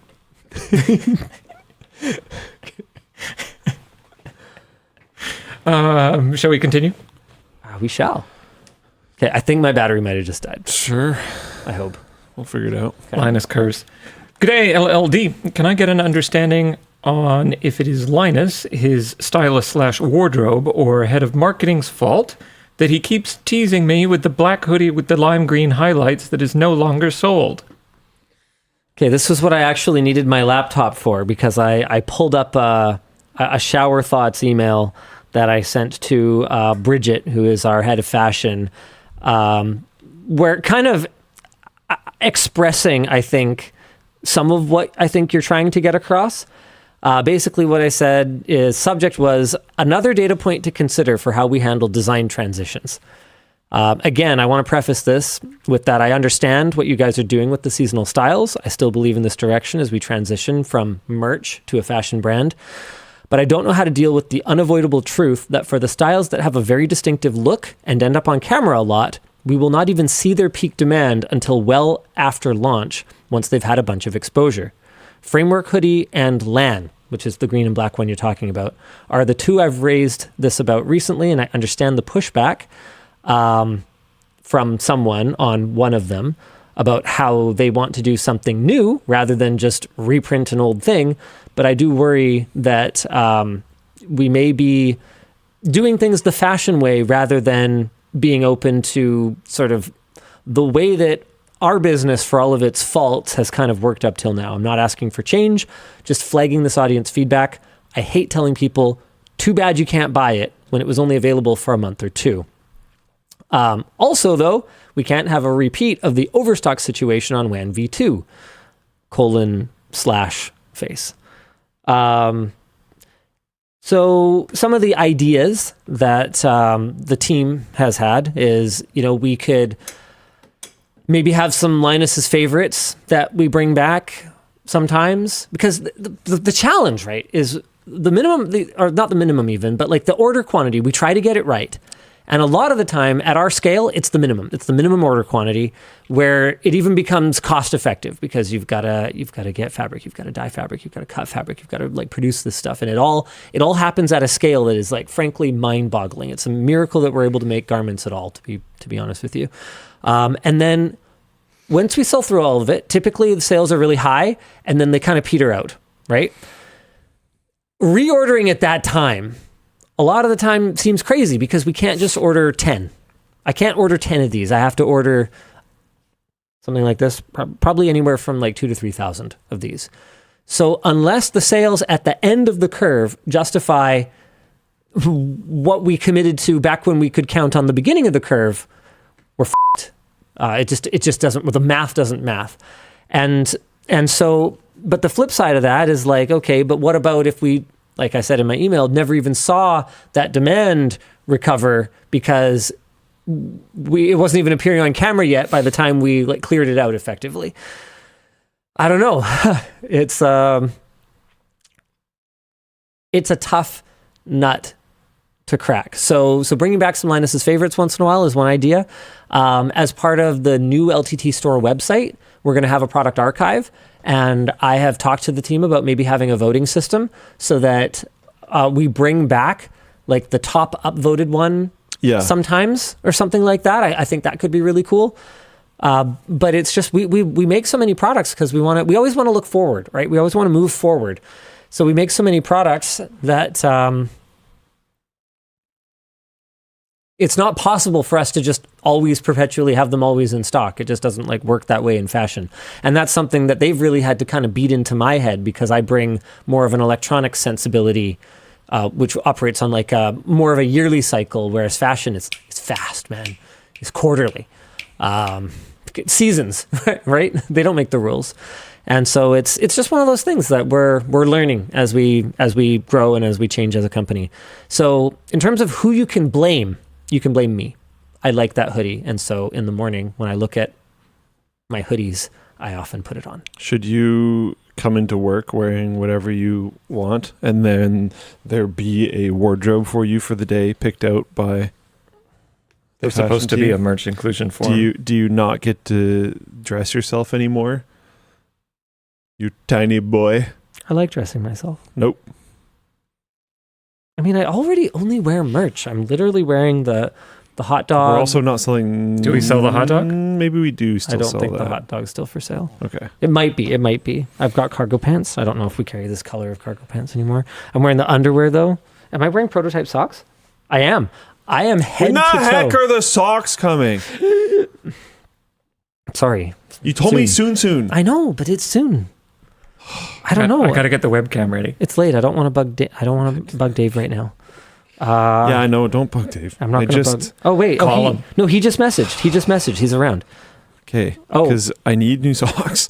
Linus Coin is marked as sold out, and the backorder flag has been removed. It's 20,000 coins. Nice. Yeah, that'll burn through a lot of that zinc. I kind of, I need new socks. Okay, I'm asking him. I bought a pair of the darn tough to see what all the hype was about. Are you sold? Are you sold on merino wool blend socks? Oh yeah. That's what I'm talking about. Now I want socks. And no disrespect to Darn Tough at any point. They make a great product. Now I will own 2 pairs of great socks. Yep, it's gonna be great. More cake, or whatever the saying is. Yeah. Have your cake and your other cake? Is that what you're getting? I think it's like artists think that, that other person makes better cake than me, and the consumers are just like, hell yeah, 2 cakes. Yeah. We've got 2 brands of great socks now instead of just one. You need that's fine. That looks like grub, isn't it? Yes. That's not good. Why is that not good? Because it doesn't normally come up when I boot my computer. Why did you boot into grub? Oh no. You guys saw it. You saw it live on WAN Show. This man's cursed. Mike, it's freaking Kubuntu. Can you boot into Kubuntu off Grub? Oh, it went away. You didn't do a selection for too long, I think. It's probably good. I think it's trying. What are the odds? You guys freaking saw it. Okay. I think your computer just ran out of power. Maybe that's it. I'm gonna check. That does break laptops.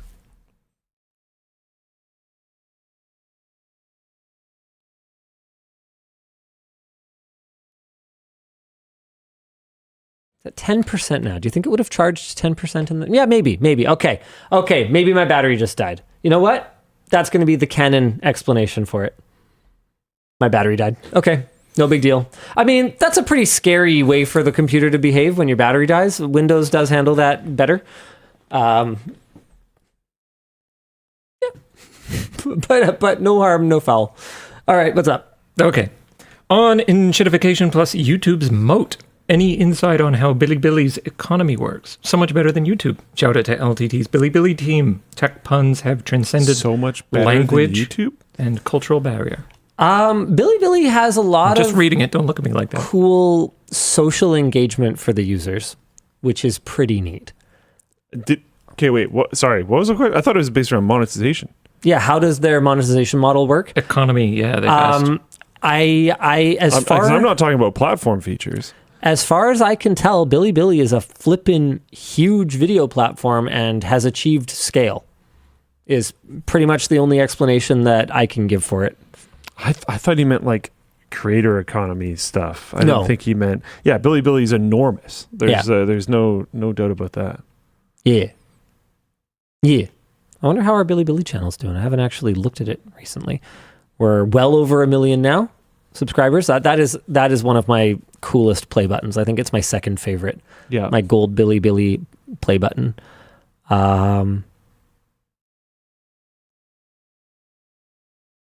I can never read views on here. Is that 40,000 or 4,000 views? I don't know. 4. Is that 4,000? He has no idea. It says 4. No, it's not 4. A? This is why I said he has no idea. 4. People. Oh, 4 people currently watching. See? So he's right. Yeah, damn. I should have even known better. I know this is sorry, person. That's like the one Chinese character I know. He's so mean to me. I can't He believe doesn't even was know that I speak fluent Cantonese. And he taught me. I don't think this is Cantonese. What the heck is this? I'm not clicking that. I can't try to counter Dan anymore. Maybe it is Cantonese. I don't know. I said speak, not read. No, I know. Where's the view counter? I have no idea. I'm over it. Okay, sorry. Moving on. I really like their banner. The Billy banner's awesome. Oh, what? Just the banner at the top. Oh, yeah, it's cute. It's nice. Remember when YouTube had a personality? Oh, Mr. Beast. Oh, God. He's so unsettling. That thumbnail is very unsettling. Is that... Oh, this is on Billy. Yeah. I think I can taste his teeth from here. Yeah, that... Hey, it's Steve. It's Steve, but not Steve. Steve 1989, but it's not Steve. Nice. Neat. Solid. All right. Gray from Oz. Do you run separate VLANs on your home network? I have a VLAN for my IoT devices, but have the issue of changing from my normal to IoT Wi-Fi to use my Sonos. Also, Prismatic Stubby WAN. I don't know if we're going to do a Prismatic Stubby. If we were going to do anything, it'd probably be a transparent. That still sells quite well. As for why I don't bother at home, you answered it. Everything in my home needs to talk to everything in my home, and I can't think of any reason to not. The only exception is that I do have a guest Wi-Fi. And from my understanding, when I click the guest Wi-Fi button, it's doing VLAN magic in the background, but I never actually configured VLANs for it. What's up, boys? What are your plans for the summer? What are you guys looking forward to the most? Honestly, I'm gonna play a lot of badminton probably. yeah. Same thing we do every night, Pinky. I think Emma and I are going to have to breathe a little bit after having kind of figured the house out. Now that there's no mold. Yeah. Yeah. Better breathe now. Yeah. And then kind of figure it out. I feel like I owe her something.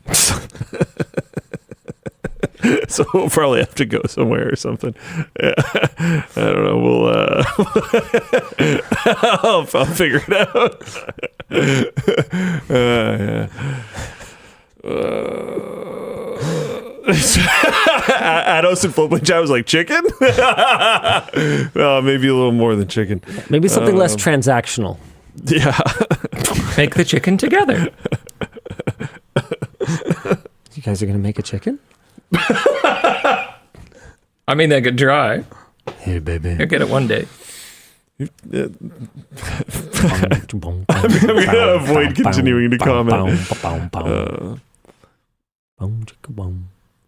Build a coop. If I had land, I feel like I would actually have chickens. But it's so Just weird. Build a because coop in the park. yeah, anyways. What is it with you and birds now? I don't remember you ever being a bird guy. This is actually completely just for unrelated. eggs? Yeah. Okay, so it's a coincidence. The only two animals you seem to have any interest in owning are birds. Total coincidence. Genuine coincidence. Okay. And that's not true. I want a dog. Okay, I'll allow it. I want a dog way more than I want birds. I have reservations about having a dog in an apartment. I'm not judging other people. Makes sense. But especially for the size of dog that I would want and the amount that currently in my life with how busy I am, I would be able to take them out and do walks and stuff. I have reservations about having a dog in an apartment. Even for cats who seem to spend a lot of their time just lying around, I was surprised by the change in their demeanor that we noticed moving into a bigger house. It was one of those things that was not a factor in our decision whatsoever, but they clearly liked it and were clearly more comfortable. And every cat we had in our old place always tried to get out the door, and every cat that we've had at our new place doesn't try to get out. And it's a sample size of only several, but make of it what you will. Yeah.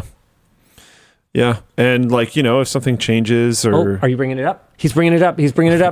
I am. Let's see. Here we go. There. Oh, did we catch it? Oh. It's coming.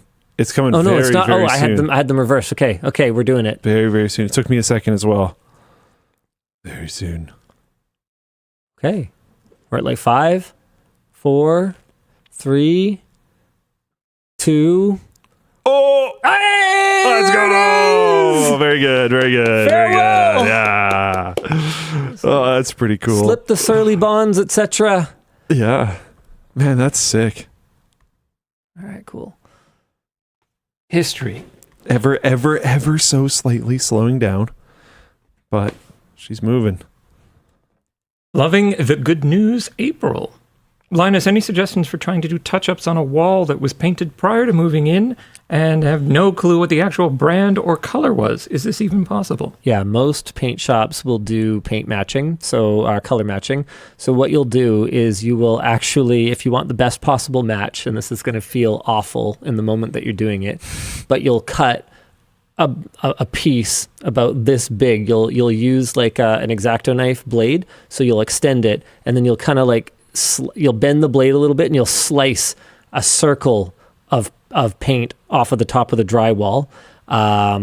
Ideally, somewhere that has experienced similar fading to the spot you're trying to touch up, because not all the paint on your wall is going to be equal. Things do fade under UV light. And then you'll take that to the paint shop, and basically they'll be able to identify the sheen. They have a whole Pantone probably like system, but they have a whole like spectrophotometry but whatever, some kind of color, might be a colorimeter, but they have some kind of color analysis thing. And then they will get it to the point where they will get a paint dab, they'll put it on there, and it should be pretty much indistinguishable from the thing. Then you get some putty, you putty over the like gouge you took out of your wall, and then you touch up both of them with your paint. You just put it on, and then you feather it to blend it a little bit with a very light amount of paint on it. You're never going to get the finish the same with a brush as you will with a roller. I mean, I guess there's nothing would prevent you from putting it on with a roller and then also kind of feathering the edges with that, but that's the way to do it. Hey, DLM, what games have you been playing with your kids? My kids, 16M and 10F, weird names, are still pretty obsessed with Minecraft. And I introduced my daughter to Untitled Goose Game, which she loves. Nice. My girls are still super into Minecraft, and my son is he's a Rocket League fiend. I try to play other games with him, and he just like goes back to Rocket League just about every time. He's pretty good at it, so I think it gets comfortable. Is he ranked? I mean, presumably, but I don't know no what idea. it is. Yeah. I'm sorry, I'm out of touch with my kids, apparently. I don't know what his rank in Rocket League is. That means you're out of touch with your kids. You know what, though? I wanna like maybe even this weekend, I want to play Goof Troop with them. Unironically goated Super Nintendo game, and I played it when we were doing Sven's AMD Ultimate Tech Upgrade because he got a RetroTink 4K, and we hooked his SNES up to it. And, he has like a B4, I think, LG TV, OLED. Oh, it looks so good, and it's really fun. It's like we played through the first world together, and it's co-op, and it's just really fun. Sweet. Yeah, so I'm thinking maybe I'll try and play that. Luke, have you played Crimson Desert? No. I haven't either, but I it seems like the kind of thing that I'll have to play. Really? It's an RPG, right? Open world RPG? Yes, but a lot of people say that it doesn't get good for like many hours. Ooh, that's right. I don't know if it's a Linus game. That might make it not a Linus game. It sounds like it might be a me game. The way that people have talked about it remind me a lot of like the reasons why I liked old Bethesda games. Just you have no idea what to do, and everything is dangerous. And everything is weird, and there's all these weird different systems, and you can use them in kind of broken, weird ways, but it's a single-player game, so who cares? And you just go mess around. But yeah, I haven't tried it yet. I have no idea if it works on Linux. I want to try it soon. It's been very interesting to me. Proton DB. Oh boy. Crimson First hit for Desert. me is I just created this guide. Oh no. Gold. Some That's some extra flags you can see. And okay, well, it looks like it'll require at least a little tinkering. I've never seen this. It's never come up for me, and it's not even on my ignore list. I'm living in a rock. Huh. Okay. No Crimson Desert. Greetings, gents. Played tape to tape with the cousins recently, but had trouble getting more than 5 controllers connected. Have you had any luck with this? And if so, is it possible to learn this power? Are you on the beta branch? I don't know if the old non-beta branch supports it, but the beta branch is available in the public branch. You just have to click beta branch in the intro screen. That could be part of it. Another part of it is that there's a flag in Steam for many controller support. Also, to go beyond 8, you can't use all X input because I believe X input is capped at 8, so you'll need at least a couple of D input controllers. But yes, it can be done. We have played 5v5 locally with tape to tape, and it is so fun. It's super fun. Linus, couple videos, you dress up in costumes like in Razer Phone or Starforge video, and it looks like you have tons of fun. Who comes up with these ideas, and are you always excited to do dress up? I love costumes. I think they add so much production value. I think they add fun on set. We did that one recently where I dressed up in like a wrestling onesie. That was hilarious. I think everyone has a pretty good time with it. Plouf is particularly an enthusiast when it comes to just playing dress up with Linus the doll. The line is the cable hero or whatever from the LTT cable launch. That was Adam. I don't know. It's fun, man. I think when you get too old to enjoy dress up, then it's time to just kind of ask yourself, hey, when did I get not fun? You know? I really liked the... If you're too cool to wear a Halloween costume, like, ask yourself, are you really that cool? What the heck even was it? This was forever ago. We filmed a thing. You and I dressed up in, like, old-timey detective costumes Yeah, or for that something. Cooler Master sponsored video. Sure, yeah. Yeah. That was fun. Honestly, a lot of the really old sponsored video things we would do were really fun. Yeah. Like the like origins of, was it Tech Linked or Tech Quickie or something? We would dump these videos on that channel. Yeah. And it was like, yeah, I don't know. Like sponsored, it was a repository for sponsored videos. Yeah. And we would just kind of dump them on there. And then we would also do short tech tip videos just to build up the numbers on that channel. It was never actually intended to be that. It just kind of became that over time. Yeah. And filming those was so much fun. Jumping off the fence with your sword. Oh, God. I hurt myself doing that. Wait, I jumped off the fence. I did a flip. Oh. That's a fair one-up. I didn't land it. So only one of us was up. I was down.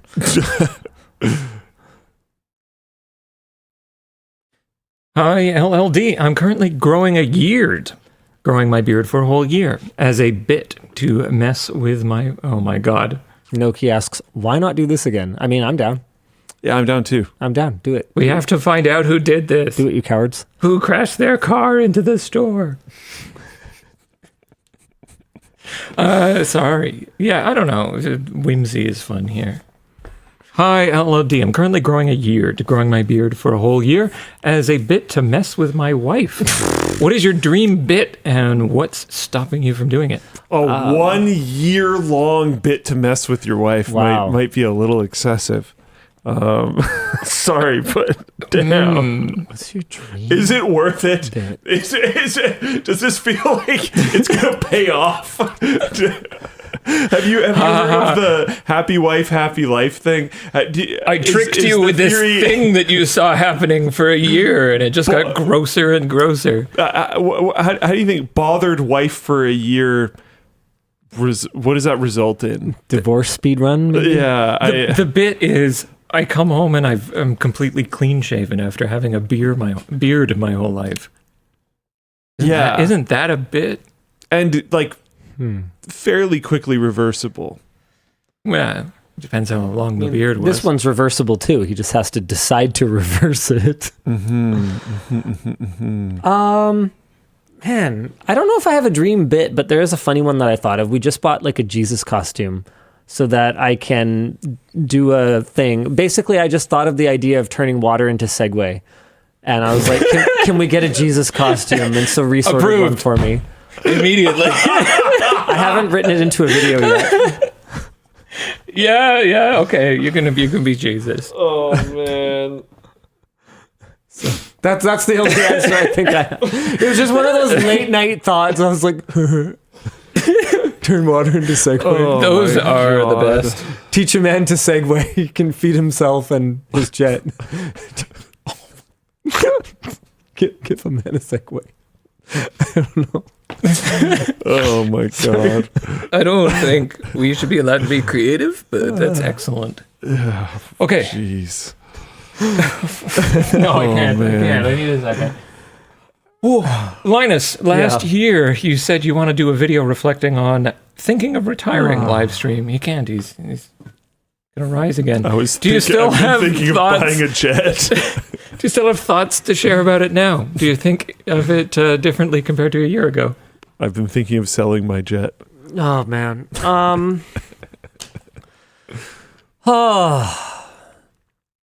I think what I'm more focused on right now is just trying to find the fun again, just doing cool stuff, finding cool tech, finding cool news, finding exciting stuff to do, and doing that and assembling a crack team that is laser focused on doing that. That's the short version of it. I'm coming up on my 40th. I told Luke this the other day. That's caused a lot of introspection lately. And I think if my midlife crisis can be doing some wacky stuff, some high budget wacky stuff, and finding the fun and making it really enjoyable to work again, then I will consider that a success. By the way, for people that don't know, I just think this is so cool. NASA's YouTube channel is just sending a continuous live feed right now, which is just sweet. And they'll switch back and forth between like this and Mission Control and also. Sorry, that is so cool. I didn't even have to buy a color TV this time. Can you imagine just like not? I mean, you might not have to imagine, but like, how cool is it going to be for them after this like multi-day journey to have on this? The way back? Oh, I wasn't even thinking about that. But just like, can you imagine sitting in there, having just seen the back of the moon with human? You're one of 4 people who has seen the back of the moon with your real human eyes, and just like the energy in there. Oh yeah. It'd be fantastic. So cool. I love as well how I just directed everyone to go there, and then the dude spun around and like pointed his butt right at the camera. NASA Spaceflight has full live commentary thing. Yeah, I suspect Spaceflight Now is also doing stuff. Let's see. Are they? I have an answer for you, by the way. It's not as exciting as Spaceflight, but it is regarding the socks. Oh? Midsummer. Good Late movie. summer? Before August. That's not... Well, I thought it was sooner. Yeah, Spaceflight Now does have a 24/7 stream. Yeah, there's a lot of them. It's really cool. That's not what I was looking for. Before August. Sorry. Okay. Dear Lilu and Da, what's the coolest branded PC or console product you guys have ever had the privilege of owning? Mine are the Starfield controller, Xbox One Halo Edition, and Warcraft MSI graphics card. SteelSeries had that weird WoW mouse. Did that count? Did you own that? I mean, I unboxed one. Oh. I can tell you one that I'm not a fan of. Asus sent over a sample of the PX13 ProArt laptop, which is a super cool laptop. It has weird GoPro co-branding. Yeah, I don't get it. So it just has a GoPro logo, and then it has a GoPro button. I'm on Linux right now, so I have no idea what the GoPro button even does. But then it has like GoPro art, ProArt GoPro, be the hero of your story on the bottom. Like, I don't know. GoPro seems like a fine brand, but it just seems very random. Yeah, it's just weird. Viscous Cree says it's got to be the gold Xbox controller. That's not co-branded. That's just ridiculous. Last one I got for you. What home? Well, we didn't get an answer from Luke. Luke, I don't know if I literally have any. He would have had to buy You have something. a Pokemon branded computer. No. It's not branded. It's themed. Yeah. It's not branded. It's specifically not branded. It's got a trainer on it. It's themed. Whoa. Whoa. All right, what's next? Dude, you're taking off. You're going to go join Artemis. That was crazy. Last one I got for you. What home automation or smart home solution that you've implemented has been your favorite, and which would you consider most essential? I'm a space cadet, so the notification that I get if I've left my garage door open is by far the most important smart home automation that I have in my life. I just forget. I can literally, I don't even know if I have full object persistence at this point, because I can be looking at my garage going, I need to close that. And then I can look at the road and I no longer remember my garage exists. So yeah, it helps a lot. Yeah. And that's all we got. Thank you so much for tuning in. We'll see you again next week. Same bad time. Different channel. That's right. You got to go to the WAN Show channel now, going forward. You could come here, but it will be worse. Yeah. Unless you're on Floatplane. Or Twitch? Are we leaving Twitch alone? We're going to leave them alone forever. You're being left alone. Bye! Oh.